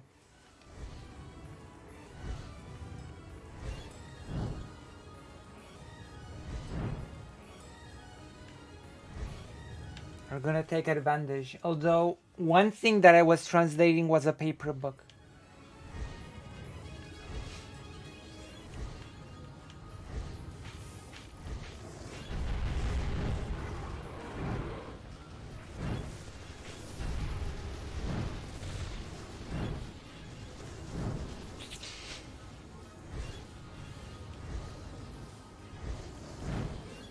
Yeah. I know what you mean.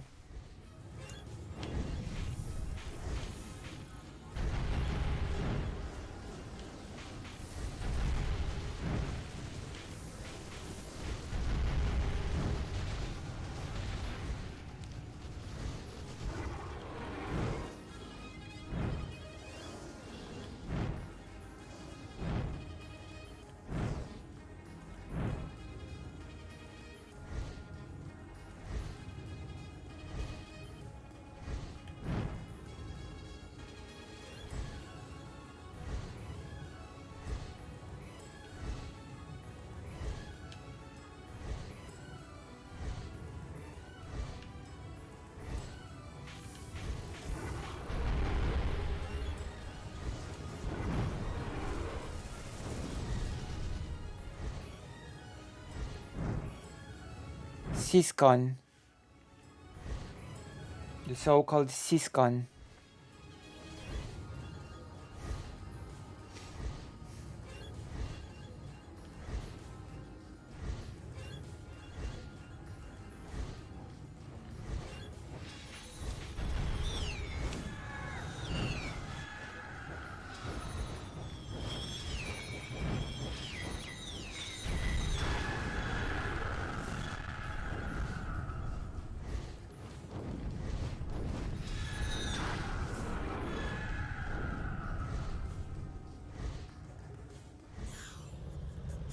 The shrine lies open.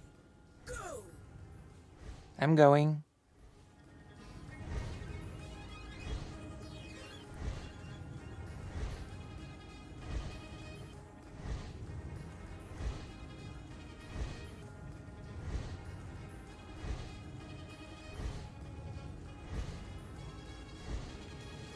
Wait, sorry, what?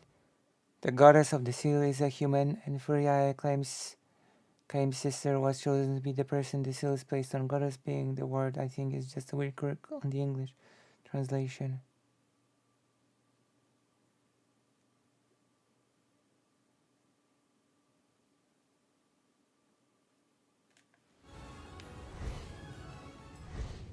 Hatred drives you, but sadness stills your soul.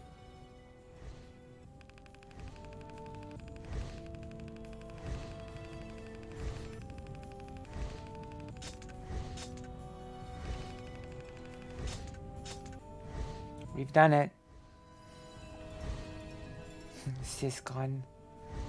We're gonna save. Yeah, we're gonna overwrite. We're gonna do a few chapters. We're also gonna check on our friend. Let's pause. We're gonna pause and I'm gonna check something, okay?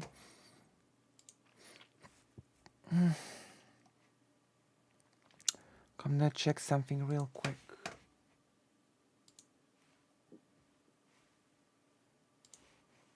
Is this thing still going? I think that. Oh, it's still going. I'm gonna check if this thing is still going. Wait. Yes. No, Yes. I'm not socialist. Stalinism in particular. Okay, Right. I need to be like. Welcome, centrist brother. Not a socialist. That must mean you're a centrist. I'm Ted I mean, Cruz. that's What are you talking about? That's kind of what I'm getting out of this, but I just want to make sure so that I know what like the correct response is here. Are we talking specifically? We're trying to make Wick into a socialist, Into a or are we- communist. Okay. It's not very... Okay. We're just gonna continue. Oh yeah, Yokotaro did say that Furai was roughly his take on the sister and sister princess.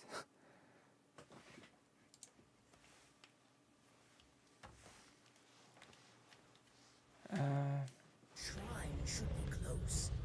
Take care. I sense something not human.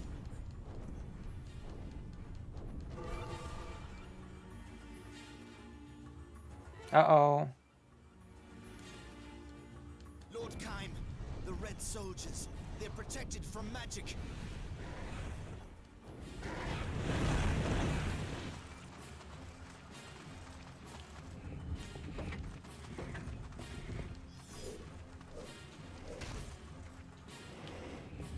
Why aren't I using my strongest weapon?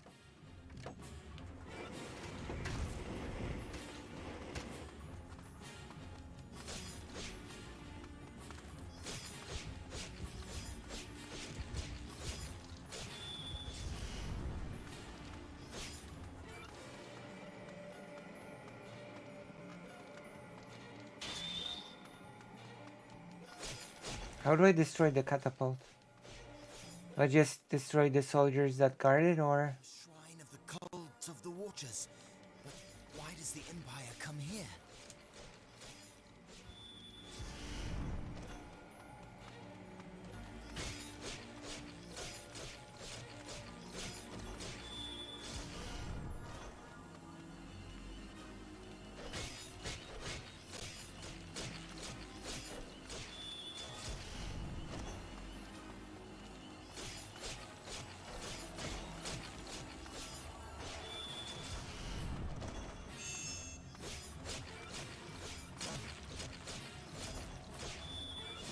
That's okay, I can just cut them all up.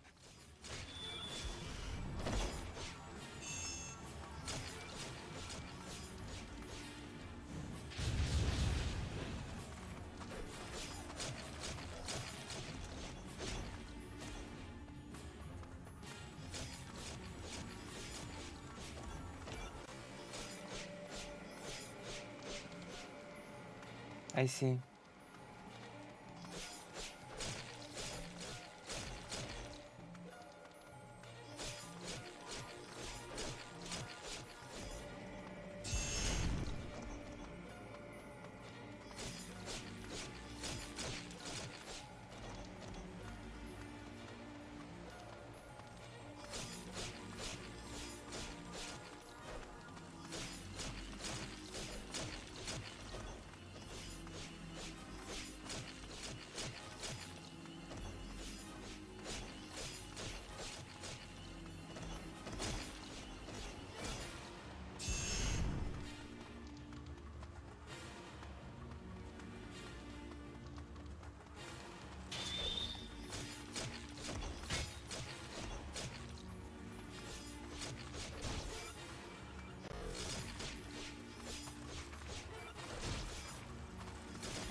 Isn't Sunday really...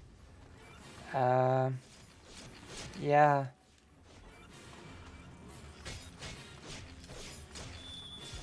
Tests the levels of his own endurance for pain with those panels, I swear.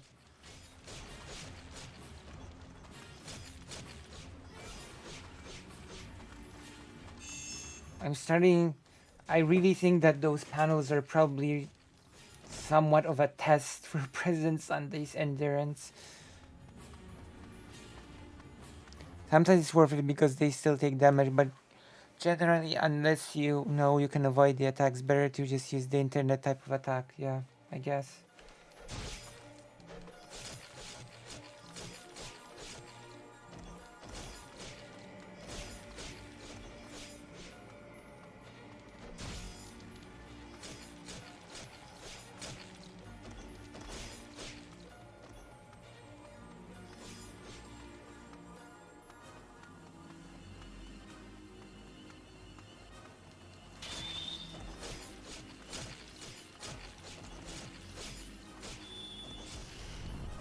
They're just gonna destroy all the enemies on the map. Okay, I'm just gonna ask a very serious question, okay? Not to make a fool of myself. This game does not have infinite enemies, right? If you defeat enemies in an area, they won't just respawn, right? This game doesn't have infinite spawning enemies, right?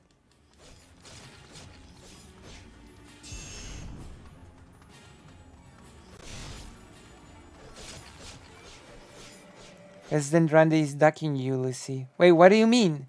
What happened? Did something happen now?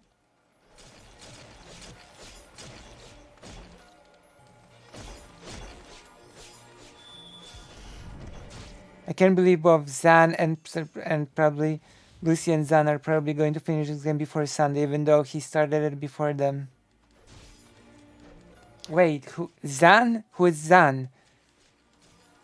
Who is Zan?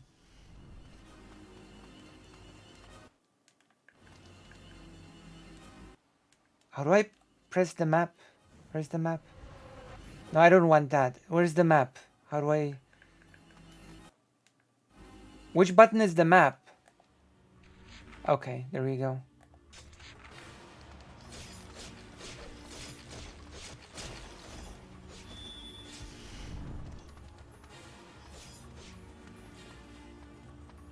Zanzi. Wait, I think I know that YouTuber.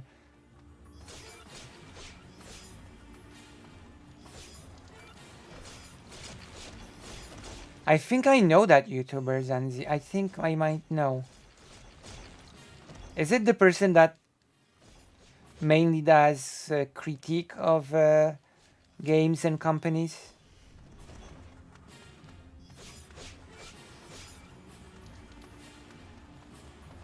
It's a fun game. It doesn't have a very complex system, but I do find it enjoyable. It's a good game that you can play, like you smash at enemies and have discussions with chat. Technically speaking, if I'm to defeat all of the enemies on the map, I could be doing a react video while playing a level. There's a lot of things that you can do while playing this game. There are a couple specific instances where some enemies respawn, but I can't remember exactly, so I might be wrong. Oh no. I hope it's not here. I just hope it's not here.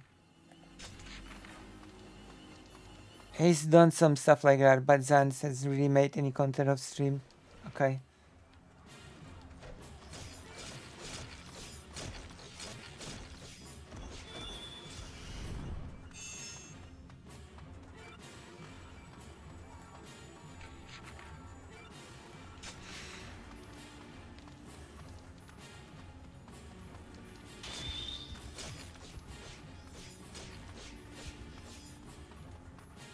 This really is gameplay wise, like, I don't think I made a mistake by saying that gameplay in this game is like Dynasty Warriors like, right?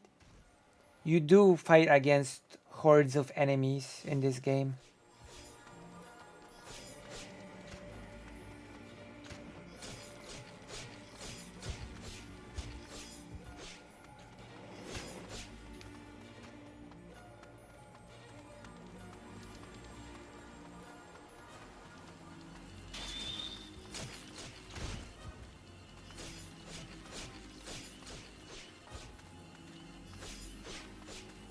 Remember to support your favorite streamer if you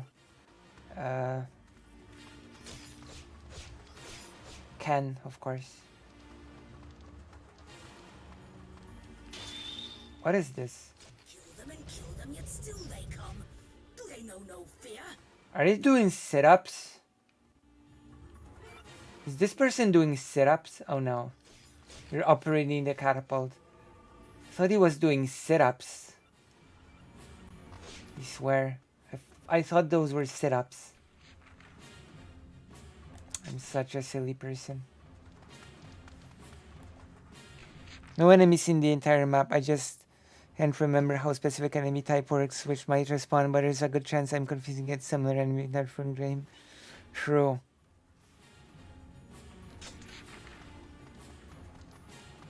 Don't confuse enemies.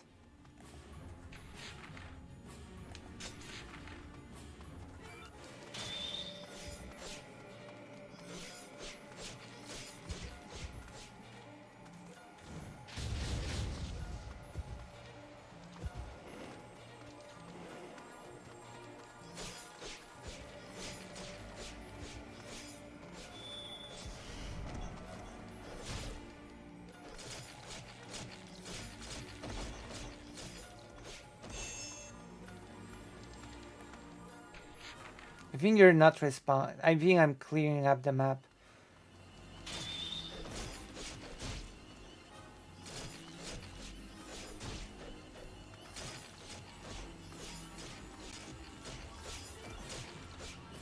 I think I'm doing a good job clearing the map.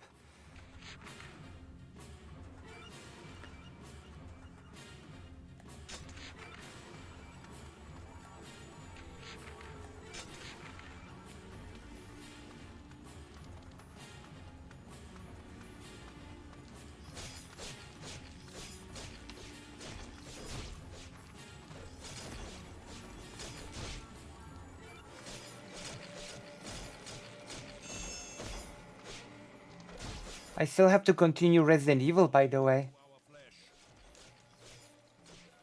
That's also a thing that I need to continue, Resident Evil.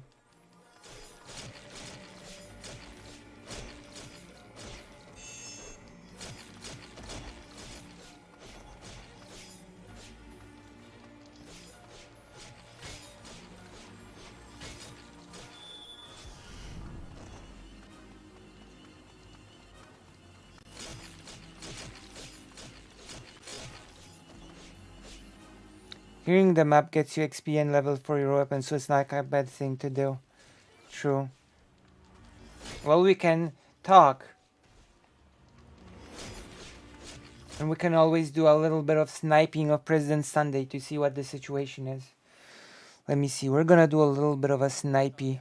Okay, so like I don't know like in what world you guys think that like it sounds like you guys think that the left is like a completely underdog thing still that has like no power culturally, institutionally, like whatsoever. I mean like half of our conversations are predicated upon like Let's do a snipe. activism. I know it's got- sort of Still free. Yeah, we're still on free. like other groups with very little power. We are still on free, center of conspiracy. which is sad. Yeah, we were talking about Hollywood extensively. I was waiting for the other shoe to drop the entire conversation. No offense, Wick. I know. I was waiting for it. We Too. don't I was like, it's weird. I don't think we can the fact absolutely that- talk about academia. There's a lot of Don't do it, Wick. like- Just leave this one. Just trust me, okay? Don't there's just, don't like, even no joke. Just reason leave it. to talk about like anything. Like I thought that it would be like Sansa. fun to talk to Sunday about this because I think that he's smart. But like he actually has like no Wait, that's Sunsol? to actually engage I'd with like it. to engage in some good faith with what you said, if you don't mind. Okay, it has to be like super quick. Okay. Yeah. So a big thing that That's Sunsol? is how we're arguing that like activism and people on Did you know that Sunsol made a segment about me as well? does not equate institutional power. That's a much higher degree. So like again, when you guys do this debate, I'll be really interested. But it's just like it's not proportional the way that institutional power is on the right compared to what's on the left in terms of actual power. I think that if you're talking about like socialists, then yeah, like socialists. When people, never work together in an effective enough way. President Sunday was warning. Electoral power. Can I ask one question before I go? I have to go now, but can I ask one question to Wick? Okay, I'm gonna be honest. President Sunday. Institutional power in Hollywood, Wick. Leftists or the Jews? Exactly. President Sunday. I mean, she's running the whole stream. Their Pres- tentacles are everywhere. President Sunday.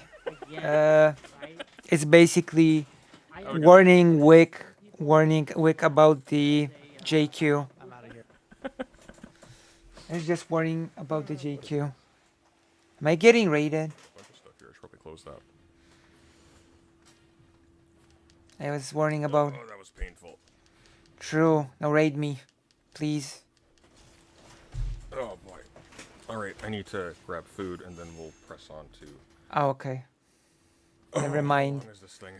Give me a sec. But yeah. I will explain something to you. Very often... Alright, I'm gonna grab some protein and then we will press on. Okay, never mind then. Oh. So, very often, the Jewish conspiracies were based on the fact... There's not enough digits in there. It's like in Chernobyl, okay? It's like... that Jewish people really did happen to be in certain positions of power. And that was basically used to build an entire conspiracy around, right? Do you know what I mean? If you like the stream, share the stream. And I gotta just... Do you know what I mean when I say that? Improving my audio because I am going to be picking up an Excel mic this week. What I'm going to probably do, just because it's going to be $1,000 once the smoke clears, is I'm going to get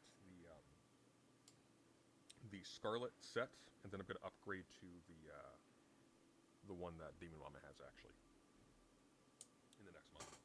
So spread out the expense a little bit. But this is a great time to support the channel if you want to, and if you like what I do. So. Is he talking about upgrading the PC or why? What is he talking about? Can you tell me? Tell me what he was talking about. Explain to me what he was talking about.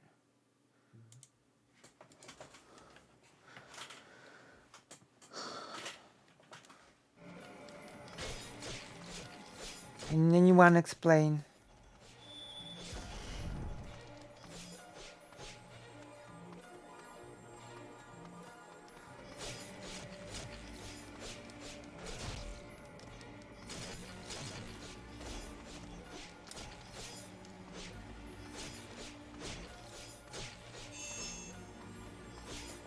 Oh my gosh.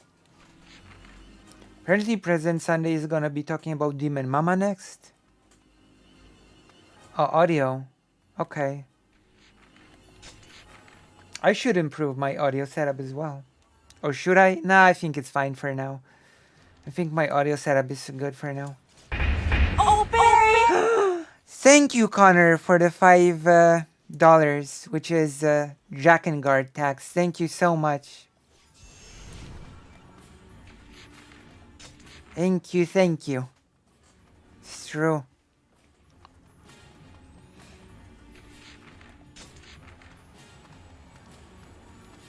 I'm gonna have to get DRAKENGARD 2 later. Where are the enemies? Where are they hiding? What's happening? Why can't I find enemies? What's oh gosh.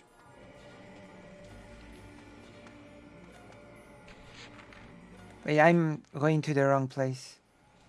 I'm looking behind the wrong tree.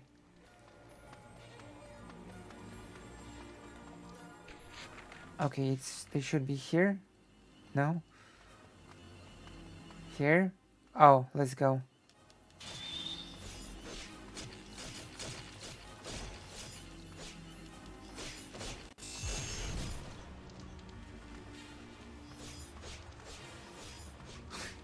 Gotta check the map, true. I'm not as good at checking the map as you might think. I am not much of a cartographer, as you can guess.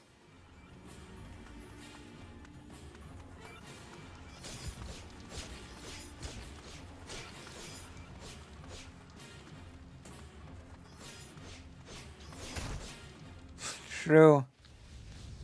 I mean, that's probably more of like that's probably more of a hardware limitation more than anything else, in my opinion. I really think it's a matter of hardware limitation.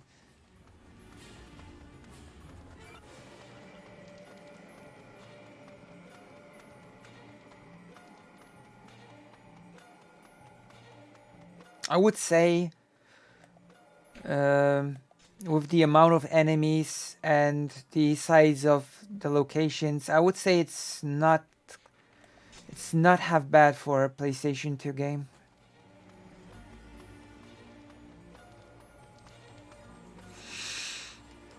I would say not bad.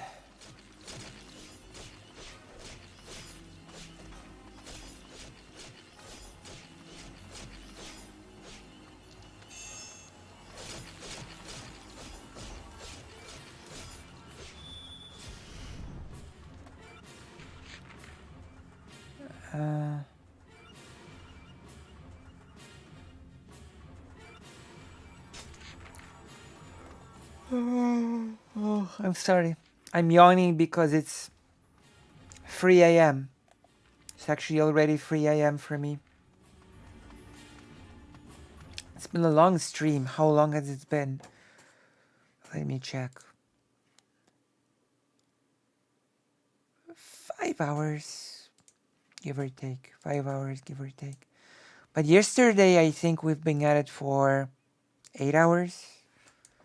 I've been streaming every day recently.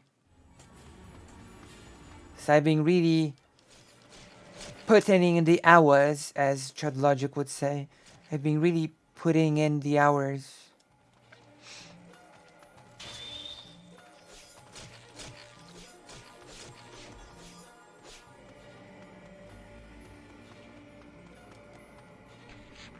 Alright, I've been doing my due diligence as a content creator.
My gosh, gigglers.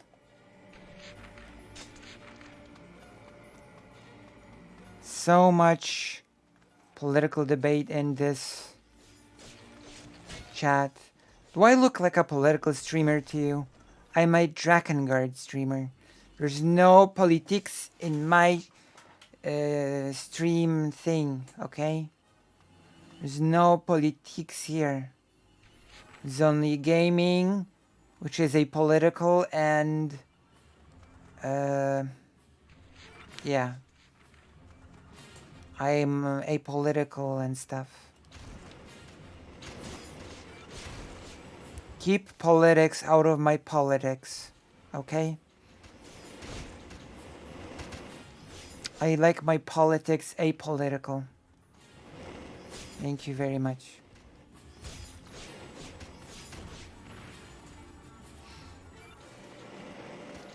True. Wrong. Keep your politics out of my politics, I say.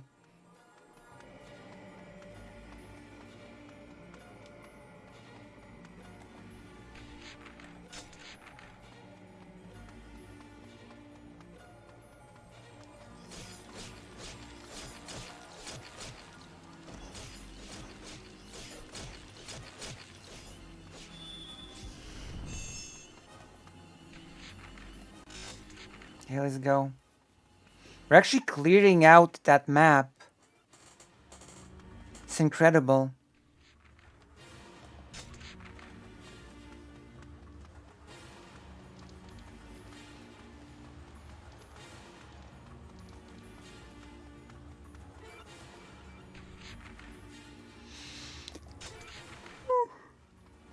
Oh, I'm sorry. It's 3:05. Let me see. President Sunday's doing anything. Still eating. Why is President Sunday eating at 3 a.m.? Is my question to him, mainly. President Sunday, why are you eating at 3 a.m.? You'll get fat if you eat at 3 a.m. Is that what you want for yourself? To eat at 3 a.m. and get fat?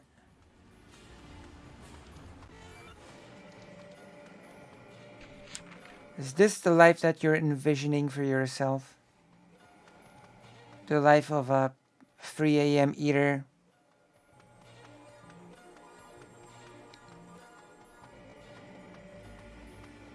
True. I didn't think so. I did not think so.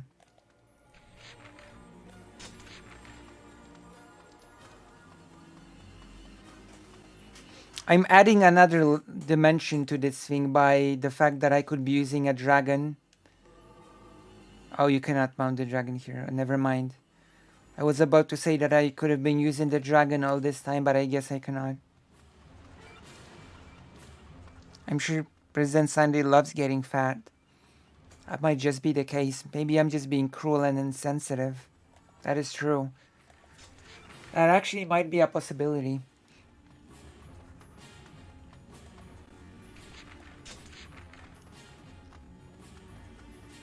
I'm not sure if I like getting fat, but I do like to eat. I do like to eat good food.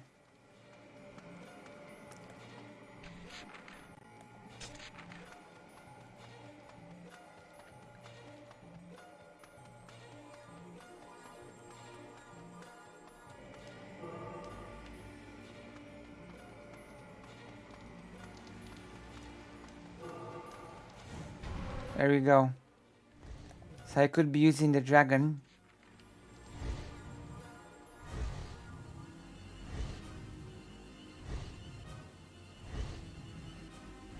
Okay. Okay, I cannot dismount. Oh my gosh. You know what? I'm not gonna be using the dragon on this level. It's just... it's not worth it. It's more of a pain than it's worth.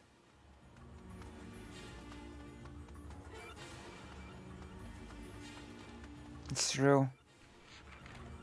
I'm just gonna defeat all of the enemies on foot.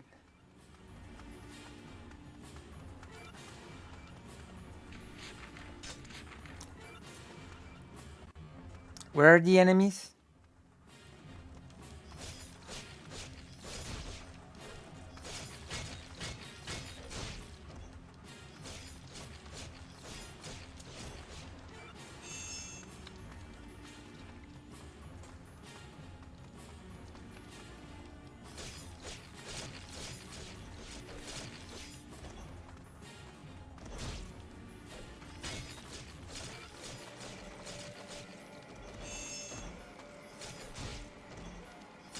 Remember to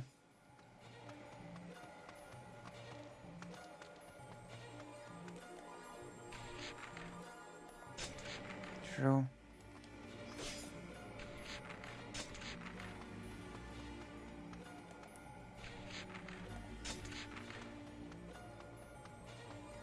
That is true.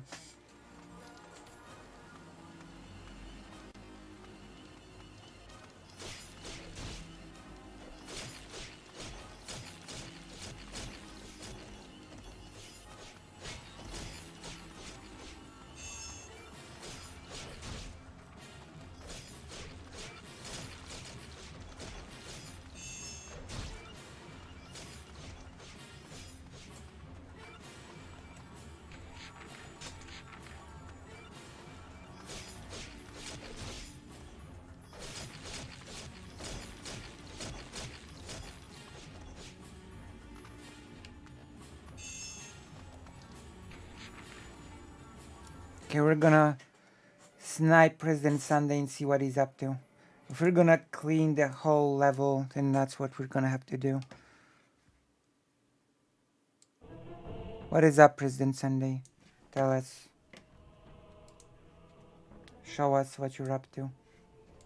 Show us the depths of your deepness. Show us the depths of your deepness. Alright, hello everyone, we're back. Before I press on, I'm gonna read super chats quickly. Because I missed a couple during that panel. Alright, read them. God awful panel. Okay. Another god awful panel.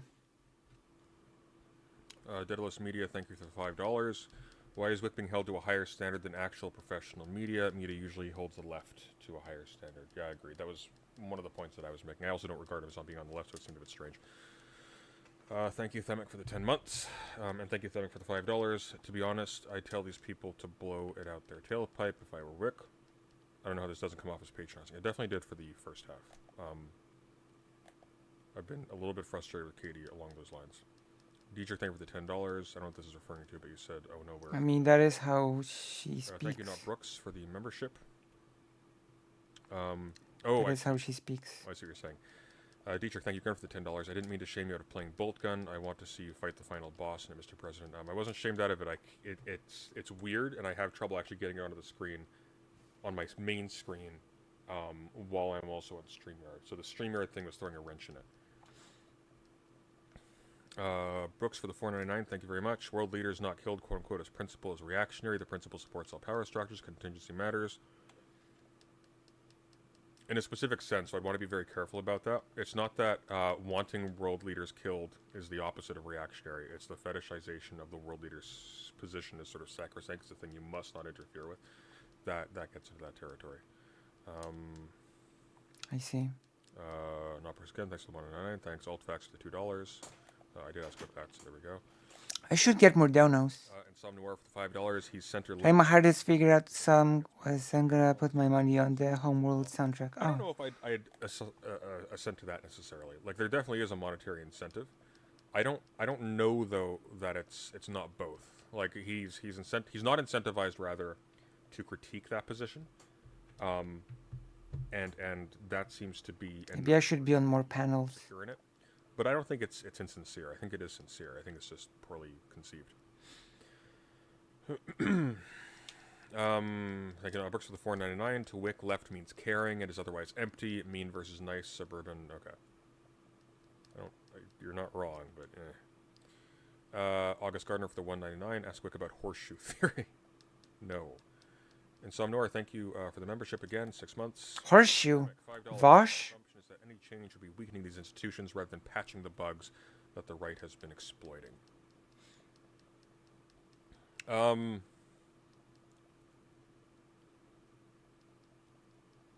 Is it Vosh theory? I don't know about that. See, I think Wick thinks of institutions as being maintained essentially on an honor system. And which is silly. The running assumption is once you have that honor system broken, that's just silly. There's something to that. But once you have that honor system broken, I know. Group with the most guns and the willingness to use them just all of a sudden storms. It's a little bit more complicated than that. It is, indeed. I think it's tricky because the problem with arguing with positions like Wick's is that he's combined civility politics with a conservative liberalism, and so you have to run against the fact that even the critique of the position is going to be. Oh gosh, I'm losing my life rapidly. Of norms that are essential for the. I'm almost dead because of those horribly annoying bowmen. For their sanction. I'm not getting in health. Rick, sorry for the $5. Thank you very much. Die. Being sick sucks, so I have no idea what's happening right now, but the System Shock I'm dead. is very good considering I backed it in 2017. I'm impressed it actually came out, but I've been reading the reviews, and apparently it's actually a pretty faithful remake, and it's pretty solid. I was convinced this year, honestly, that it was. Yeah, I'm dead. I realized that it was going to just die. God, these archers are so annoying. Feature creep happened. They switched engines. Now I do need to use the dragon because it's too annoying. Very well could have failed to materialize. but it seems to have been decent. I will probably get that when I have my game allowance for next month. This month was a bolt gun and what was the other thing? I need my game allowance. August Gardner for the 1999. Thank you very much. A treat for the president for having patience for the politically illiterate. Thank you very much. Ted was okay. I didn't hear much about Corey. The problem for $7.99. The left is when there is a woman or a black person. That's correct. The left is when black elves. Dietrich, thank you for the continued membership.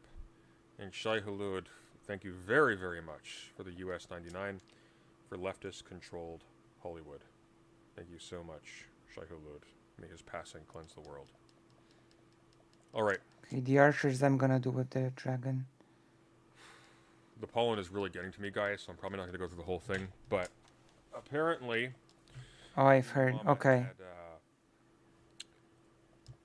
a controversial take on atheist advocacy in present day. Okay. So we're going to dig into that a little bit. I'm interested in this, so... And I'll have to see about getting that debate set up, because apparently that's happening, so... Debate? Me and Ted versus... not Who? Ted. He's not Ted. Me and... Wait, is his name Ted? Ted Cruz? Start with a J, his name. Hang on. Shoot. Where is he?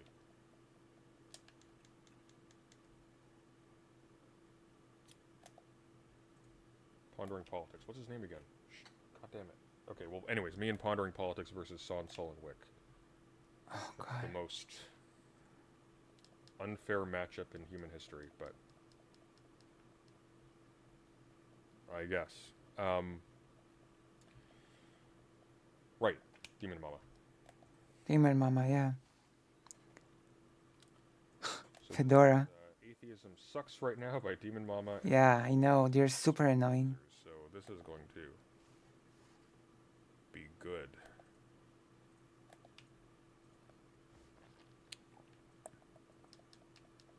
And because it's on here,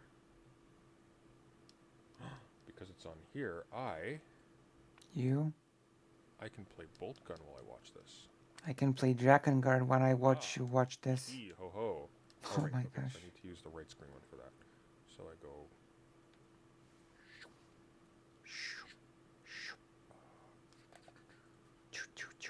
Boom, there we go. I love having two screens. Makes things so much easier.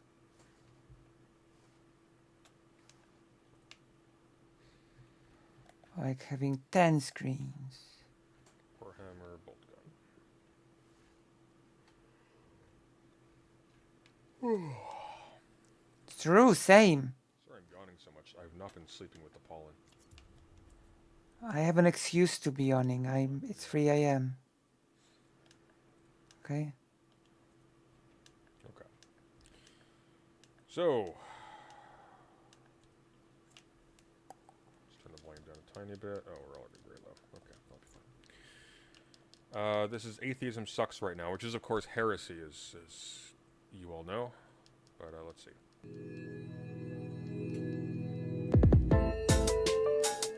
Demon Mama. Let's go. Okay, let's go. My lovely, lovely imps. Today,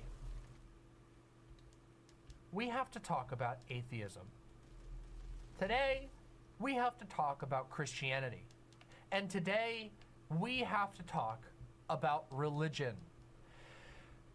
There has been a lot of hubbub around Christianity, atheism, and religion. And we're going to talk about it a little bit because I have a lot of thoughts about these subjects. I should open this for all of my new viewers, of which there are many. My channel has been growing a lot in recent days. I say this frequently, so I'm sorry for the regulars who hear this all the time. All right. But I grew up, I literally just said it a few minutes ago, but... Sunday is simply too weak to play Drakengard on stream. Anyway, point is, I grew up in a extreme Christian cult. I spent Oh, we're not we. President Sunday is doing it. I'm just checking out. I'm just checking on President Sunday. Of my young life, and I left the cult. Hello, Jess. Around the age of We're mainly doing DRAKENGARD, technically speaking. left the cult, and I was still a Christian for a little while, and then I stopped being a Christian entirely. And oh, I know, there's the shocker. I don't believe in God. Oh my God, the great reveal. I accidentally revealed it too early. I don't believe in God. I generally consider myself an atheist these days. But I have a very, very strong background in Christianity. When I was a Christian, I was a very devout Christian. So, you know, Christians who love to kind of say, oh, you must not have been very faithful if you're no longer a Christian. No, I was. It's okay. I'm a content thief. Kind of a correlation with that, by the way. I think I've noticed this, certainly with myself. A lot of the people who it's usually the most serious ones that tend to break away. It's the ones that actually take it very, very seriously. And I think it's because they're the ones who are invested in actually interrogating it. They feel like a personal threat to what they care about when it's challenged. And so they actually take efforts, you know, to see it through. Sometimes. Maybe there's some, I guess, rather to say that there's some selection bias. That's not really. In that the it's not really a rule. Will become ex-Christians are going to be people who have valued their Christianity You'll see, yeah. To actually feel the hit when somebody makes a compelling critique against it. To cover 3 to 4 times in my life. I'm not sure about the exact number because there were times where I jumped around. But I used to have a daily ritual of always reading at least one chapter of the Bible. Often I would read more. I would constantly go to Bible studies and church services. At the peak of our involvement in the cult, my family would go to church 3 times a week. Once on Wednesday and twice on Sunday, which is a lot of time. Twice on Sunday, President Sunday. Every single week. In fact, one of the earliest ways that I even started getting distance from the cult before I even left the cult was in my junior and senior year of high school. I started having to ask my parents to let me not go to church as much, because otherwise I wouldn't be able to make it into college because I couldn't keep up with the amount of school work going to church 3 times a week. So once I became, you know, a little bit more serious about school, I was able to like sort of get a special exception to stay home and work on homework while my family went to church.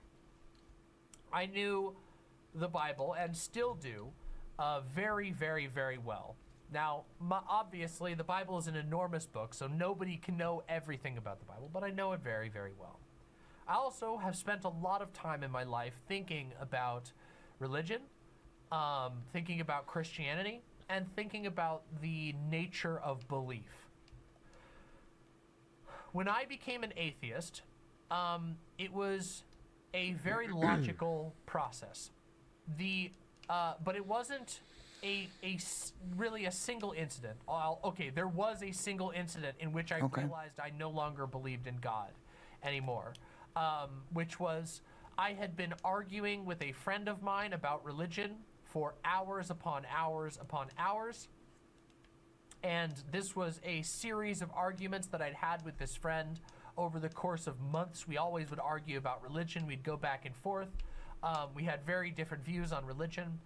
And this is so annoying. I've been challenged on the idea that might makes right, which basically, if I can take you through this argument, the argument that ultimately ended my faith, was my friend had asked me whether I believed that morality predated God, or rather God had created morality.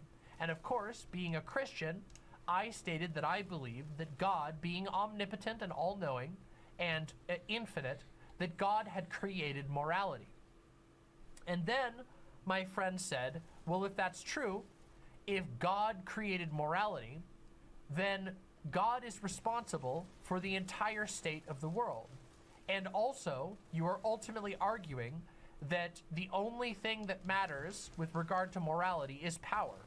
Because if morality does not pre-exist God, then God is simply an entity that uses his power to impose his own morality on everyone else. I mean, look.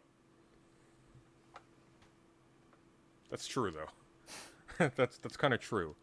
That is true, yeah. The things that factor in as things meriting moral consideration are going to be established and ingrained in your understanding as such by power, inevitably. That doesn't mean you kneel to raw force, but that's not a holistic understanding of power. I don't know. Like it. Granted, she was like young and unsophisticated at this point in her life. She's just giving an explanation of how she came to her current position, but okay. It's one of those things like the Theodicy as a genre of. Thank goodness for this health. I would have played again. You simply believe that might equals right. And that might sound like a simple argument, but at the time, it stuck in me. Like, it bothered me to an unbelievable degree, such that I actually kind of had to take a break from the conversation. And I've told this story before, but I'll tell it again. I actually went to the bathroom to take a break from the conversation. Thank you. No whites. Thank you, fake Alec Kyle Parker. Thank you so much. And while I was pissing, I realized that I no longer believed in God. That actually, the things that I was arguing for, I simply didn't believe in. I didn't believe that might makes right. I don't believe that that God just being powerful makes that morality. I don't believe that a powerful entity should just be able to impose its will and that we all have to deal with that. True. And I never could go back from that moment. That moment was like the switch.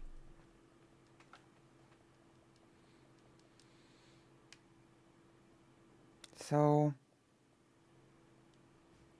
I mean, it's not to nitpick this. I know this isn't the point of the video. It bugs me a little bit. when did the Mormonism? Massive issue. When did the Mormonism When thing? you're talking about something which, in your worldview, is responsible for scaffolding things like morality, definitionally, it's sort of outside of that.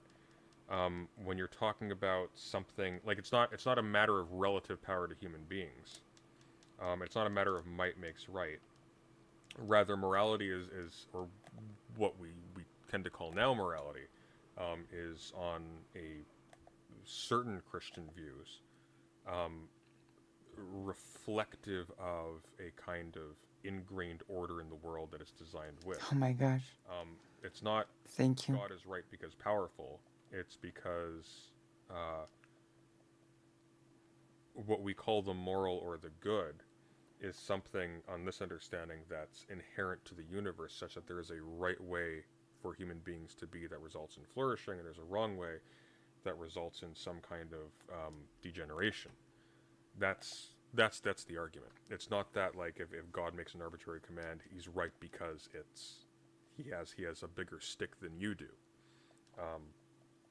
That's not the argument. I'm not aware of any theological position that asserts this either. So that's strange. Now, of course, there were a lot of other moments that led up to that. There were a lot of other moments of deep introspection that led to me coming to that conclusion. I had a really pivotal emotional moment with regard to this was before I had accepted that I was trans. Stick. I was still quite young, but I had a friend who was gay, and I really I actually need an accountant right now. I'm actually in need of an accountant, by the way. Even though I was a Christian, she trusted me enough to come out to me and tell me her story, and I couldn't find it in me to be anything but happy. All I could feel was happiness, even though I knew in my heart that my book, that my belief system should have led me to condemn her. That was a very important emotional moment that contributed to ultimately my loss of faith. That moment was huge, but I didn't lose my faith in that moment. I just decided in that moment that I must thank have you. misinterpreted the books of the Bible, that my belief must be wrong. You're saying Lucy is hot? That's impossible. But then again, you watched me when you watched me with the Avatar. Here's how I would understand this. So it seems like what happened was Demon Mama assigned her own sense, her own feels about right and wrong, a kind of authority where I have friends. they are in some sense oriented toward. You're a friend, fake Alec Kyle Parker. By which she interprets the rightness or wrongness of her religious convictions. Seems trivial, but like it's actually a little bit important. So if those stop meshing with those, then all of a sudden what was sort of unexamined and kind of taken for granted, well, now all of a sudden that's like, oh, hang on a sec. Do I have actual reasons to believe this stuff? I sort of assumed based on the inherent right feeling of this culture that I was enmeshed in that this must be true. But now all of a sudden my feelings are not corresponding to them. As I mature, I'm noticing that this is actually causing a lot of friction, and I don't have really strong reasons to believe any of it. My feelings on the matter. That seems to be sort of what's going on here, and that's fair. I think it's fair. Christians, the Christian church, I shouldn't say all Christians, but the Christian church that I grew up in was very concerned about doubt. Pippa says, people strong in faith are more likely to learn that God, whatever, is not as powerful as they had hoped. Lasting faith incorporates doubt. I'm not necessarily sure that's true. In fact, I think, like in my experience, often it actually attends an increased perception of God's power. Oh my gosh. That's the thing that makes certain elements of doctrine sort of implausible. Because things like the necessity of certain features of the world that create problems, well, those are gone, right? If God's responsible for creating all of the harm in the world, stuff like that, well, he's taken the expensive route to the good. I don't remember if I've actually played that Hudson conversation on stream before, but I should probably go over it, because it's a really good primer for how arguments about theodicies tend to go. Theodicies are basically justifications of God and the presence of evil. I think the first one was by Leibniz, but I'm not an expert on this. So that's generally my experience.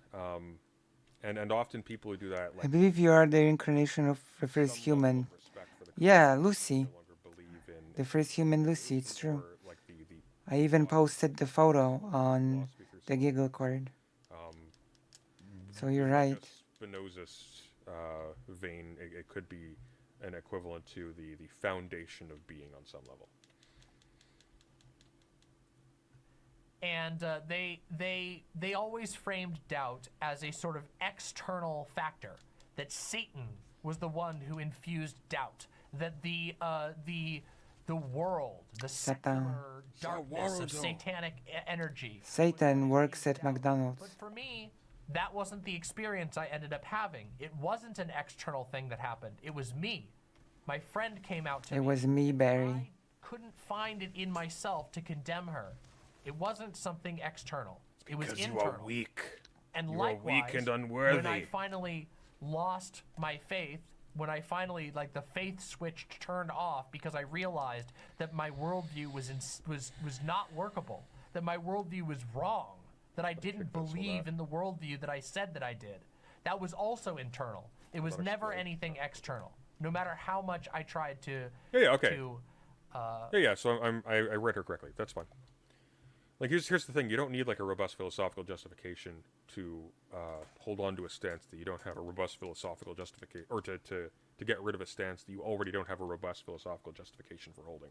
So that's perfectly fair. Introspect, or dig into it. I say all of this because atheism became a very important topic for me after I left the church, after I left my faith. Also, I should be clear, I left the church before I didn't leave the church. The church left me. Christianity. Sometime between I didn't leave the church. The church left me. the gay friend came out to me, and the moment that I stopped believing, I had already begun to formulate criticisms of the church that I grew up in, quite large ones. Let me tell another story. I know I usually reserve these types of stories for my longer form things, but I think this is important. I went to a church. Wait, this is a short. Another church that was affiliated. This is gonna be a short video. A big church, and when I went there, they had. I noticed, because I was in film school at the time. I went to film school. I never finished film school, but I went to film school. I noticed that they had cameras that cumulatively cost millions of dollars. They were throwing a Christian-themed Christmas festival. This is good. I agree with this. This is actually a really... There's a difference between like removing yourself from Christian theism and removing yourself from Christianity. This is actually a really strong critique of Christian culture, where they will say, hey, we're all about this book that tells you to love your neighbor and to give all you have to the poor. Mm-hmm. And then they'll sell you the Bible printed in gold. It's a joke. This festival included them shipping in snow during hot Jesus Christ. so that people could ski for Jesus. Oh my And a God. bunch of other weird things like that. And while I was sitting Sorry, there, I couldn't... bound in gold, not printed in gold. Like $1,000 Bibles exist. It's like, what are you doing? Business. Like people laugh this off, but like the whole, hey, look at these massive cathedrals we have. Do you realize how many resources go into something like that? And like, oh well, we had to pay people to build it. That's not enough. They could have been building something useful for people. True. They could have built more, if you want to go that route. They could have built more smaller, more modest chapels that don't represent an embarrassment of riches once you have to proselytize. Which is why I actually said the Pauline Museum, there were people that actually complained about the Pauline Museum. The Pauline Museum is the museum of Jewish history in Poland. And they said that a cathedral should have been built instead of the Pauline, you know? When in cathedrals you have mass, and in Pauline, apart from it being a museum of the Jewish history in Poland, it also has several exhibitions and other science-related symposiums and speeches happening at all times. It's a building that actually serves a purpose for everybody. You know? You know what I mean?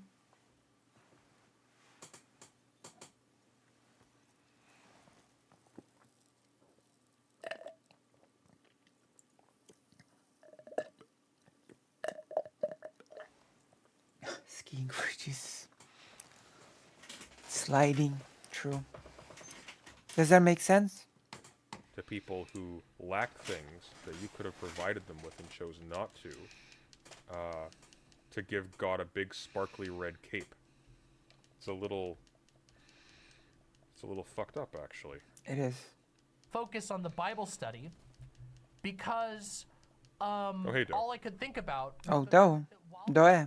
for people to donate I want to talk to Doe. children, which they do all the time, and as they were asking people to donate money, that all around me was millions of dollars of excess being used purely to generate profit for the church.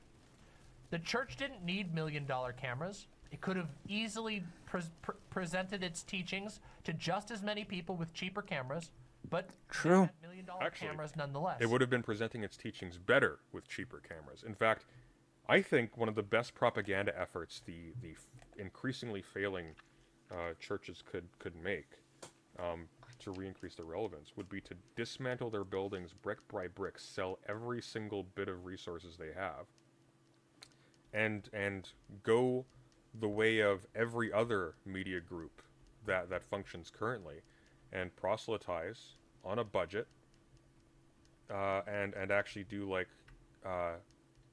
help people.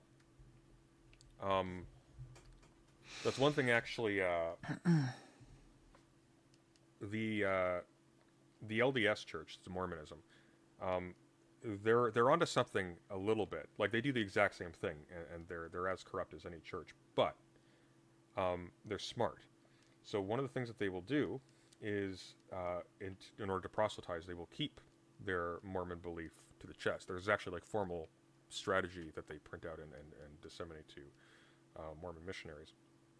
That sounds like manipulation. They will become a bit. friendly with neighboring families and people like that, and they will help them, and then that's how they will bring them in. Having a big I'm not dealing with the. and having like these big expensive media productions while people can't afford to own homes or to buy food or to buy decent food even, or to raise families or things like that. That's a slap in the face. True. It's a slap in the face not only of the people they're preaching to, but of the very principle they're supposedly espousing. True. They're insisting that no, we need these super expensive buildings, when supposedly God was able to go about in rags on foot. Like it's comical. And yet you'll see like arguments. And yet where, it's true. Like Catholic reactionary types will spend. Defend it. Am I Tooth and nail. Am I in Terminator armor? I think I'm in Terminator armor. Okay. Where they'll actually have like arguments about the need for. We'll only accept rapping for Jesus. And like massive cultural works, and all of this pomp, and it's farcical. It really is just farcical. It's true. The church didn't need a multi-million-dollar stage system, but they To had. be fair, Polish churches don't quite have the mega churches thing. Begun to doubt the church and had left this church before I even lost my faith. Although, okay, it's a bit more complex. I'm not kidding you. That's like I'm a bit tired. something along those lines. I don't know if it was literally called Skiing for Jesus. We will get into it one day. It's a Christian-themed winter festival thing. In hot weather, the church that I was visiting was in Florida.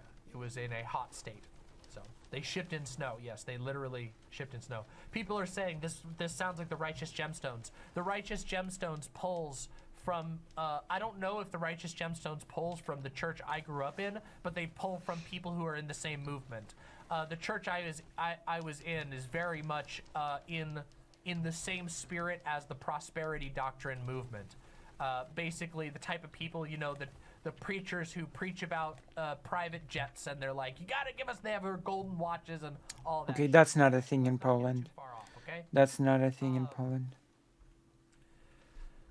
So that's definitely not a thing in this is Poland. to say that I've given an incredible amount of thought to religion, and I've had a huge amount of my life has been devoted to experiences involving religion, spirituality, belief in God.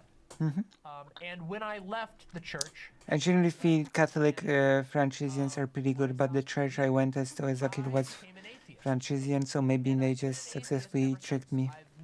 Could be. Since that time, I have always been an Could be. atheist, and I have sort of touched other atheist-adjacent beliefs, though I have generally always considered myself an agnostic atheist, which that has been sort of the prevailing position that I've held, the prevailing label that I've been comfortable with since I left the church.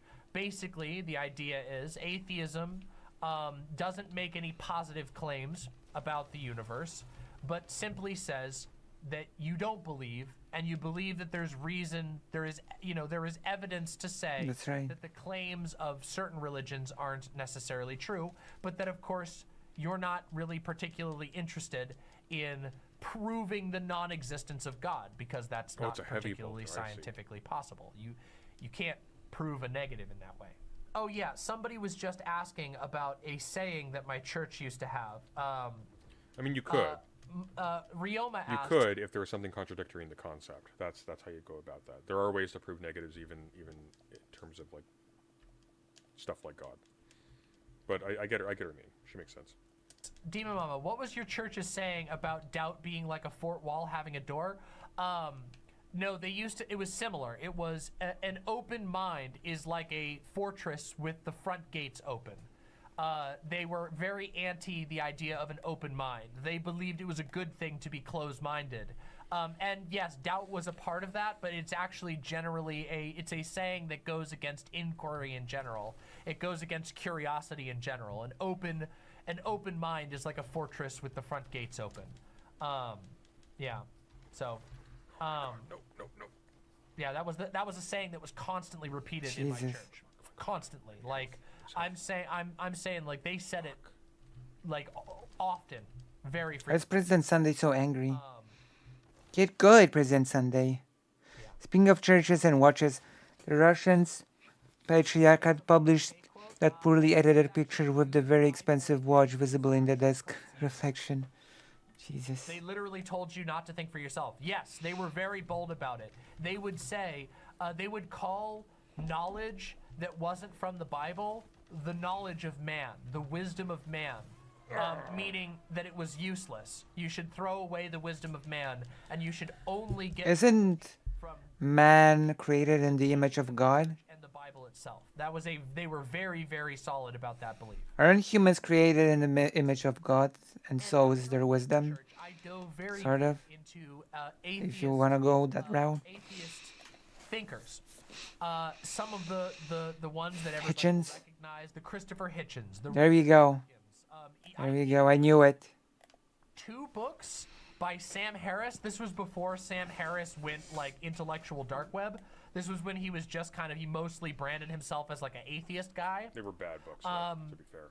I used to watch Amazing Atheist. Dawkins' books were okay. Mostly I watched Matt Dillahunty and Zinnia Jones, if anybody remembers Zinnia Jones. I don't know Zinnia Jones or Dillahunty, but I did watch a lot of Hitchens debates. Rebecca Watson, all kinds of people, tons. Rebecca Watson does sound familiar to me, but listen to that I found not only that familiar. A lot of interesting things to say that were inspiring, because at the time, of course, I was dealing with a two-front war with both the former church that I was involved with and my family who was still in the church. I had learned what it meant to be transgender, and I was trying to transition, which my family was not okay with, and I had stopped believing in Christianity, which my family also very strongly didn't believe in.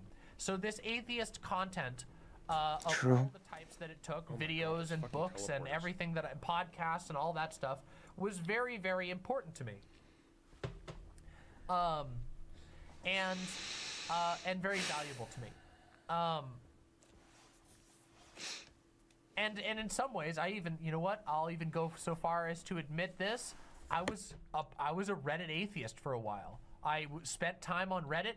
I posted on the R Atheism board. I found all their little memes funny and inspiring. It was very helpful to me, having left a highly, highly abusive. I had that phase as well, sort of. I did have that phase as well, sort of. Asks, did you watch the debate with Bill Nye and that creationist guy? I believe his name is Ken Ham. And Ken yes, I did watch that debate. That was crazy.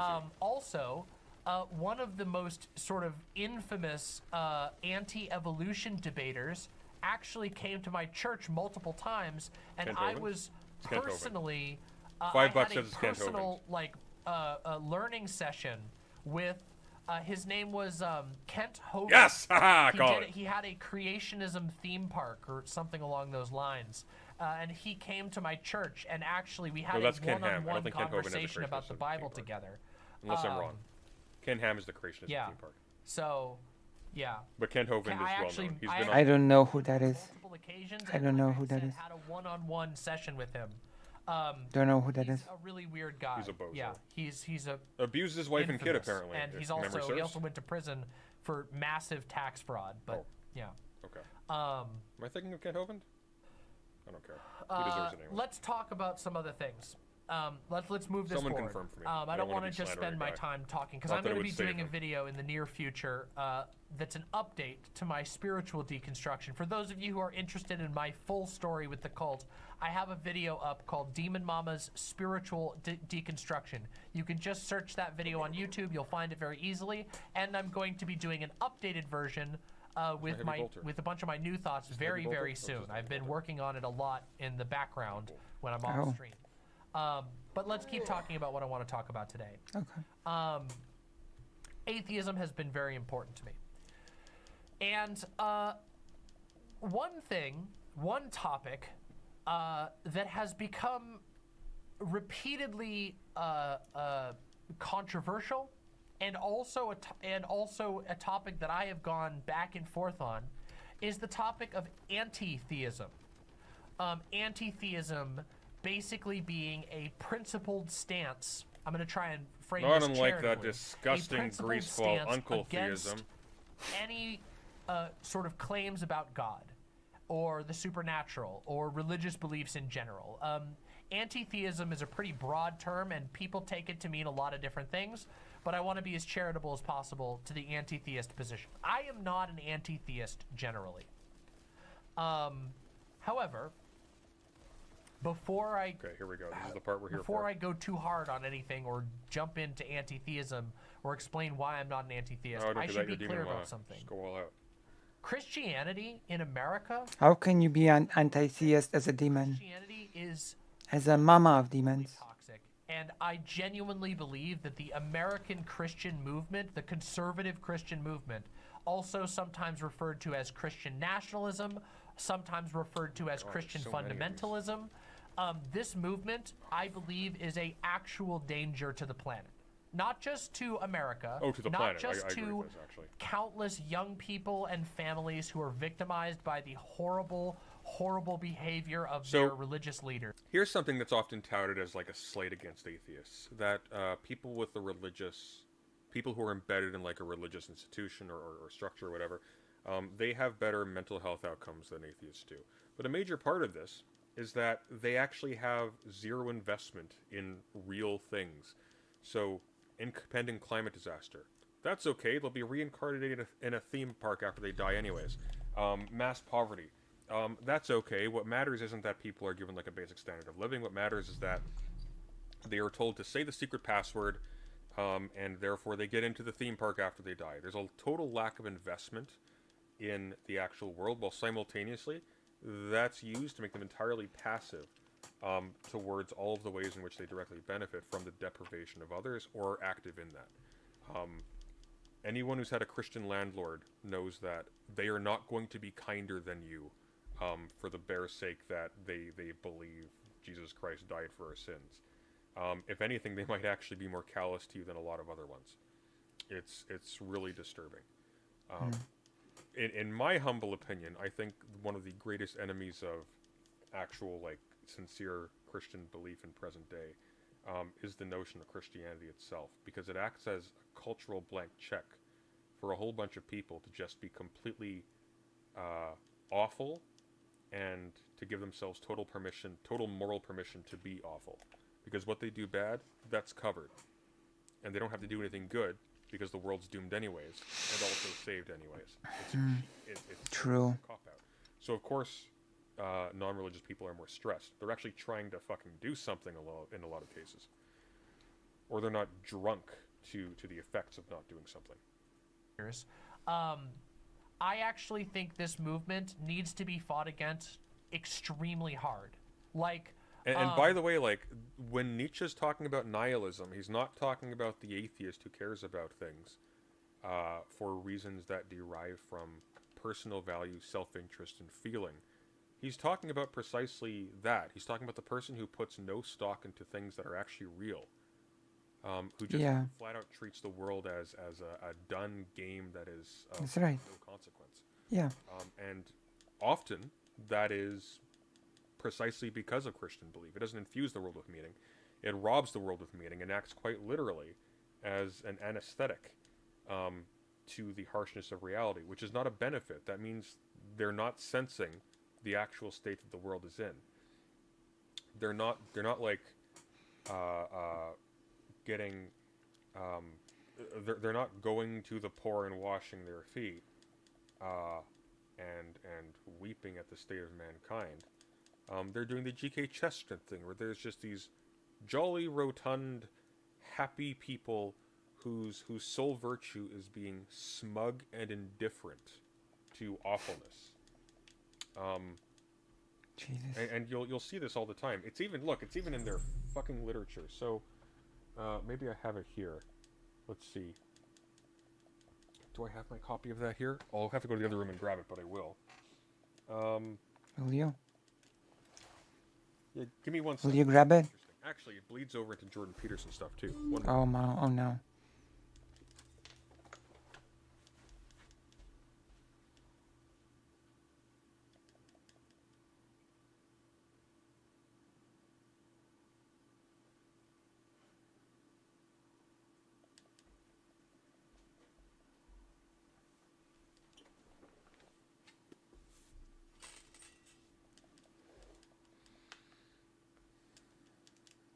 And this also comes up in conservative and especially Christian conservative attitudes towards modern art, or leftist art, or critical art, or like different types of art that sort of try to comment upon like elements of perception, try to remark upon things or criticize things.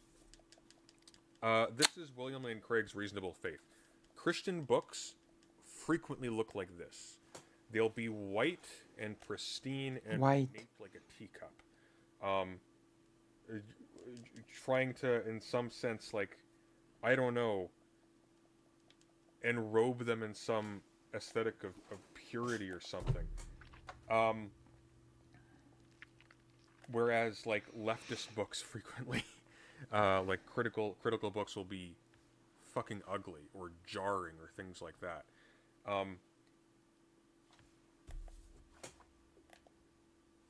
This is numb to the actual state of the world. This is like the smuggest, most self-satisfied, most self-righteous aesthetic possible. It's just gross. Like, it's really gross.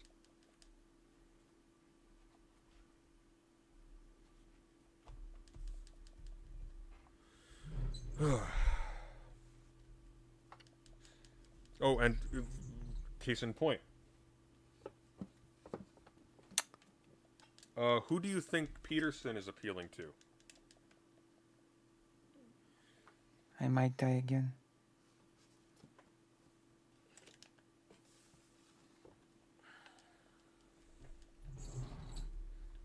The dragon is so useless right now. The Christian nationalism movement is and I don't say this lightly at all, it is a fascist movement. It believes in asserting a Christian worldview on everyone else by force. They believe that America needs to be turned into a Christian nation by force, and they believe that God allows them to do that in a very Machiavellian sense. They do not have any reservations about what it will take for them to make... Okay, we need to do some gaming.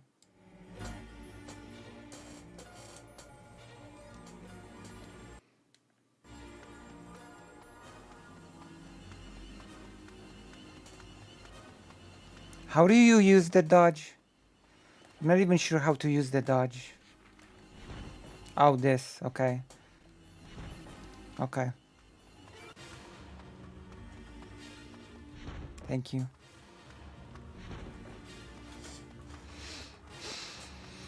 I forgot about that. It looks pretty cool. It's a nice animation. I think we've beaten this level anyway.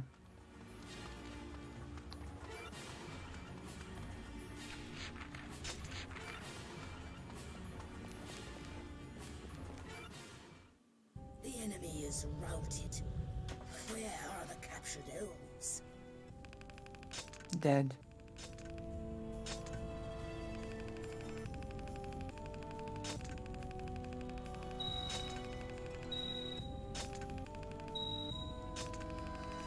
I deserve those free levels, to be fair. I deserve those free levels after the amount of enemies that I've defeated.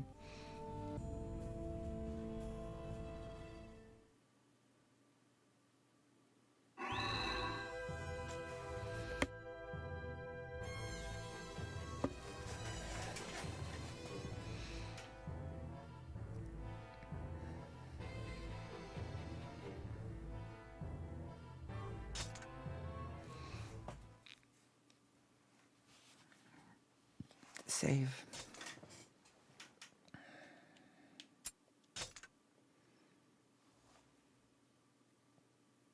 True.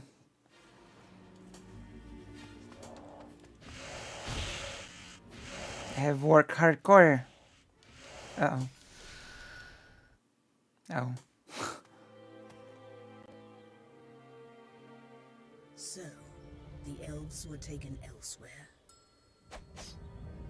What does the Empire want? How should I know what ambitions drive you humans?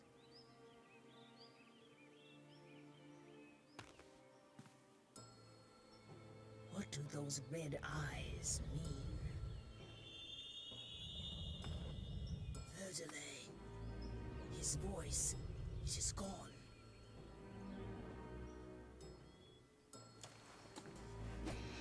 Books used to be copied by hand. That is an important thing. Until you had the printing press, books used to be copied by hand. So each copy of a book used to be pretty unique because you had handwritten books. You know?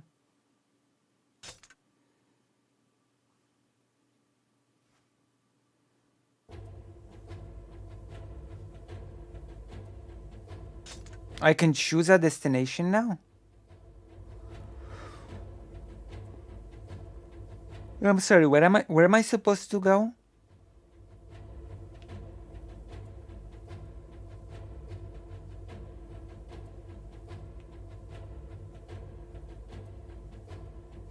I think I'm supposed to go here.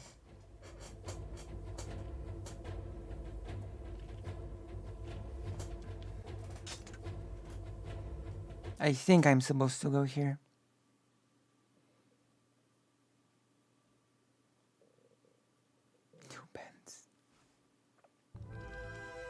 Chaim suddenly loses contact with Verdelet, to whom he entrusted Furia and Inuart. Concentrated for their concern for their safety, Chaim immediately flies into the desert. They're dead. Chaim. Thank goodness you're safe.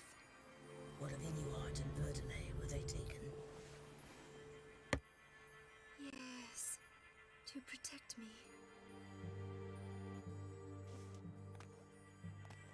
So, the dungeon must be close.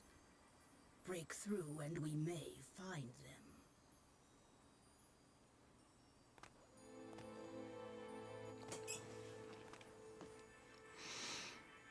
I will be safe. Sorry. I am a goddess after all. Please, Chaim. You must save Inuart and Verdelay. True, I do.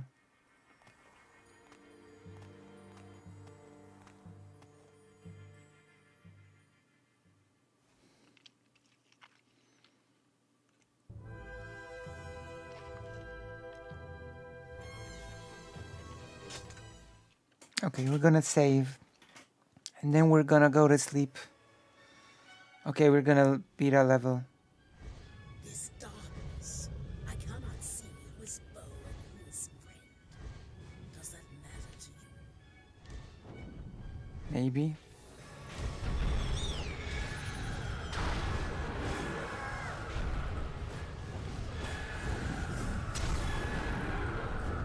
Okay. I think I'm too tired to continue today.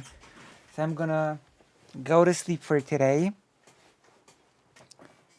I apologize. I really apologize. It's 4 a.m. though. We've been streaming for 6 hours, give or take.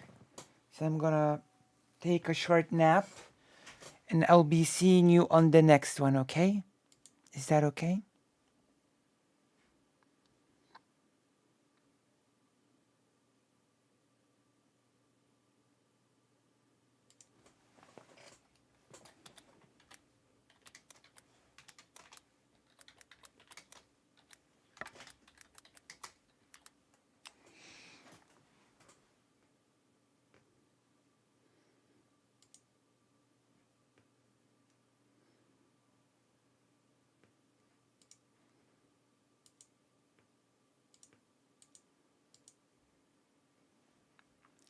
When it's time for us to go to sleep. Thank you. Love and solidarity. We're gonna be continuing Drakengard and Resident Evil. Love and solidarity. Boink. Love and solidarity. Boink. See you, see you. I press and stream.